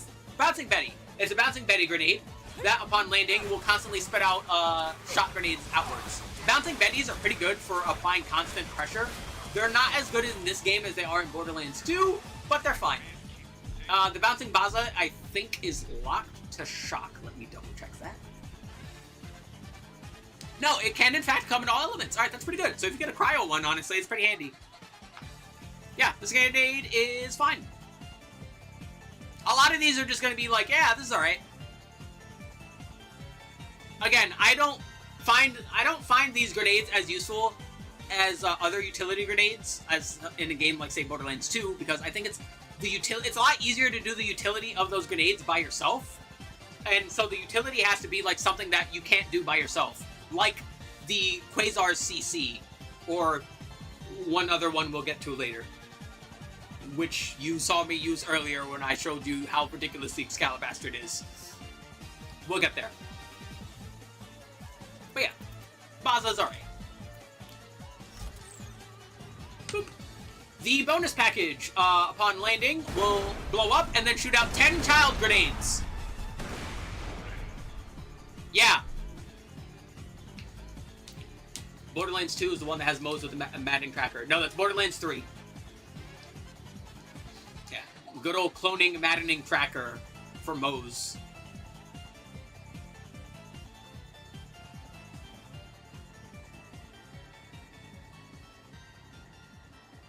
God, I fucking hate games being, like, really fucking big for no reason. Like, I wish that game wasn't just 100 gigs all the time. It would make the decision to want to replay it again and, like, reevaluate how I feel about it a lot easier if it wasn't 100 fucking gigs.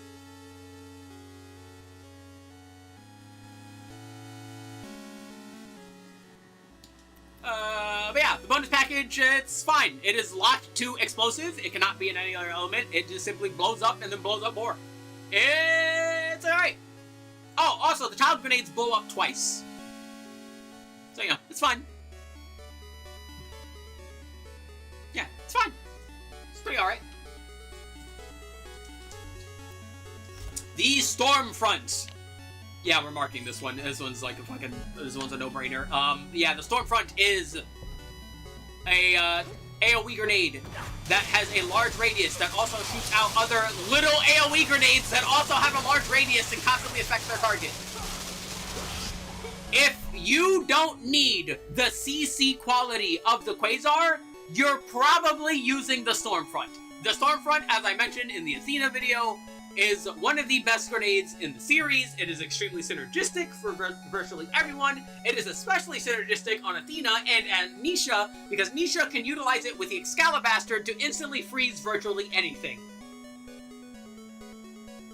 Yeah, this grenade is secretly also just an ice grenade when you're Nisha, because of course it is. So yeah, easy, you'll eat babies for these. It is... Again, fighting it and the Quasar, I think, are the two grenades that, like, every character should have at all times. I think they serve the most utility. They have the best general purpose. They have the best general synergies for everyone. Those are generally both of the best grenades in the game, I think.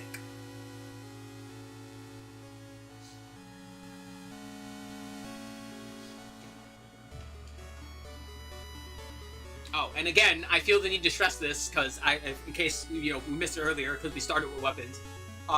If you have Tombstone active and you're holding the Excalibastard, the crits from the Stormfront hitting an enemy will also freeze them, because Borderlands' passive weapons effects glitch is fucking silly. I cannot stress that enough. This grenade is very silly on Nisha.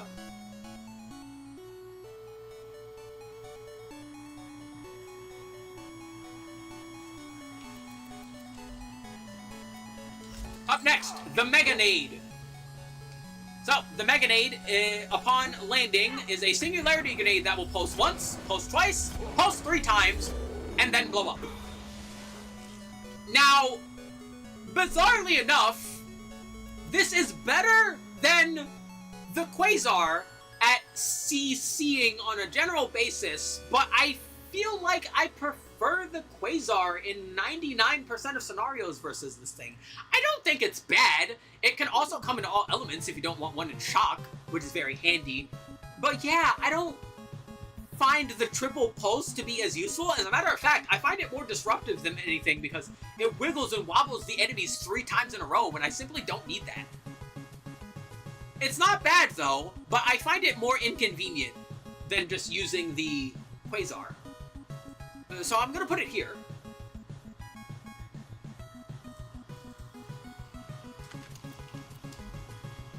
Up next, the Snowball. The Snowball is a cryo-locked grenade that is an actual just projectile that you want to hit an enemy with. I'm trying my hardest to like hit his head, but like him being in that position is like not helping.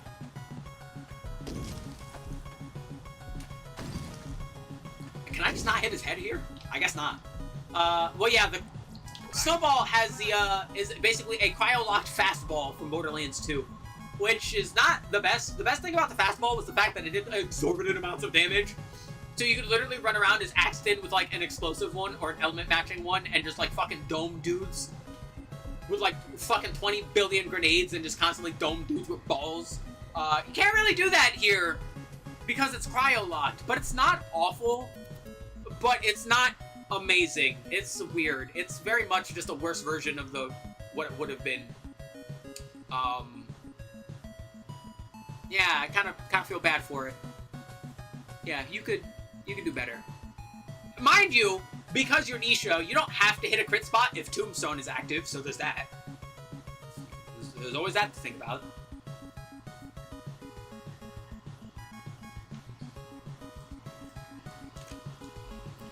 Up next, the Kiss of Death is a guaranteed grenade that you're able to get. You get it right before you go back to Helios and try and recapture it, thanks to Moxie. Upon throwing it, it will home in on an enemy, and it will constantly leech and attach to them, and then explode and shoot off its transfusion particles towards you. Again, honestly, not bad. Pretty solid to have around. Pretty solid to get. It's guaranteed grab. And you're not upset that you get it when you get it. It's no real complaints. This one's, it's nice.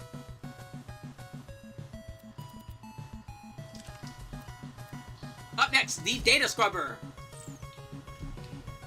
The Data Scrubber is from the Claptastic Voyage DLC. Upon throwing it at an enemy, it will super explode and shoot shield regenerating charges at you. Yeah, those regen shield instead of health. So, that's kind of interesting, because there's not that many things that do that in Borderlands. There's no shield recharging grenades. This one is, and it's really good at it, and it does high shock damage and basically guarantees a shield being removed from the enemy and then coming to you. That's pretty useful. It does very good damage and has a very high radius, and the effect is extremely useful, especially on a character like Nisha, who's very reliant on her shields. Unironically, I think you really want this. This one's pretty good. It helps with her survivability a ton in a different way that the rest of her kit doesn't really help her with, which I think warrants a bit higher placements. Yeah, we are yapping about Borderlands. We are almost done. We're finishing up grenades. We still have shields and Oz kits to go through. There was a lot to talk about with Nisha, though, because Nisha has a couple of interesting interactions with things that other characters don't have because of her skills. Again, hold on. I feel the need to show this if you have not seen this before. Because this one is debatably, like, the most important one. So, this is the Excalibastard laser. This is one of the strongest weapons in this game. Also, let me just equip a shield really quick. I'll equip fucking... yeah, that. This is one of the strongest weapons in the game, period. It is very strong. It has good damage, good freeze chance. It has guaranteed freeze chance. Meaning, if you hit... And how that works is, if you hit an enemy in their critical hit spot, they will guaranteed freeze, no matter what. So that guy is just frozen now. Also, if you melee a frozen enemy, it will create a singularity that will deal splash damage, which is great. Just didn't finish it. Yeah, there's a lot of games like that, you know?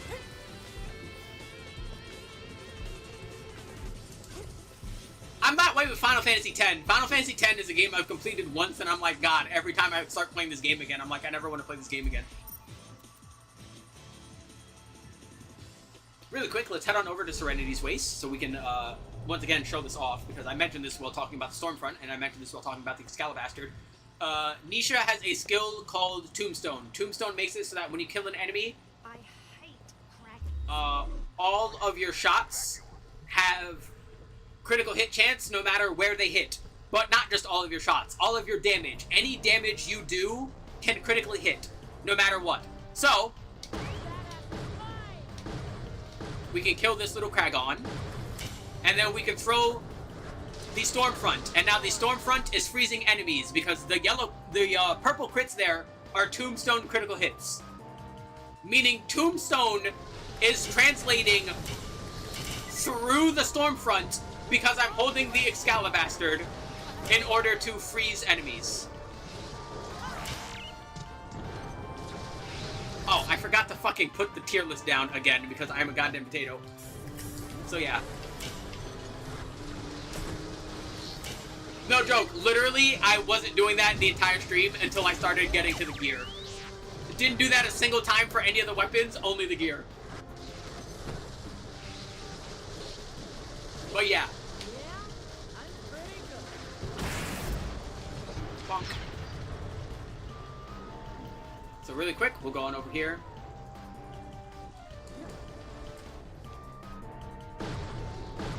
Kill this little guy. We have our kill skills active. We can throw a Stormfront and they get frozen.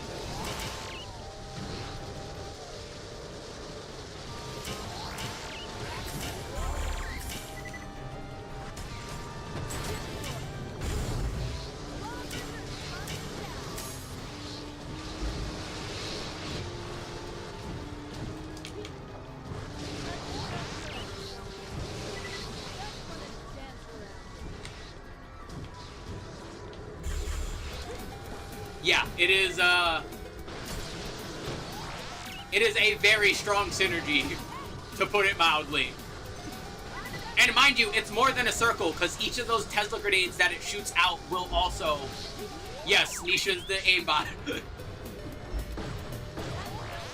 Because each of the little child grenades that the Merv shoots out... Not the Merv, but yeah, each of the ones also have their own little radius. So it's like a big old star, basically.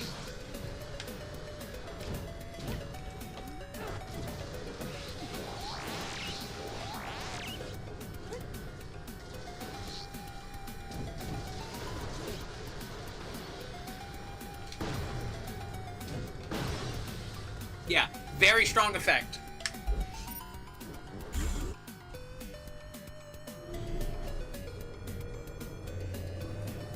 Also, you know what? Since we're holding it right now, let's just keep on holding the Excalibastard. Why not? We like the Excalibastard here. It's a very fun weapon. Again, great weapon. Like, I wish it was in more games. I feel that way about most of the lasers in the pre-sequel. Like, honestly, a lot of the laser weapons are just really, really good across the board. Alright. Back to our final grenade, the Baby Boomer. Baby Boomer is another bouncing one that, upon throwing, will bounce and leave behind child grenades as it bounces along.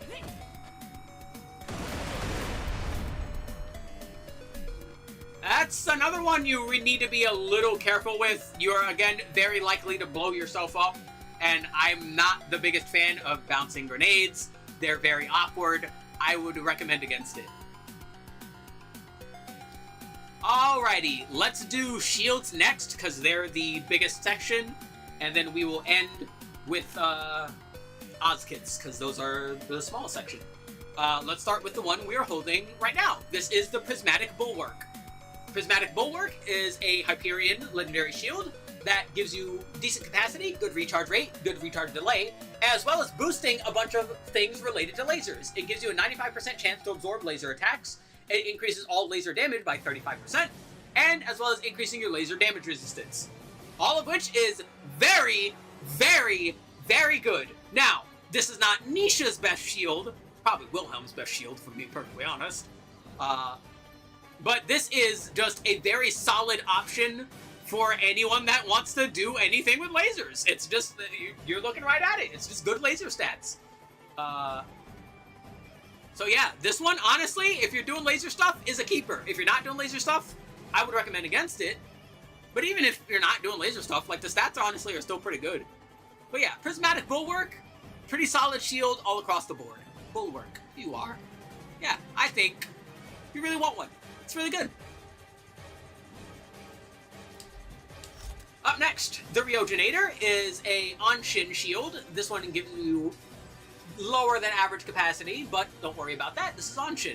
Has good recharge rate, decent recharge delay, really good recharge delay actually, giving you an 86% elemental resistance, as well as a lot of max health. As well as giving you a lot, and this is the major thing with this one, a lot of health regeneration while you have it. Now, this sounds great for a character like Nisha, and it kind of is, but you must keep in mind, Nisha kind of wants less health instead of more. If you're not doing melee stuff, because of how Law works, it works off of 15% of your maximum health in damage. This does not need to be to your health. This can just be to your shield. So shields that lower your health in exchange for high shield capacity give you more stacks of order and more things that synergize with order by defact, rather than more health and getting survivability that way. So the Ryogenator, I would not claim is an anti-synergy in that regard. It is still good and still boosts her survivability, but just not really in the way she prefers, which makes it kind of awkward. If you get it, you're not upset. It's fine. It's alright. You're not angry that you get it.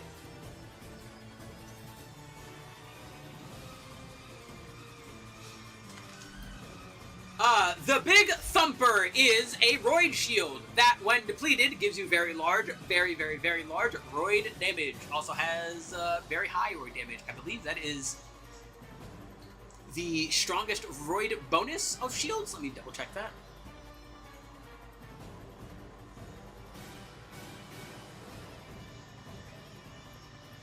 I don't think it is, but it also has an additional effect, and this is an important one.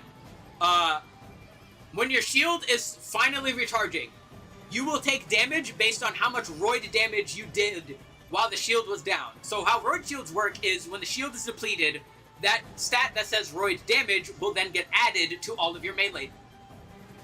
And then get multiplied by all the melee stuff, because that's how Borderlands math works. Which is a lot of damage. That's a lot of damage. But this shield in particular will basically hurt you after you have done all of your damage, and it starts recharging again. So if everything is already dead, that's fine, because the damage that this does cannot kill you.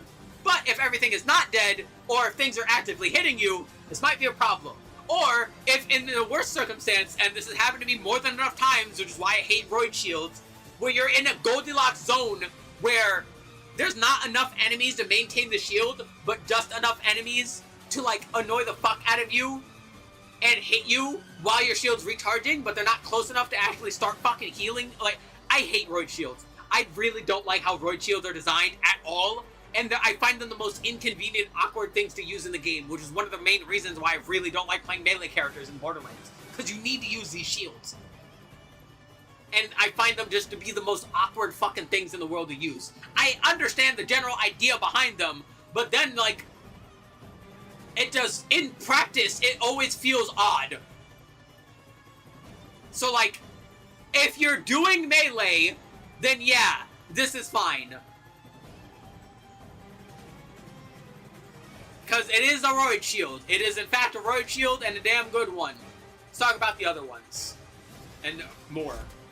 The Shooting Star is another Roid Shield. This one has, as you might guess by the name, the additional benefit of when you melee an enemy, a meteor of the shield's element will attack the enemy and spawn and just fly down and then blow up. Yeah, this one's a little weird. I would like to show this, but again, Roid Shields are fucking weird and don't behave like normal shields, and I can't just whip it out. But yeah, it will summon a meteor whenever you melee something. Problem with that, you generally want the thing you melee to be dead in one melee, and that meteor is not usually going to help. Also, if you're inside, it's a big problem, because the meteor might not spawn at all and might get caught on the roof.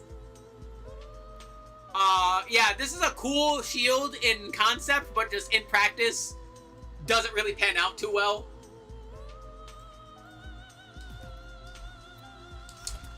The Sham has very low capacity, and very low overall stats, except for one. This is an absorption shield, meaning if an enemy hits you with a projectile, you can absorb that projectile and get ammo back, if it's a bullet of some kind. This one has a 94% maximum chance of absorption. Once again, if you're playing with a community patch, this is substantially easier to get. I say this because, for whatever reason in the base game, this thing is, like, bugged and is virtually never drops when it's supposed to. But if you're playing with a community patch, that's not a problem anymore. Once again, I would highly recommend playing with a community patch. It fixes and solves a lot of the problems that are present that this game may or may not have, that you may or may not have issue with. And I would recommend it, like, all the time, every time. So yeah, the Sham is really good, and Nisha, as we mentioned earlier, is very ammo hungry. So, if you want to use the shield and say fuck defense, and just go for full-on offense, and use this to absorb bullets all the time, it's your best option. It absorbs the most bullets out of all the bullet-absorbing shields. There's no real beating it as far as it comes to that. I don't think it's her best shield, but you really want one. It's good. Up next, the Kala. The Kala is another absorption shield. This one has higher capacity, which is very nice. A pretty decent recharge delay for absorption shields. It's kind of confusing, or surprising. It is locked to shock, and that's it. Yeah, it is just a slightly above average shock locked legendary shield. It doesn't do anything special otherwise, which is kind of weird. It is still a decent absorption shield, so if you want to use it, a 42% chance is not awful. If you get it, you're happy you have it, because it is an absorption shield and it helps with your ammo. The Avalanche is a Roid Spike Shield combination. Oh, and a Nova. It is the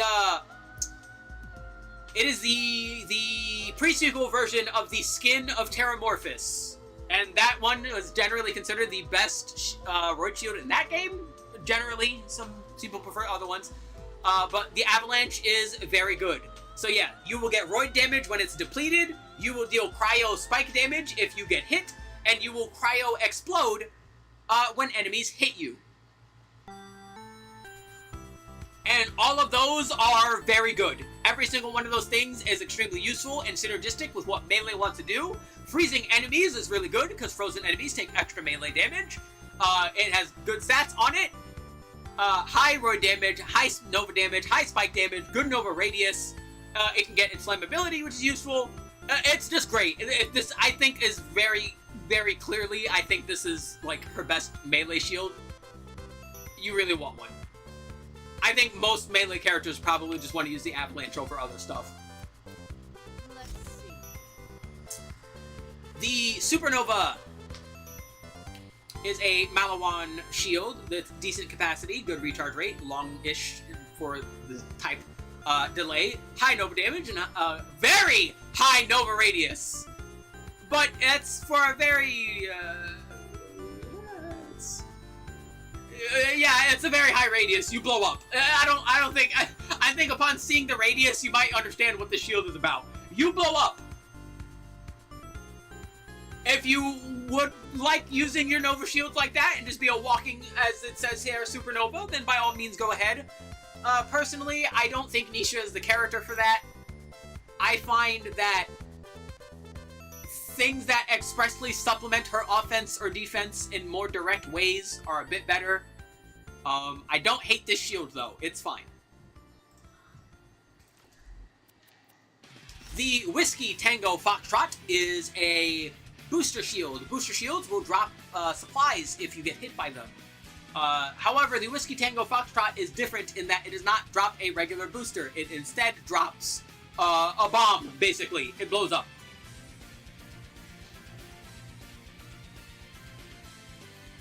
So, you know, could be worse. Now, mind you, said boosters can still be picked up like normal after they blow up and regenerate 25% of your shield, which is pretty alright. Nisha is honestly pretty damn good at utilizing booster shields, so yeah, could be worse. Problem-ish. Okay, the shield can come in all elements, except cryo. Sad. So it can blow up, it can burn, it can shock, it can corrode. Try not to get one in shock. You don't want to accidentally shock yourself and shock your entire shield away. Otherwise, I think generally speaking, Nisha is a better user of this than other characters. Not by much, but she can use it. You can use it. Up next, the Cradle. Here we have another disposable shield for some reason. This shield can come in all elements, actually all elements this time, but when the shield is broken, it flies forward and blows up. You can kill yourself with this. Do be careful.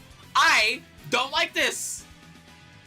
The last thing I need is my shield being the thing that kills me. I am not a fan of this. I am not a fan of this at all. Where is that motherfucker? There you are. Yeah, I don't like this. I don't like the Cradle. The Rerouter is a Amplify shield made by Hyperion that has insanely high amplification damage. It has a very long recharge delay in comparison to a lot of other Amplify shields and has good recharge rate in comparison. So when it finally starts recharging, it will recharge almost instantly, essentially, but you will be very vulnerable when it's down, and you need to play very carefully. There's an additional effect, however, is the shot that you shoot with this will have lifesteal on it and heal you for the same amount as the drain from the shield, so do keep that in mind. That's not amazing, and there's better lifesteal stuff that you get, but if you want to go as glass cannon as possible, this is the shield to do it with, and I think it's pretty good overall. I think you really want this.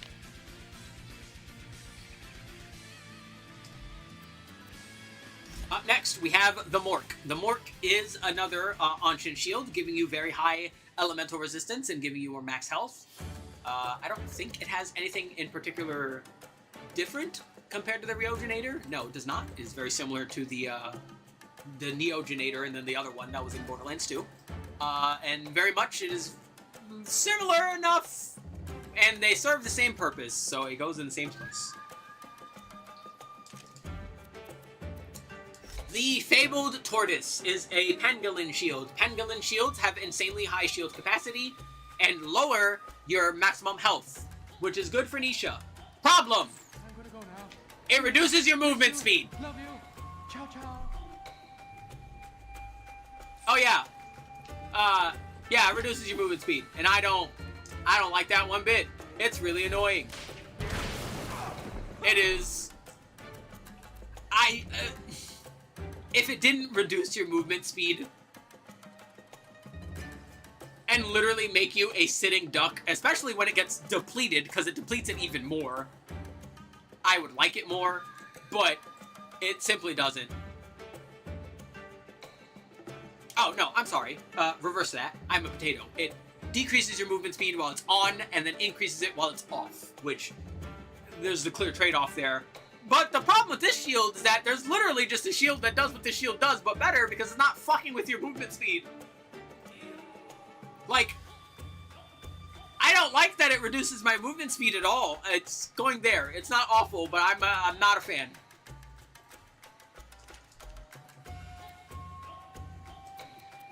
And then the Black Hole. The Black Hole is a Malawan Nova Shield that does a singularity when it gets destroyed. That's all. Yeah, that's pretty simple. It's just singularities. It is either non-elemental or shock, both of which are pretty solid.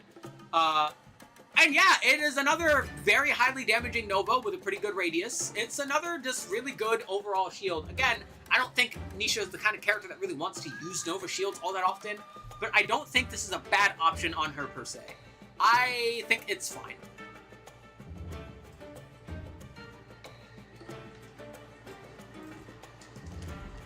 Up next, we have the Deadly Bloom. The Deadly Bloom is another Nova Shield, but made by Torg. And it blows up twice when your shield is depleted, and then when your health is depleted, which is kind of weird, but kind of handy. Because it means you can instantly down yourself, essentially, blow up, and instantly go into fight for your life and blow up and just become super strong. Claptrap loves this shield. Nisha, not so much. Especially because the fight for your life one, when you lose health, is like not great because you don't have Tombstone active anymore because you don't have kill skills while you're in fight for your life. So the extra damage that would have helped you potentially get back in a fight for your life is essentially removed, which is not great. It's okay though.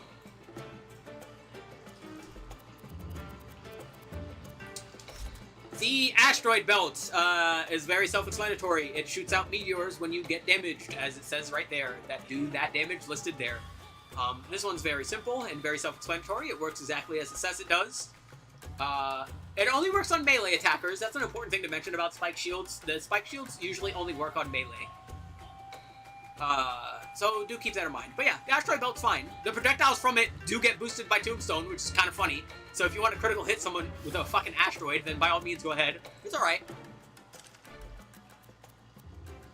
The Sunshine is a Nova Shield.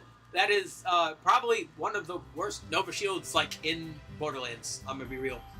One, it's fire locked in a game where you don't want that at all. Two, its Nova is not standard. Rather than... Oh, I need a grenade for this. I need to hit myself. So when this grenade blows up...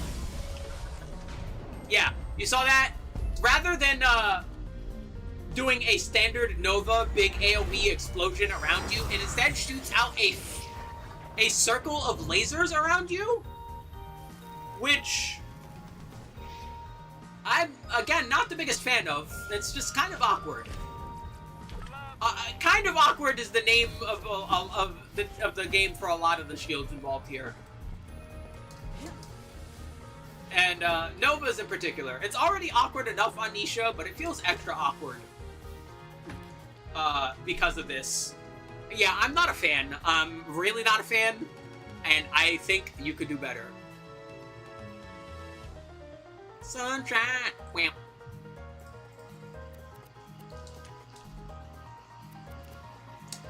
Miss Moxie's Slammer is another booster shield. This one giving you Slammer shield boosters. Giving you increased movement speed, fire rate, and reload speed whenever they drop. This one is a guaranteed shield to get right before you return to Helios and try and take it back from Doll. And it's pretty good. I have no real complaints. It's just a solid stat buff across the board for when you pick up a Slammer. For 10 seconds, you'll get 30% fire rate, 30% reload speed, and 40% movement speed. The shields can come in all elements, which is also pretty handy. So yeah, the Slammer is pretty damn good. Again, Nisha is very good at utilizing booster shields. And this one is pretty good. The Slammer. Hi, Slammer. Yeah, this one's good.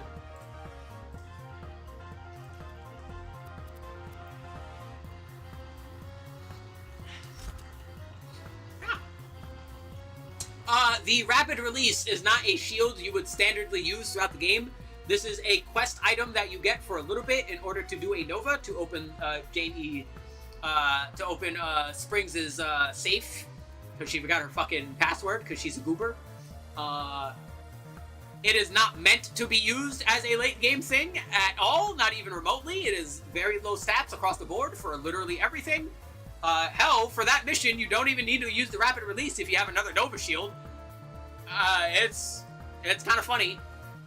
But yeah, it's a shield for when you get it and no other time. I don't think you can really quantify this otherwise, but I guess you can do better.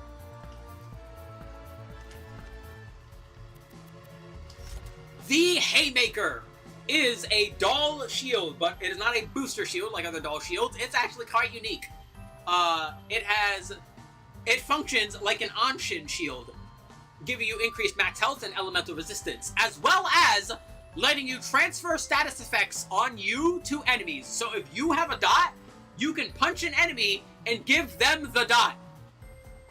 And if you're using this for Nisha, I think that's honestly really damn good. Nisha really enjoys the Haymaker. It helps with her survivability by transferring dots. It helps for melee builds by transferring dots and critical hitting with those, and those get really fucking scary.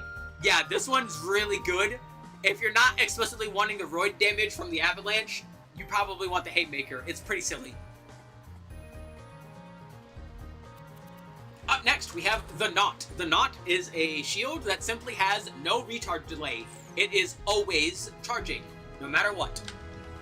It has a relatively low charge, but that's something Nisha can live with for the most part, because constant charging means even if it's like at 0, so let me grenade myself here, take some damage, still charging.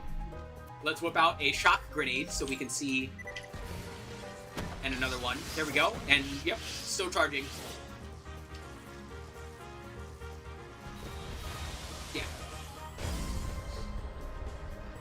The Knot is honestly a pretty solid one on Nisha, because the constant recharging combined with order, potentially regenerating your entire shield, or perhaps the data scrubber to instantly recharge your entire shield. I don't really wouldn't use that for this one, but if you want to, go ahead. Makes it a pretty solid defensive option on her. So yeah, I think this one is above average, and I think you really want it.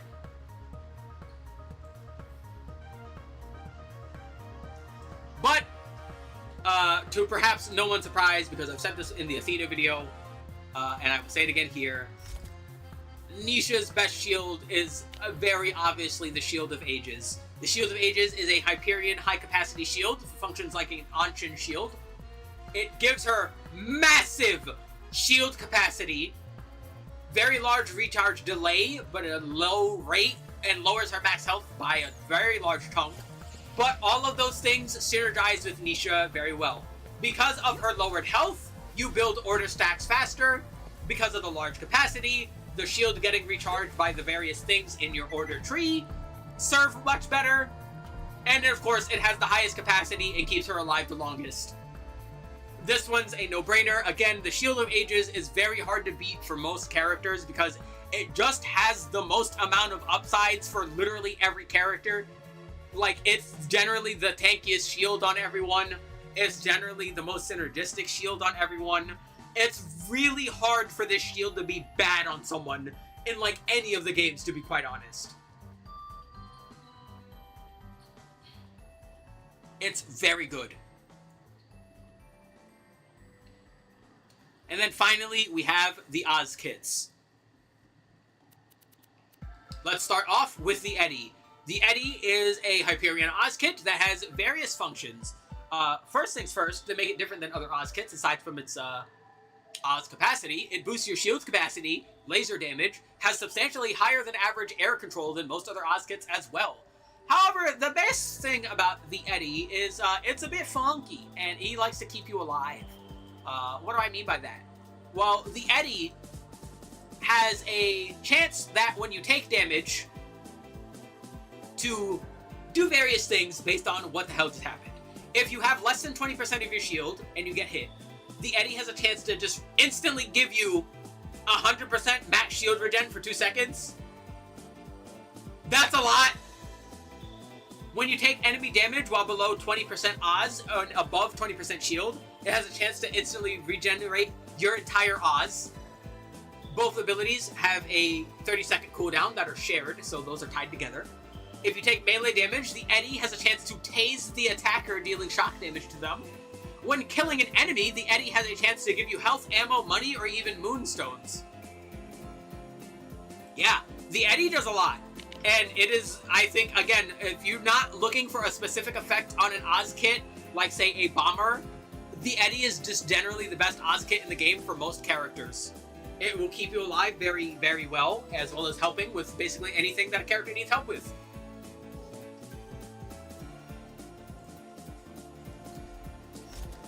The Ak is a Vladoff Oz kit that gives you fire rate and reload speed per Oz, which is very nice. Or no, not per Oz. When you shoot an airborne target. Yeah, it is. Also has a chance to spawn flak around said airborne target, dealing even more damage.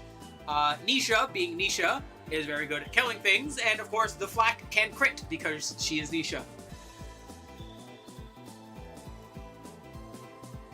Yeah, so if you want to shoot airborne targets and you want to flak them too, the Ak is your Oz kit. Otherwise, you can do without it. I think the other airborne Oz kits, the other anti-air Oz kits, are a bit better because they perform more raw number for dealing with airborne targets, which I think is a bit more important, but this is not one you're upset to get.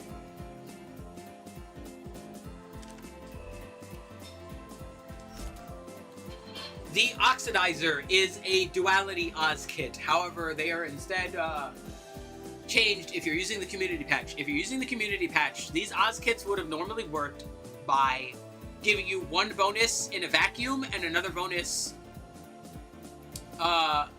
in air. Instead, these Oz kits have been changed with a community patch, and you will simply just get both benefits at the same time, which helps out a lot. The Oxidizer gives you higher than average ignite chance by a lot. You will basically always burn something. Gives you good incendiary resistance, as well as giving you health regeneration. It can come in all elements except non-elemental. And it's, unfortunately, even though it's a legendary one of these, it's simply fine. I find the non-legendary version of non-legendary Oz kits much better. I genuinely think you can do better than this. I think the generic purple Oz kits serve a much better function than this one would. What the heck? Alright. Up next is the Support Relay. The Support Relay gives you gun damage per Oz. Not to mention, it gives you more Oz than it actually says listed on the card, because it gives you an additional 25% or 25 on top of whatever it's actually listed on the card. It reduces Oz consumption rate by 20% for every player equipped with the Support Relay, as well as giving you gun damage for every unit of Oz you have.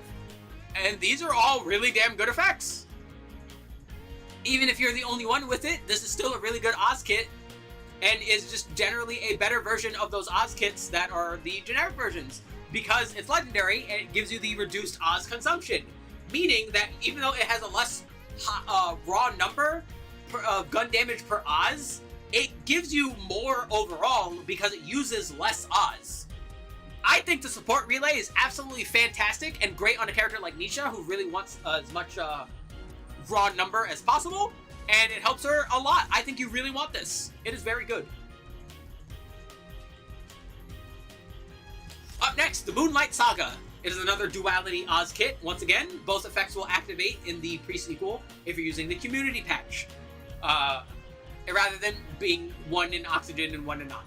This one gives you lifesteal and health regeneration. I'm not gonna lie, the health regeneration on these have really been low.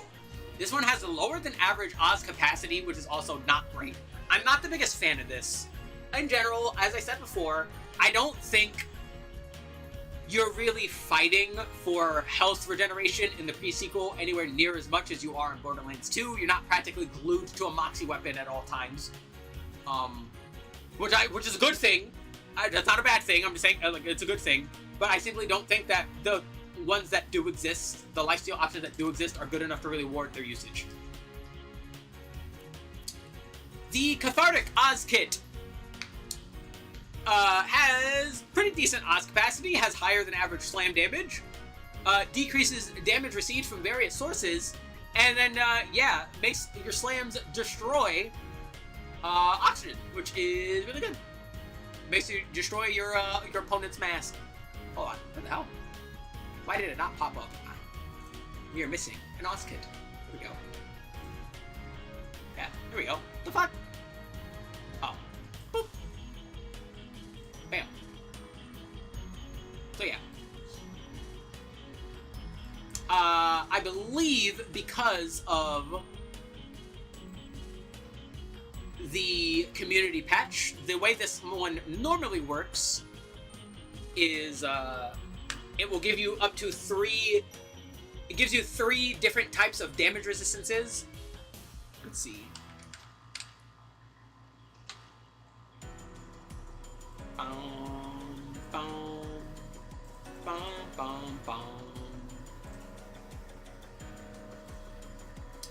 Oh, that's weird. I think mine is just bugged. Hold on, let me double check it. Yeah, no, I'm pretty sure this one is just bugged. Yeah, because the community patch does not mention that it specifically gives you just all damage resistance. The damage resistances are supposed to be listed on the card, which is why I'm a little confused. And they are not, which is kind of unfortunate.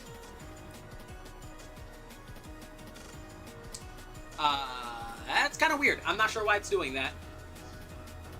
All that being said, the Cathartic Oz Kit honestly is not that bad. If you want a more defensive Oz Kit and you don't have the Eddie and you just want the survivability, this one's alright.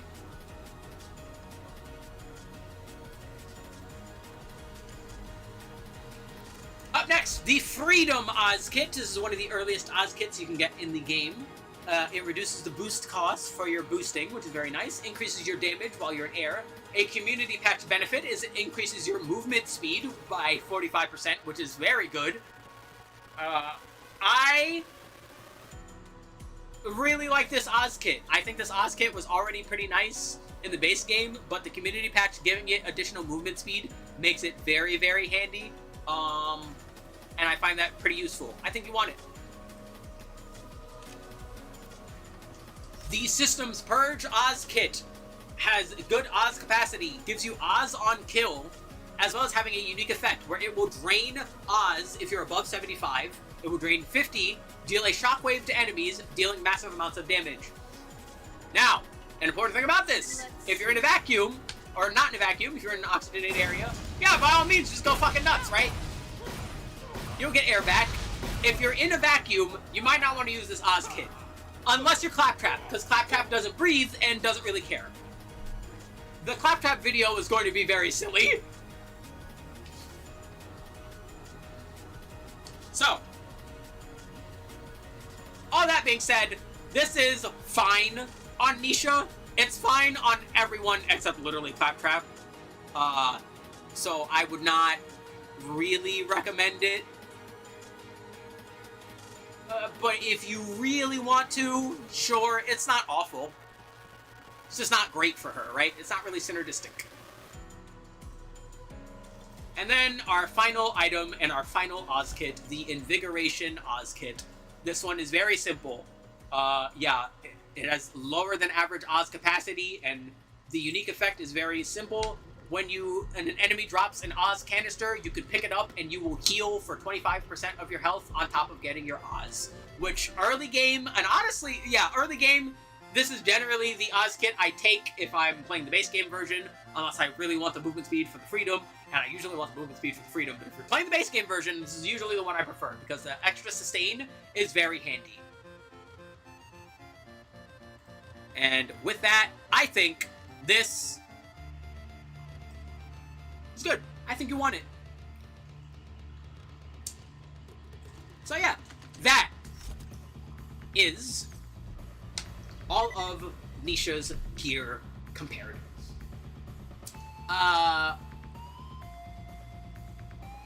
Nisha is a fantastic character in this game. I hope you learned a lot. I hope the idiosyncrasies of Borderlands hasn't confused you to the point of being like, what the fuck is this game? How the fuck does this shit work? Who the fuck made this? Once again, I have to ask if there's any Borderlands nerd out there who can please double check how the sustained fire bonus on the Malawan lasers actually works. That would be nice. I would appreciate that. Again, I think based on what we've seen, I'm pretty sure it works literally like Maelstrom and just has a stacking bonus that depletes really fast, rather than working like something like Keep Firing. But I would appreciate if someone who knows a bit more about how the game works under the hood can do that research, because I sure as hell can't, and I appreciate it nonetheless. With that, that is Nisha's tier list. So, we're gonna boop. Boop.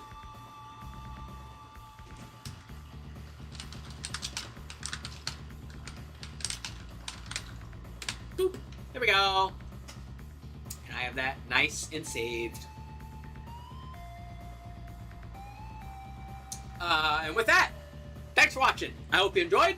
I will come around for next time. Next time being tomorrow. I swear we'll get to Final Fantasy IV this time. I just wasn't... I was literally like troubleshooting the game and it was working and I got tired and I was...